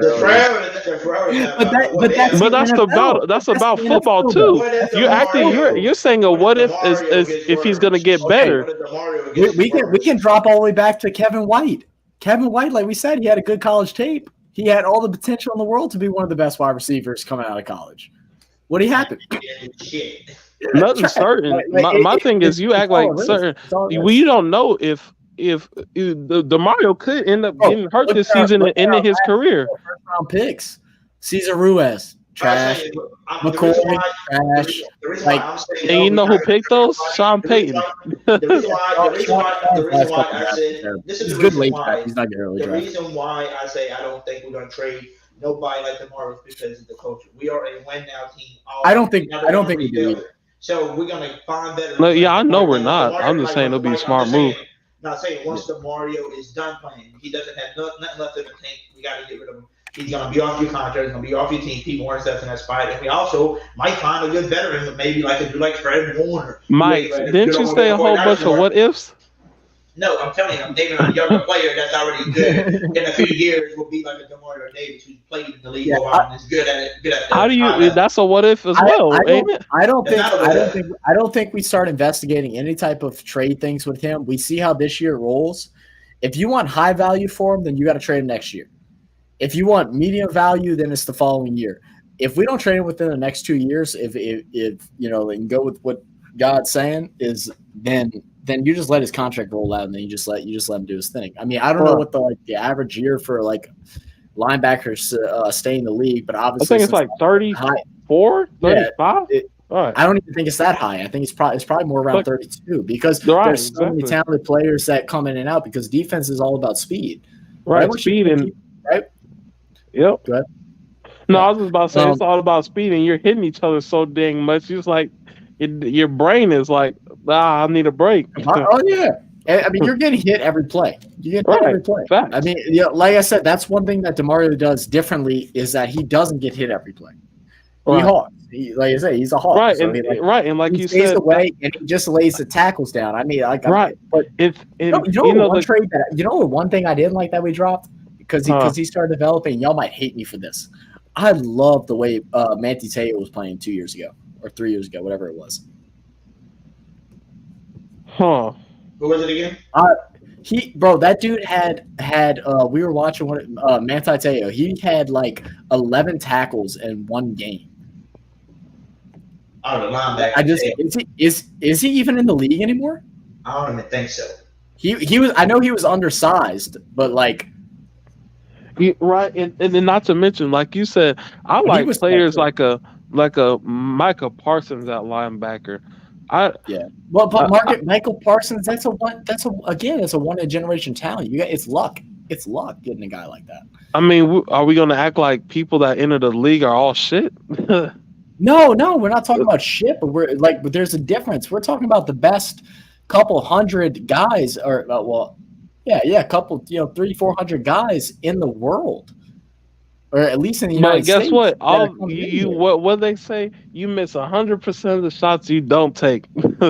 No, man. It's a matter of weighing the odds. It's like when is time? Like if Pete Warner develops this year, then I start looking for trades. If that starts developing, we don't even know if we got Quan yet. If we don't even get Quan yet, or get someone to replace Quan in his ability, because that dude's one of the fastest linebackers out there. You can go and then you don't make the trade. That's what I'm saying. You don't make the trade. You can't make the trade. It's impossible. All right. Because I see a couple people messaging right here. Randy says they barely made it despite you're talking about the Cowboys. Yeah, F the Cowboys and got a creation for standing up for the Cowgirls. That's messed up. The Cowboys are so goony, man. Cowboys are awesome. I never met a Saints fan. I got buddies that are Cowboys fans. We all have buddies that are Cowboys fans now. Ever since Katrina. No, you said buddies. I'm talking about I never seen a Saints fan that was a Cowboys fan too. Why would I not represent the place I come from, man? Like, you're from Texas? Okay. Are you from Texas or are you from New Orleans? I'm from Texas. I was born in Louisiana. But there you go. Oh, okay. I got you. You can represent the Texans. The Texans. Stop. Hey, bro, their field is nice. Have y'all been to their field? Was it Legion Stadium or whatever? Oh No, yeah, I haven't been there, but I know what it looked like. That field is nice, bro. I've been to. That field is nice. I went to a couple soccer games. That stadium is beautiful. You know what's speaking of nice, how are we the only ones that our accessories like our? I'm sorry to say this, I might get y'all might hate me, but the dome is kind of like it's like it's a dome, man. I want to see the night sky. It needs to be an open dome sometimes. And then two, the jerseys. Oh my God, they're so dull. They're so dull. I think they've wanted to change spots, but there's just no location. And then there's not a big enough property because his parking's already hell. We already have to park in the mud underneath the bridge and cross that little bridge. Oh my God, that's terrible. To get to the damn stadium. There's not enough room in New Orleans. New Orleans is too small. No, I wouldn't mind recreate the dome just like the way it looks. I still like the dome. I like the dome atmosphere, but I'm with you though. I would like to see some sunlight come in there, during the 3 o'clock games. I think that'd be nice. Right, especially the uniforms, man. The uniforms are so ass. I'm sorry.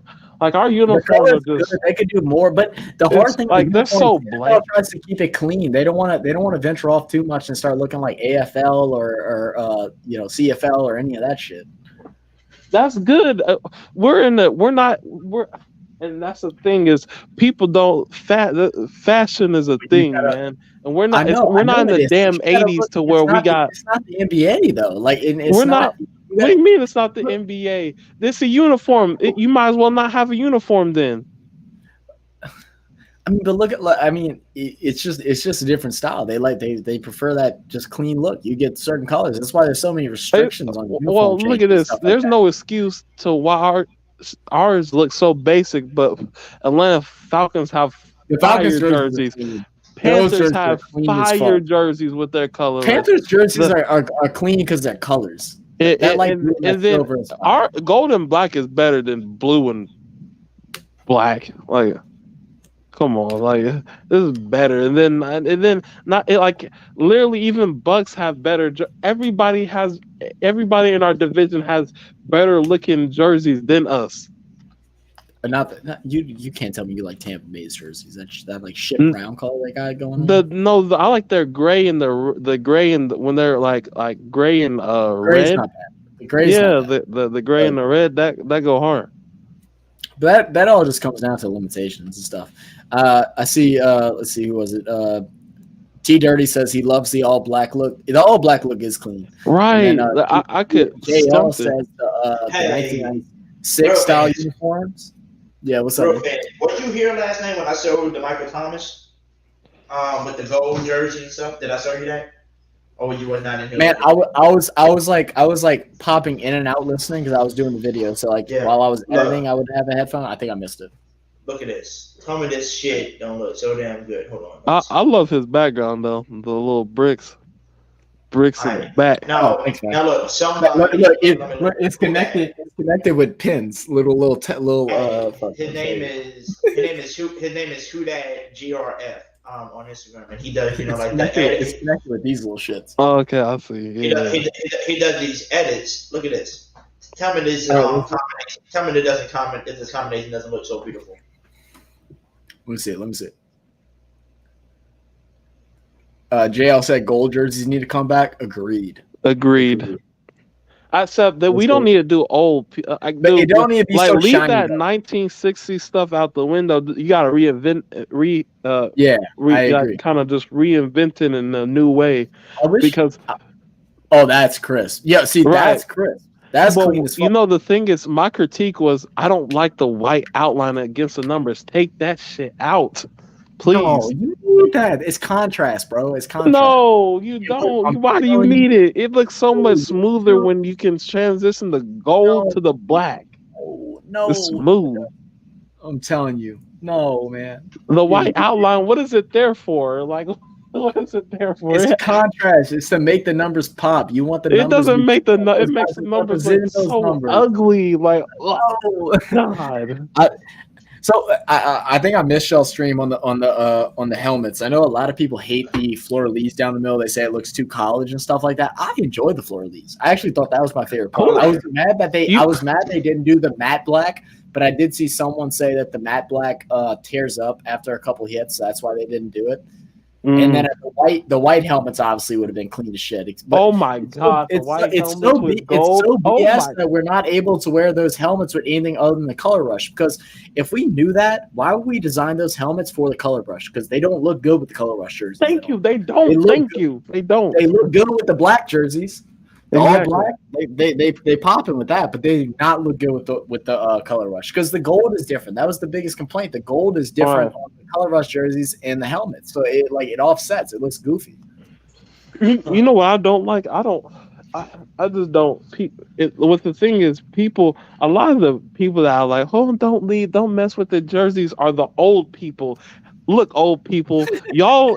This is not the 80s, the 90s. These are the 20. These are y'all are gonna forget about football in the next 5 years, man. Y'all grandkids have grandkids, man. It's a real thing, bro.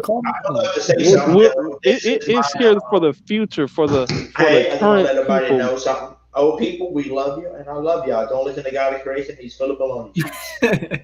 No, I didn't say I dislike them. It's just when you're talking about fashion, your opinion is invalid because we're in 2020. We're in 2022. But you got to think fashion is crazy though, because fashion changes every couple of years. Right. I mean, so like why? right now, And then not to mention, but no, you got to look at it this way: is that they're going to spend all this money and change their jerseys every 2 years. No, hold up, not every 2 years, but at least every 5 to 7. Okay, I can see that, but bro, mullets are back. Ain't no one like a mullet. Say I won't clip somebody's damn mullet off, man. I'm telling you, my old lady, her brother wants one so bad, and her dad is like, hell no. Exactly. Hell no. All right, what the hell wrong with him? You're gonna look because I remember looking at pictures of my dad in high school when the mullet was in style, and I remember looking at that shit. I looked at my dad and said, what are you doing, bro? Right, for real. Right, tripping. Exactly. That's what I think with the uniforms is a lot of the older people just want to see that. They're like, oh, I remember that when I was a kid, when I was 12, now I'm 70. Right. It's like, yes, cool. Yeah, I tell you what, I do hope they bring the flag. One thing to say to you. Sorry to cut you off. Oh, here we go. Go, Meg. As you well know, I am considerably older than you. So one more thing about being old, Junior, and I guarantee you won't make my you're gonna put in the old folks' home, man. I'm just playing that. No, I just mean as far as we love you, but it's just the fact when I put him in the old folks' home, I'll put him 6 feet under. Look, it's just the uniforms. It's like, why do y'all? Like if it was like if it was like an old person that had swag talking about it, it'd be cool. But it's like we're talking about y'all wearing baggy jeans and loose clothes and like, come on, man. You told me like, yesterday when I was wearing my 85 Largent jersey. Yesterday. Yeah, the jersey looked nice. It was fire. So that's old. That jersey was nice. But yeah, it's old. Old. But the thing is, you can have some look old and nice. I'd say. But the thing is, and then I say this too. We all know there's some styles back in the 70s and 80s that is right. Just, and I did say, you remember, Meg? I did say this. They bring back the triple XL T-shirts, white tees, and the baggy ass jeans. Please don't do that. Oh God, hell no. Gentlemen, we work against gravity. Pants go up, not halfway down your butt. Thank you. Right. That's not old lady talking. Thank you and good night. Right. No, then I said change the color though. That's what I said about that. I was like, if they're gonna bring it back, they need to make the blue. I think it's bluish, y'all. The blue a little lighter. God, let me go and get it so we can talk about. While you're looking at that, T Dirty also said that he would like to see the state of Louisiana back on the sleeves. I did like that look too. I like that look too. On the back of the sleeves, I wonder. I don't think I've seen that one. It's just a state. They got the Louisiana State on the side of the sleeves in gold, and it's like gold, and there's normally like a black or white highlight that's inside, and then there's a gold on the edge too. That's really nice. Right. You know what I said is we should have a jersey that represents Mardi Gras. Yeah, because it's a big thing. Oh, it's a big thing in Louisiana. It is. So why wouldn't you have that didn't work? That didn't work so well with the Pelicans, man. Like a lot of people. Because the Pelicans, whoever designed them is shit. Look, I'll tell you what. I saw one Pels. Yeah, those are clean. I like the sleeve. I like the sleeves with the stripes on the side too. Right, the stripes look nice. This is what I was saying yesterday, Real. I don't know if you were here. This is what I love. Our mean, I love Blitz the Seahawk, who is our mascot now. But this is what I love. This is the colors I love, which is why I love. Yeah. That is clean. As opposed I'll say there was one Pelican jersey concept that some dude made inside the Pels 12 group, and he took the our city jerseys, the NOLA jerseys. Yeah. He took pretty similar font that said NOLA across, but then like the fences like that are out on Bourbon Street that are like the balcony fences that come out. It had that pattern design that went like it started at the collar, went down like this, and then like finished down the side. That was clean as hell, and I do not know why they didn't go with that. It's probably just because the creator, whoever does the jersey designs, didn't come up with it, so they're mad and they didn't want to pay nobody. Because I'm telling you, that jersey was so clean. Well, they need to stop being mad because whoever is creating our shit is ass. He is ass. They are ass. Exactly. You are not an artist. You are shit. I went to a couple Pell games at the end of the season here, and I was sitting here. I was like, man, I was thinking about getting some season tickets. And I was like, man, I need to get me a jersey. So I'm looking, I'm like, I'm not buying any of these damn jerseys, bro. Like they got to redesign before I spend money on a jersey. Because like if it's something that my little sister could build, like I'm straight. I'm straight. I tell you, the jersey I am looking forward to when I get to Seattle to buying is the Kraken jersey, the home Kraken jersey, the blue and the red. Like the two-tone blue with the big anchor on the front, the S with the anchor on it, which is the Kraken home jersey for Climate Pledge. That Climate Pledge, is that what's that? That's hockey, Seattle's hockey team. The new Seattle's hockey team. Okay, I got you. That is. I don't know. I didn't know y'all had hockey out there. I've been watching a bunch of. I was not a season ticket holder. I was a member. Our inaugural season was this past season. Oh, so cool. yeah, I've been doing a bunch of NRL stuff. I actually that's what I've been filming today. I filmed like 8 NRL videos. What's NRL down there is something different here. That is our National Rugby League. What is it there? Yeah. That. No, Australian's National Rugby League. Yeah. Oh, who's your team in the NRL? The guy that I'm friends with that introduced me he's from Queensland. So he's a Brisbane boy. He loves the Maroons. So he's a good man. I've been on the talking about age, God. No, I was just gonna say, Matt, you know that 1995 fight? I watched that shit. That stuff that was crazy. That was crazy. I have been on the Maroons since the first ever game of State of Origin, which is that competition. Yeah. In 1980. So God, you talk about age and being loyal to a team, and the Brisbane Broncos. I'll tell you what, you guys. I know we'll get back to them too. So yeah, we'll get right. Right, we'll get right back to the football and stuff. But like, if y'all haven't seen like a rivalry, the State of Origin rugby stuff, that stuff is crazy. They had this fight. It lasted like 15 minutes. It was insane. They didn't even know what to do. They couldn't even. It was insane, bro. You guys have your rivalries in your football. We have them in rugby, but Queensland versus New South Wales, which is what Real is talking about, started in 1978 was the first unofficial game between the two teams. It goes on. It is, as I said, they hate each other, bro. They hate each other. It's crazy. I think it's because the players over here are so like you can't have all that fighting because it's like at the end of the day they're like, man, we trying to make money, man. Y'all can't be effing Another reaction we did was people are fighting in NFL because you wusses wear helmets. Our boys are bareheaded, barely wear any like body padding, like shoulder right. pads. Basically about to knock each other's brains loose. Well, no, because you got to think back in the day, like even NBA and NFL, like it used to be crazy. It used to be crazy like that too. It used to be brutal. We just reacted to the top fights in the 70s, 80s, and 90s in the NBA, and like you're talking about like players start going up into the stands fighting people like them.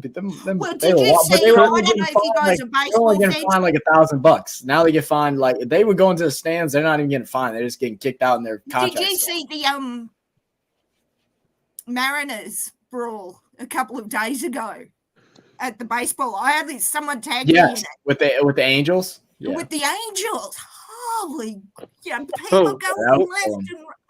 Holy crap! I haven't seen that. I was like, "Go the Mariners!" And then when people started being thrown out, it's like, "No, don't do that!"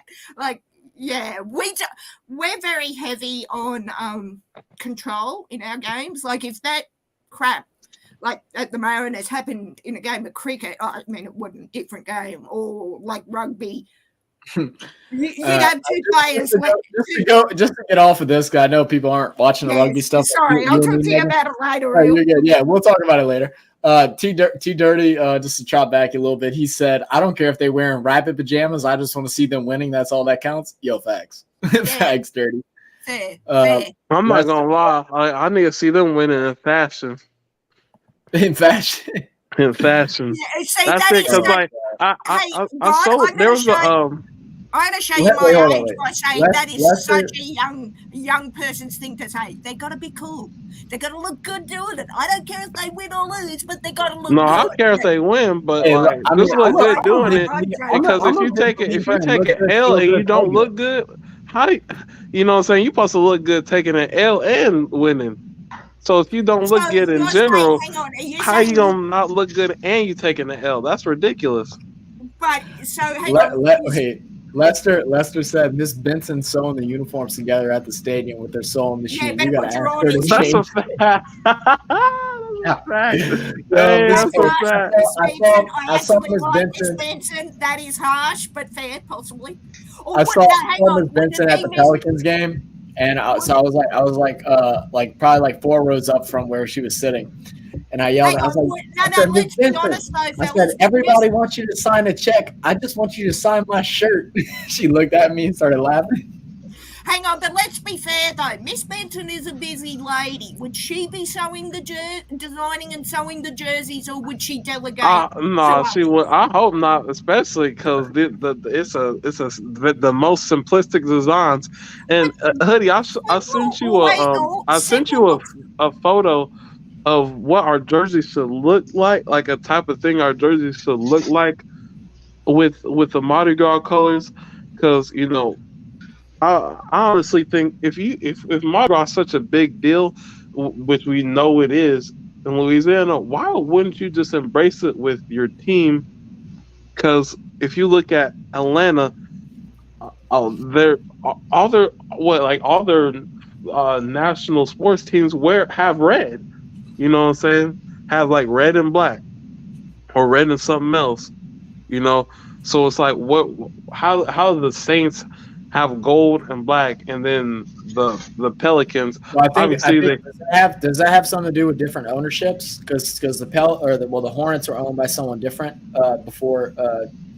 I think that because I don't know, does they have the same owner for all sports teams? Braves, Hawks. No, I don't think they do. I think we just are. It's just us, really. We're just lucky. I got you. JLJ also said, I came up on the baggies. I can't do the form-fitting jeans. Bro, look, like the Gucci Daddy shorts that everybody's trying to wear? I'm like, bro, I was like, I would get beat up if my shorts were higher than my knees. I get beat up when I was going. I can't do it I'll either. tell you something. If my backside was showing out of any pair of jeans or shorts I was wearing while my father was alive, he'd be like, "Girlfriend, you're not going out of the house." He's like, "Really? Work against gravity. Pull them up or wear a belt. You're not going out of the house with that." And I couldn't anyway. I'd be all the time trying to pull them up, and no. You said trying to pull them up. Where you wearing loose pants or something? No, if I was wearing those back in the early 90s, people were wearing pants down around their kneecaps. Yeah. That's what I'm referring to. I know you're a youngster. I know you. Oh, that's nice. Facts. I like that collar. Is that what you meant by the Mardi Gras colors, guys? Yes, I did. I don't think they allow 4 colors though. It's 3 maximum, isn't it? But you could change. Wait, I mean, this have green, purple, and black, right? Yeah. I think those are sleeves. I don't think the white. The white is. I think the white's just like. No, the white sleeves, but no, it's black, purple, green, and gold. Yeah, no, he's. Wait, where's the gold? On the back. On the collar, isn't it? Where? On the collar. On the collar? You've got the purple. So see. No, that's purple and green. Bro, above that. Oh right. What the no? Hold on. What the hell is that? Yeah, you can just take that. You can just take that off. I don't even. I think that might be a. Take off that. Well, I think that might just be a Photoshop thing. That was randomly placed. Look at how random that gold is. I would like that. Yeah, if you took the gold. Right, you can just take the gold off. Yeah, you can just simply just take the gold off. The only thing though with the green, the purple, and the black. What if you're playing like under lights at night? Black is not that easy to see under lights, is it? Or because I know. Wait, did you say black is not that easy to see under lights? No, because we have a cricket team here who plays under lights in a black jersey, and it is damn hard to see them under the big. I don't know how y'all work over here, but it's super easy seeing jerseys in black over here. I would actually. I like that one, God, but I'd like to see it with the green and the white around the collar with a white jersey, just for something different. Oh, white jersey? Oh no! Well, you'd have to have a white. You'd have to have an alternate. Because don't you have to have home and away, or like? Oh yeah, you do. Dark and light is what I mean, but I like that black. I really do like the black, but my understanding of it is you have a dark and a white or a dark and a light for your home and away, because that's why we have. That's what they should change it up. See, man, I would have us looking drippy. There's got to be different combinations too. So like black pants with a white version of that probably look kind of or the revolting highlighted green with grey that we wear that makes me sick with a migraine. I would say you would just have a white. You would have like a white white shirt, white shirt with like like with white pants, and then have like black socks, and then your shoes are like all 3 primary colors. I think they should do. I think they should do just like the NBA does. Where your color rush jersey is like every team gets their two. They're 3. They get their home, their away. The alternate for the Pels is their white, their navy, and then their red. And then you get your city jersey. So they got 4. If you make playoffs, then you get a 5th jersey. And you get a 5th different design. Okay. If they did something like that, that would be crazy, because then you could bring in something like that. That is, you don't need a home and away, but you can get that if you're in the playoffs. Then you can get an extra extended jersey. Real, how does it work? Because we've got, as I said, that. We call it the action green. I call it the puke-inducing migraine green, like here. And one of our jerseys is like head to toe in that green. So is that the color rush? Is that what you mean by the color rush? Yeah, that shows color rush. That shows color rush, yeah. Oh, that's what the color rush is. Yeah, that gives me... I cannot watch a full game. I love it, to be honest with you, if you want to be honest. I like it, but because it glares off the screen, I get migraines from glare. So I can't watch a full game with it, but so that's the color rush. Okay. Yes, that's color rush. But Hoodie, you I do snapped like over that there, bro? guy. I hear you moving with some chips. Is that some chips? No, that's some crackers. We had Some bread crackers and eating crackers and some shrimp dip. And you're Ooh, not that sounds sharing. good. Hey, Hoodie, I thought we were friends. You're not sharing it amongst us. Well, got a creation they want to share, so I am sharing. You know, I wasn't sharing my bread roll with tea dirty, my chicken and mayo bread roll with tea dirty, so I suppose I can't really talk about not sharing. Look, I wanted to share. Just, things happen. Yeah, and I mean, once you take that first bite, God, it's really hard to give up the rest. I understand. It looked darn good. That chicken looked darn good, though. Oh, thank you. Yes, very. Saying I was getting up all in there. I had to, coat the chicken very well. I was going to say coat it and then let it sit and then cook it. Yeah. That was good. Oh, some good chicken. Enjoyed it. Stop making me hungry. What's the time? 5 o'clock. Okay. But yeah, we need new jerseys, man, because these other jerseys are absolute horse shit. I like the fact that I don't know if you guys do it with your fans, but the Seattle Pro Shop has the 12s jerseys that you can customize. Like you've seen me wear the white jersey with Aussie fan on the back. Like I like that there's those custom ones you can do with your numbers and colors on them. But I would love to go back to the 85 jerseys, and I think that's the retro jerseys we're going to next year. I hope. I got a question. So who's in charge of making new jerseys? Like who's in charge of? Oh, we want to have new jerseys now. It's the Fanatics. Is the shop, but I believe. Well, it depends. The retro. Talking for the Seahawks, the retro, like my retro largent, is a company called Mitchell and Ness. No, that's not what I meant. I think it's Nike. I know for Seattle. No, that's not what I ment. I meant who's in charge of. Oh, do you mean who in the NFL's in charge of them? Yeah. Hey, man, I want to get us new uniforms type thing. Would that be an NFL thing or a team thing? Because I would assume it's not a damn team thing. I know it's not a team thing because we would have been had new jerseys if it was a team thing. That's a good question, God. I no idea. I think it's a damn. Probably the owners. The owners. The owner. Hey, Mrs. Benson, hey man, somebody needs to tell her we need to be dripped out, man, because. Whatever this lame ass fucking old bro, how long have you had this lame black with the same standard ass jerseys that like they don't give no inspiration, nothing pops out. It's just look, the Saints have been wearing this shit jersey for about 15 years now. I know that Paul Allen put up a vote for our new logo that went to the fans to design. Oh no, that shit was terrible. I saw that shit. That shit was ass.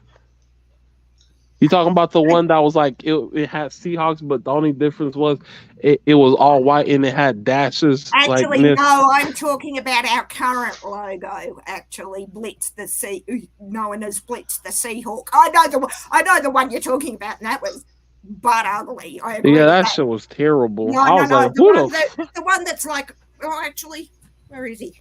This one. I'm not gonna lie, I need to start being a designer or something because whoever these bozos is that they have don't have any creativity.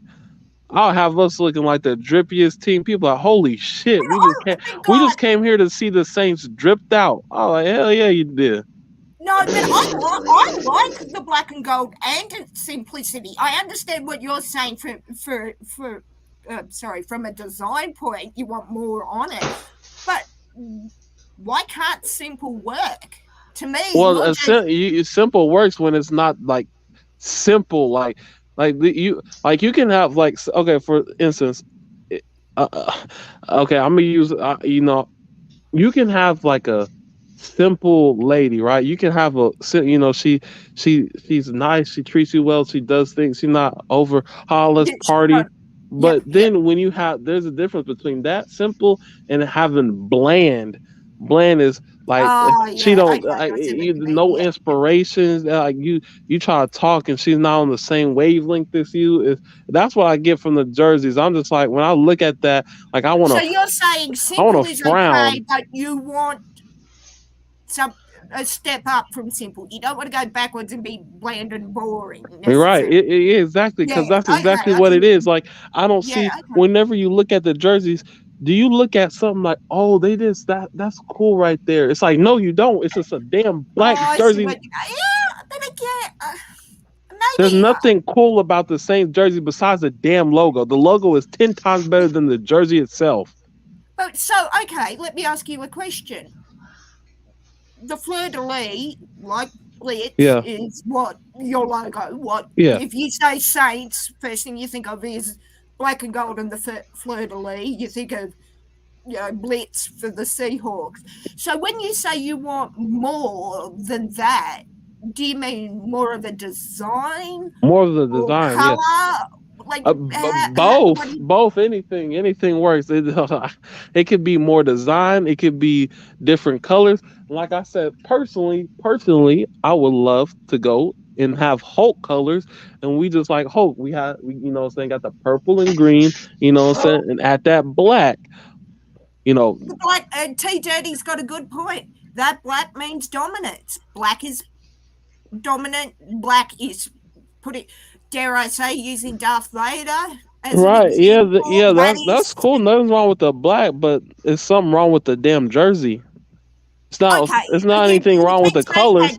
It's the fact that what it looks like. It just looks bland. You keep telling me something's wrong with it, God. Which look. Like, let me. I'm pulling. I can tell y'all where. Look, if Hoodie can pull up the jersey, I can tell you everything precisely that is wrong with the lame ass jerseys. I'm just wondering because you keep saying something's wrong, but you don't define. Right. If Hoodie pulls up the jerseys, like have a player with the black jerseys, because I think the white jerseys is fine. I like our away and I like our color rush. White jerseys, yeah. That's all I'm asking, God. I'm not disagreeing with you. Right, because it'll just be easier to tell you what I mean. Like it's just like it's so there's nothing inspirational about it. Like about the black, you're kidding. If no, not the color. About the about the design. Okay, sorry, I'm missing what you're saying. Okay. So Hoodie, you'll bring it up. Okay, so look, he don't even have the pants too. Look at that. Like, okay, so look at this. Megan. Mm-hmm.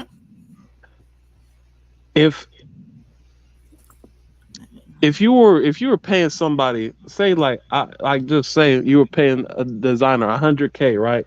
Right. Yep. Obviously, he's gonna have your colors right. Obviously, you're gonna have the logo right, and you probably want him to make it look good. For $100K, I'm hoping for $100K. Right.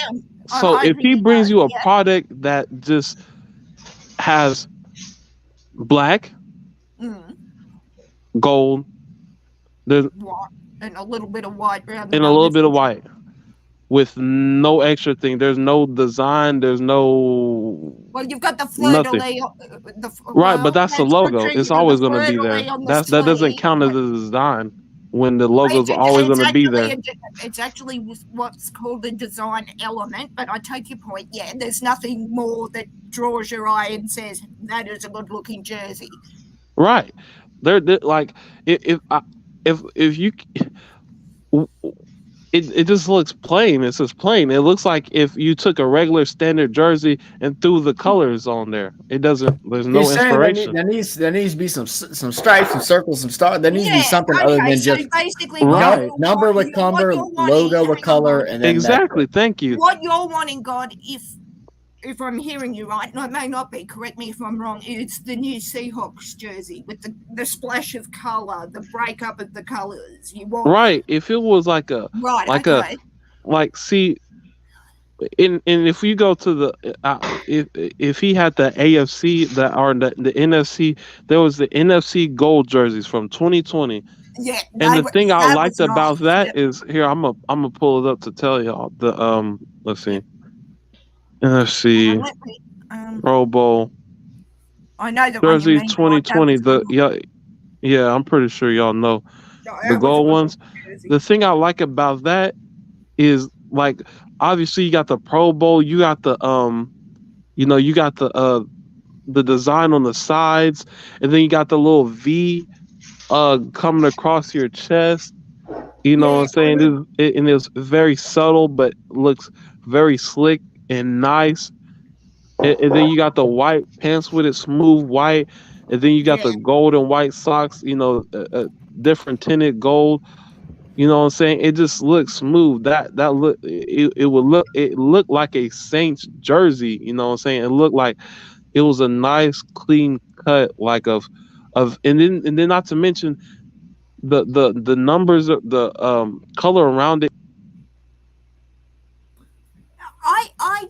I see your point, God, but for me, as an artist and a designer and one who is interested in design, I think the black and gold looks fine myself.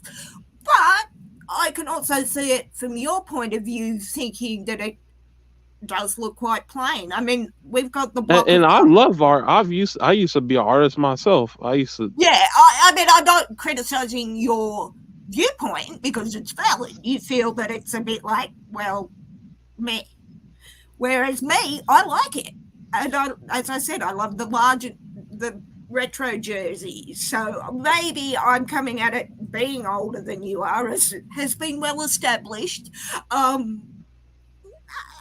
Plain can be good, but I think for me, what I love about the Seahawks is we have like our respect for Veterans Day. Like we have different jerseys for different occasions. Like we have the usuals, but we also have, in October we have pink jerseys for breast cancer. We have our Veterans Day jerseys and whatnot.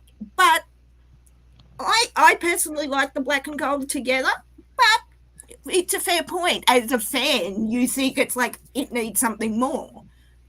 Yeah, I mean, I don't think you're wrong, but for somebody of my, because I do like plain because you can always jazz it up with accessories and whatnot. Yeah, okay. All right. As I said, I'm not. But the thing is, you said you can dress it up with accessories.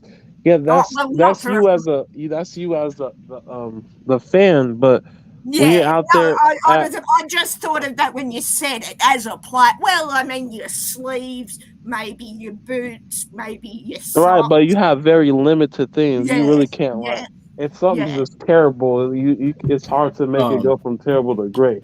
Hoodie, I don't know if you saw T Dirty's comment about looking up why the original owner chose the team to be black and gold. He said something you can look up. It's about oil. Oil, yeah, I had read that. I did. I wasn't looking at that. I was looking at something on my phone. But I can look it up. Oh, nice that we're keeping you entertained if you're looking at your phone, Hoodie. Yeah, I was looking at something on my phone. Yeah, he's like, hi, y'all born. Yeah, he's like, this is why I'm off camera, so you fools can talk and I'll just have a look at my phone. I'll play Candy Crush on my phone while you're talking. Yeah, it's just, and especially, Megan, the thing about it is, it would be nice, but unfortunately, we just had it for too damn long. Yeah. It's overstayed its damn welcome.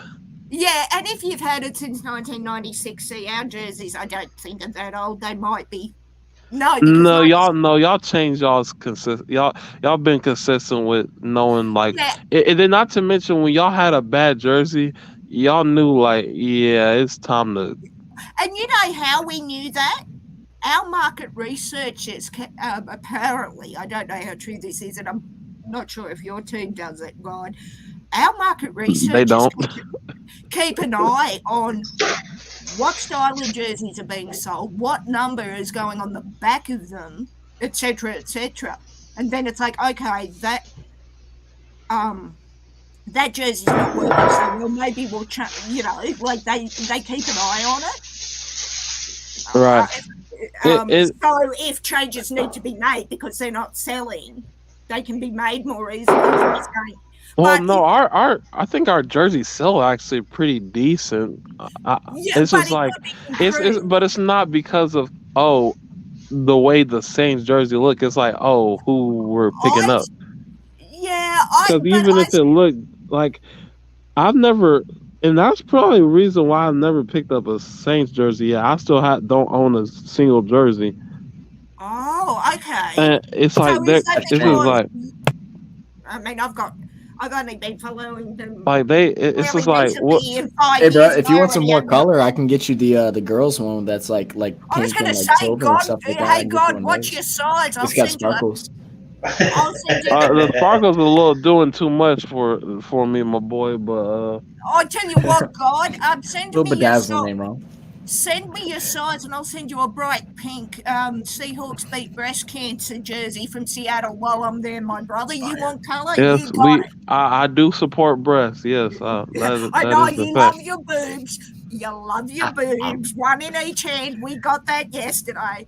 I think the black, to me, and being a dark sider in Star Wars as I am, the black equals Ooh, power excuse me. to me. Oh no, like I said, it's not the color. It's Yeah, just but more the. yeah. I do take Also, the Raiders already embrace that fully. They do Right. things with Star Wars every single year. I know. I love the Raiders for that. You can't see. Well, I can show you, but I've got one. On the 1986 Dome Patrol era jerseys and the current ones, those are clean. I like those, but that's old school. Like they need to find a way to mix the old school, especially now, because like we talked about earlier, like styles come back into play right now. We're seeing like so many styles that my dad used to wear in like college and stuff like that. Like he has shirts that he's handed me down that's in style now to wear. Well, they need to recreate those older jerseys and make them the combination of old style, new style, and then it'll be fire. And it's simple things, simplicity that they can keep it simple, but like God said, not bland. That's the toughest part. I thought that was a good interesting. If you go to the Seahawks Fanatics shop, which is where I get my jerseys from, 3/4 of that shop, no word of a lie, is our vintage and retro jerseys. You know, hoodies, the spray. We call them bomber jackets down here, but you know what I mean, like flight jackets. Right, yeah. All of that, because even though we wait, don't wear our retro jerseys till next year, I think, the Seahawks embrace and had brought back a lot of those designs, and I love it. I'm getting one of everything when I'm in Seattle, like those. Like the 76, I've got the established 76 jersey, which is the modern day colors, but done like the larger jersey. So, I mean, from that, because I am very traditional and I do love the retro, I'm blessed that I can grab all of that. And to me, it still looks good.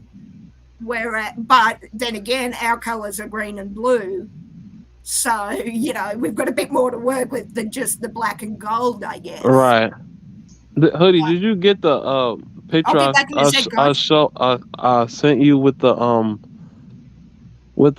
Pro Bowl jerseys? No, I feel like it was when the year Kobe died. I feel like those Pro Bowl jerseys is like that should have been like the Saints, like the way those look.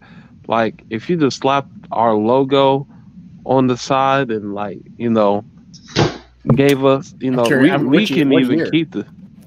It was the 2020 year, the year Kobe died. Oh yeah. Those are fire. Exactly. Those like are I fire. said, if you just still simple, but the design element is different. It's more aesthetic, like the way the lines go through the shoulder pads and come down. It kind of crosses through the chest, comes down towards like that. Yeah. Those are fire. Yeah, exactly. It's like you can like I said, you can have something simple, but you don't. There's a difference between simple and plain.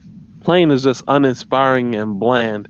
Like plain to me is like if I took a basic jersey, right? If I drew a jersey and I just threw on your colors, then that's what it looks like. That's plain. I shouldn't be able to be like, hey, I can take this. I can take the Seahawks jersey and just replace it with the Saints colors, and basically I would have the Saints jerseys. It's like, nah, that's I tell you what, terrible. you can do that with a Seahawks jersey, but you'll be paying money to the Paul Allen Trust for the privilege because our jersey designs are trademarked. Just saying. I mean, I'm sure they all have trademarks in it, but Right, there's exactly. ways around. There's so many ways around design trademarks. It ain't that hard. It ain't that hard to All right, I'm pretty sure. Like, but anyway, guys, slightest... I gotta hop off, guys. It was good talking to y'all. I still have to film like 2 more videos and edit. So it's good talking to y'all. Hope y'all have a great night. Enjoy the rest of your stream, man. Hoodie. Have a good one, my guy. Make sure y'all like the video. If you haven't liked the video, like the video right now. Yeah, like he said, like the video, man. Yeah, if you didn't like the video, you're a loser. Exactly, you're a loser. No, my bad. The word that got cursing was bum. You're a bum. All right, peace. Hey, peace, love, and chicken grease. Peace, love, and chicken grease. Peace, love, and chicken grease. Hey God, if you ever want to sling me some of your designs for ideas for jerseys, I'd love to have a look, man. I'll definitely come up with some because that, like, that, like, stuff is like this. Like, man, come on, man. Like, T Dirty saying his whole closet is full of Saints gear. My whole closet is full of 36 jerseys, rugby jerseys from New Zealand. So I completely get having one side of the closet, and that's not including my Seahawks or rugby league jerseys either. But yeah, I've got 36 jerseys from New Zealand. So yeah.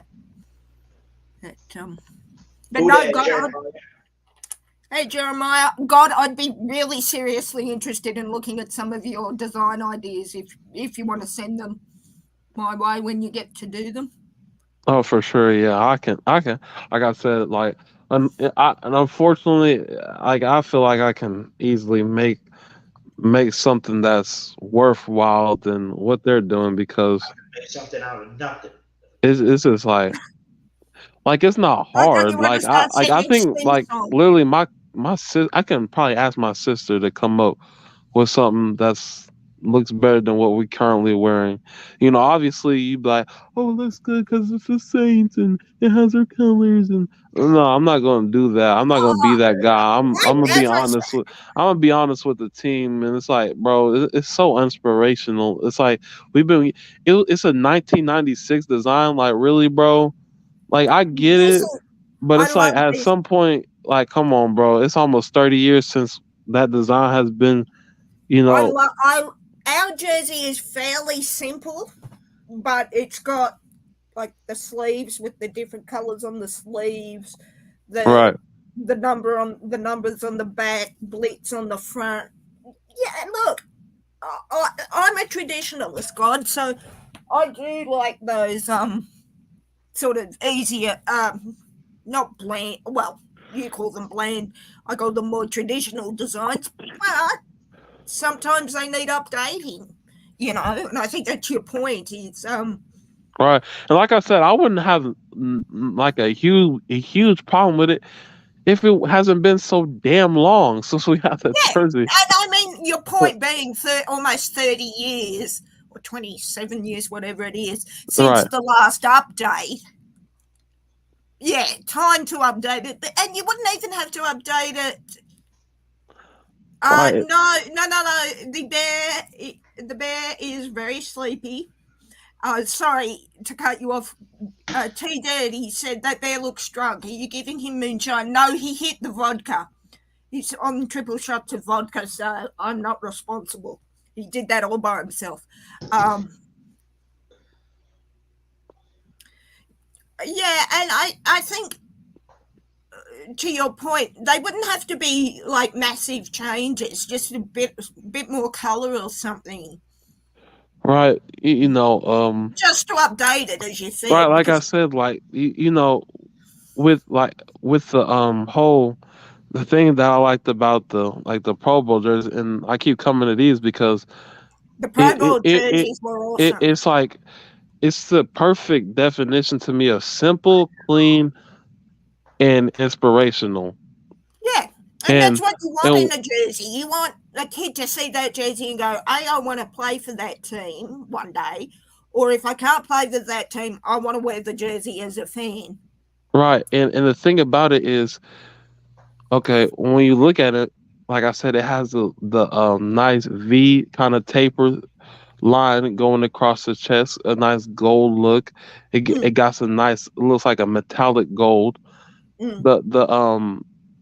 The numbers around it are they pop out because of the gold, and then the outlining, like the white outline with the white with the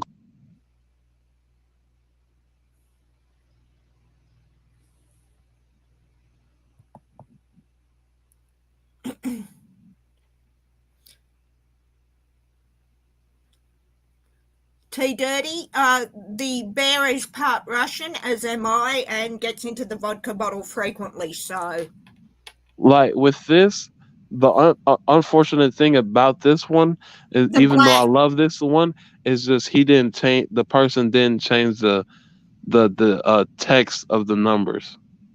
yeah, I was about to say, to me, that is a great jersey, but the thing my eye went straight to was the black of the number. Have it in a white. I don't think you No, want not gold. I don't even mean color. I just mean the text. You know how like Yeah, some like if you look I at the understand what you're saying, God, but I'm saying to me, okay, you don't like the black. The gold to me, and this is just my opinion, God, is the black is too stark against that shade of gold. If you want the black, you need a stronger color behind it. So what I mean is a darker gold. Or have the number in white. As I said, I don't think gold on gold, so a gold number on the gold jersey would work.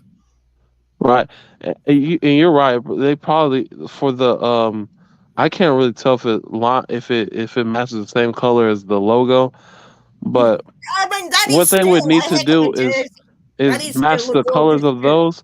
But also, if you take that white border around it, it'll probably look much better because it Yeah, looks too well, much. that would I be think the the thing black too. stands out too much with the white border being white and the gold being a light gold. So it's would just you like have it's a border around those numbers, or just have it the black with no border? yeah, have the black with no border because then it doesn't.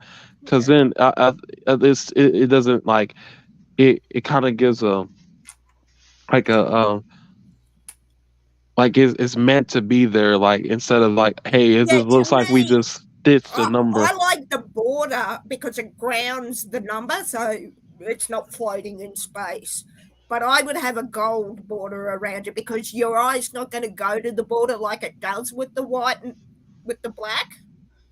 So even a light, like just the gold's maybe a bit darker than the jersey, maybe. But Well, yeah, I'll say like it would. I would like it to be shiny, like a yeah, shiny a kind of metallic. metallic look. Yeah, I was thinking that too because that matte. Like I said, if you know what jerseys I'm talking about, Megan, if you look at the NFC Pro Bowl 2020 jerseys, I'm the gonna bring gold that up. on NFC 2020 Pro Bowl. NFC. Hang on, God, just let me. yep. 2020 jersey. Just let me have a look. Oh yeah. I've You got see the you it's see the gold. way the gold is around the numbers. Oh yeah, I'm just Yeah, looking at that's Alvin. That that. that Yeah, is yeah. I'm just it, looking at Alvin Kamara. Yeah, that would be good on that. exactly. Yeah. You see how it's different enough to be its own thing, but also simplistic to where they're not trying to do too much. Also, what I like about the 2020 jersey is the gold is enough for your eye to see that there is a border around it. Yep. It's not like the black where your eye the white on the black where your Yeah. eye just goes to the border and doesn't see the whole number. Yeah, Yep. no, I agree. That is. Now I want Alvin Kamara's 2020 jersey. What is wrong with me? There's the retro Seahawks. Yep. Your man Russell Wilson was wearing that, and I was like, it looks very good. Like if That'd be you I tell you what, God, that'd be the only Russell Wilson jersey I would own is that NFC jersey. Just saying. I wonder if you can you even get in a like Pro Bowl jerseys? They just sell You those. could probably find them on eBay if you want to pay for Yeah, them. on eBay for $2K. Yeah, I've not ever. Oh well, I've never looked for them on the Fanatics. Yeah, that's a good question. I've If they do, I bet they're probably kind of expensive because considering that they change every year. and yeah, that they special. What's the word? They're unique to that particular year, as you said. They changed them, but it'd be if you got like a Russell Wilson or a Camara or your player in that 2020. It'd be. I'm trying to hunt down, and I do not like my chances of paying less than 500 Australian for it. Is a Super Bowl 48 jersey, Seahawks jersey. I do not like my chances of that, although I have been told you can get them at the Hall of Fame. It depends how much you want to pay. Like my Largent jersey, I will admit that I got on sale. Oh, that is awesome. That is a good-looking helmet. Shame it's not a Seahawks helmet, but we can't have everything our own way. That's a fact. How many helmets can you even have? Is it 3 as well? Is This that is what a fan made. I was going to say, is it fan made? Because Yeah, then that's the sad part. Fans are creating more inspirational stuff than actual paid designers. and which so is, you couldn't sell that even to fan to fan because it has the Saints logo. Yeah. Yeah, I was going to say the NFL will be unless you wanted to pay for a trademark, but that's Right. Right. Yeah, that's quite a bit of money. A lot of people do not have. Yeah, exactly. I know if you want to buy use a trademarked property down here, depending what it is, it's $15,000 to $30,000 for 1 year of the trademark. So, yeah. Anyway, always. But God, I'm serious. If you get some designs or your sister, whoever, I'd love to see them. Yeah. Yeah, I would definitely throw you a bone there because. Yeah, I mean, I don't know what I can. I mean, I can critique them from a design perspective. I don't know what else I can do. But if you're interested in that, my guy, let me know. Yeah, of course, definitely. All right. Well, it is 5:30 down here, and the bear is getting into the vodka, which is never a good thing. So I'm going to love you and leave you before he drinks my vodka stash dry. Yep. All right, Miss Megan. Always a pleasure, gentlemen, and you're on tomorrow, Hoodie, so we should be around. We should be around. All right. Behave yourself, God, or if you can't behave yourself, don't get caught. I'm about to hit the sack myself, too. Oh, you're not going to sleep on stream, so Hoodie and I can make fun of you. Oh, I didn't even realize y'all made fun of me. Well, thank you for telling me. Hey, have a look at the end of last night's stream, God. Yeah. It's all there. Hey, the good thing is at least the majority of the chat was probably sleeping by then. Yeah. Yeah, and then Hoodie started singing. As I said, God, you had to be there. You were kind of there, but sleeping. Just watch the end of the stream. It was quite hilarious. It got a little bit strange towards the end, Hoodie. I was rewatching it, and it's like, wow. Yeah, a bunch of commercial breaks up. Oh, every time someone opened their mouth, it'd be just hit the commercial button. So yeah, that was an experience. It was frustrating, but funny as hell. And then I threatened Slim South with putting his song as a ringtone, which I now have, and I was going to get my mother to call me during stream so he could hear it, but I spoke to her this morning, so it didn't matter. But no, it's always fun with you guys, even if we're going at each other, God. Yeah, it is. Jeremiah put singing with Hoodie's mic quality. That would be terrifying. There was a bit of an echo. Jeremiah, there was a little bit of feedback and echoing, which made me think there was more than one Hoodie. God, no, one is enough. I love you, Hoodie, but one is enough. But no, it was a lot of fun. It got bizarre towards the end, but no, it was all fun. And the bear and I. Oh, actually, I didn't show you who else I've got sitting. My Mr. Potato Head Grogu. Well, I want to say y'all have a amazing night. How long are we until regular season? Because nobody gives a damn about preseason. Oh, 3 months. Oh, training camp's in a month, and it's a month and a half after that, I think, isn't it? Yep. So it's kind of really like 3 months, 3 to 2 months, 2.5, 3 months, 2.5 months. Yep. So man, we getting closer and closer. 2.5 months till the Broncos get beaten by Seattle. Yes, God, I said it. Hey, well, it's good to have dreams. Indeed. As delusional as they may be, God, it's good to have them. You're exactly right. Like I said, I would have definitely had y'all winning that if y'all didn't unfortunately just part ways with your franchise QB. But hey, everybody can't be lucky like the Saints. Teams don't just hand their first round franchise QB to you for a bag of damn Cheetos. So box of beignets. That was another thing that we got onto. That's what it was. It wasn't even beignets. It was for free. It was free $99. No. It was what would we trade Kevin for? We got to a ham sandwich. I don't know if you were there, God. Beignets, donuts. Dude, my man, he probably getting traded for a lollipop. I'm not gonna lie. I was going to say, I would give you one jelly bean for him. I just had a mouthful of jelly beans, but I have a jar, and I'd give you one black jelly bean because no disrespect to those who like black jelly beans like my mother, I would give you a black jelly bean. What is that? Is that the licorice one? Licorice, yeah. I cannot do. I like I like licorice, but sometimes they don't be hitting. I ain't gonna lie. I'll be like, damn, this shit too strong. I like is red. Company. No, sour cola. Sour cola. Hey, by the way, got a creation just to show you. Because Jeremiah asked me this question, and I'm glad he did because it totally rings the bell.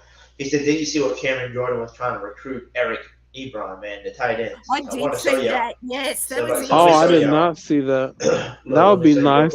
Look, see, this is Eric Ebron's, Twitter. And Cameron Jordan says Saints. What the? Ebron's still a free agent. And then when you click on it and you look at the comments, right? Ebron responded back, I'm ready to win, bro. Oh, so is screen? You gonna show it on the screen? Is that a hint that he may be coming? Yeah, I'm gonna show it on the screen. Oh my God, are my eyes so small, or can I not see that? You might need to enlarge this. Holy moly. My eyes. I can't even see. Oh, you probably this is the first post. That's the post. That's what Cameron Jordan. Still a free agent? Yeah, he said you're still a free agent, and then Ebron said, I'm ready to win. So, Hoodie, do you? Yes, sir. Bring him to the. Do you think the Saints will go for him if? No, they're fucking bird boxes, man. Sometimes they didn't think David Johnson was worthy enough, so they ain't bringing him up. They're weird. They're weird. Sometimes the Saints like to do weird shit, man. Welcome to the life of a 12, where you watch the front office in Seattle going, "What the was that?" We have had so many years of it going, "What are you doing, you idiots?" It seems like Dennis Allen's going to be more of a draft person and Sean was more of a free agent person, if I'm not mistaken. Yeah, I would say he's probably more of a free agent person. But then again, Sean gets lucky because people could be like, "Oh, well, actually, you remember when Sean drafted Marshawn Lattimore, and then he also drafted was it Alvin Kamara, and then he also drafted was it Williams?" Like he had a good he got a good like streak of. You can get lucky in the draft, though. Right, he got lucky in the draft, and people act like that's how he been drafted. I'm like, hell no, that's not how he's been drafted. I mean, you only have to look at Seattle's draft this year compared to the last 5 Or to you 10. can look at number 51 for us and be like, yeah. that's the person Sean Payton drafted, 51, man. Yeah. So I don't think you can say, coaches can only be lucky in the draft. I think it depends on the draft. Yeah, that's as well. But I will catch y'all later, man. All right, God, always a pleasure. You know, of course. Even though you drive me nuts, brother, always a pleasure. Yeah, of course we're going 15-2, and for the love of everything holy, Saints and Saints fans, we need new jerseys. We can bring these back whenever I become like 40. If you keep the crap up without my age, son, that's going to be no time soon. Just saying. Whenever in the next 20, but I just feel like it's just have a fresh start. This is nice for change, man. Just come with something inspirational, something not too bland. That's it. But hopefully your wish will come true, God, and somebody in the organization will hear what you're saying. Yeah, hopefully. And they do tell Michael Thomas he's the greatest receiver to ever touch a football. I'll tell MT that after I tell Steve Largent, dude. It's all good. Right. I noticed I said that as he was walking out the door. Bless you, God. Talk to you soon. Yep, you too. Talk to y'all soon. Who that and go Hawks.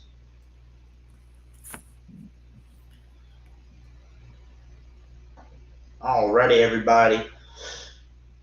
With that being said, I appreciate every single one of y'all staying up so damn late and being on this stream, which lasted 5 hours tonight, man. It was a great show. It was definitely fun. Had some arguments, had some good conversations, and we all had a conversation about, if we think we can maybe make without getting an extra running back right now while AK's gone. So, with that being said, if y'all don't mind, make sure you hit the subscribe button if you haven't already and turn on your notifications so you don't miss out on any of these great podcasts that we do, man. And we also do great giveaways on here as well. We do jersey giveaways, NFL tickets giveaways to the home games. We do money giveaways. We do donations to children's hospitals, donations to food banks. We do donations to everything, man. So make sure you turn on your notifications and subscribe so you don't miss out on that. And also, spam the heck out of that like button on your way out, on your way in. It doesn't matter. Just hit that damn like button for me if you don't mind. And I'll definitely see y'all tonight, which is basically tomorrow, which will be Wednesday night. I'll see y'all again. And the topic is going to be about the Cameron Jordan. That's what we're going to talk about tomorrow, and about Cameron Jordan trying to recruit Eric Ebron into the building. But with that being said, y'all, I love every single one of y'all that came on and talked with us tonight, and everybody that stayed tuned all night and chat. But with that being said, all I got to say is what to y'all? It's who that to y'all, baby. Your boy Hoodie Jube is out. We'll see y'all tomorrow night. Love y'all.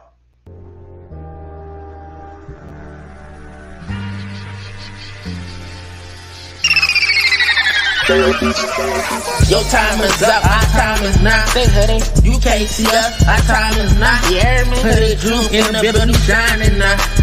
You can't see us, our time is not at all. Your time is up, our time is not. Say Hoodie, you can't see us, our time is not. You hear me? Hoodie Jube in the building shining now. That NO, you can't see us, our time is not.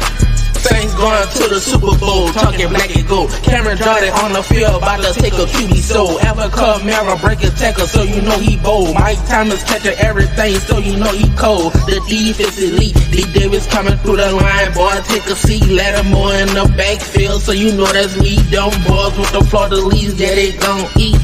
Yeah, he talking Pyromatic, he talking Marcus May. We in the backfield, we gon' make them pay. Them boys hitting hard, they need an X-ray. Yeah. We talking black and gold. We talking black and gold. We talking black and gold. We talking black and gold. We talking black and gold. We talking black and gold. We talking black and gold. Straight to the Super Bowl. Your time is up. Our time is now. Say Hoodie, you can't see us. Our time is now. Woo. Hoodie Jube in the building. We shining now. We shining. You can't see us. Our time is now. You heard me? Your time is up. Our time is now. Woo. You can't see us, our time is now. Say Hoodie, Hoodie Jube in the building, we shining now. You can't see us, our time is now.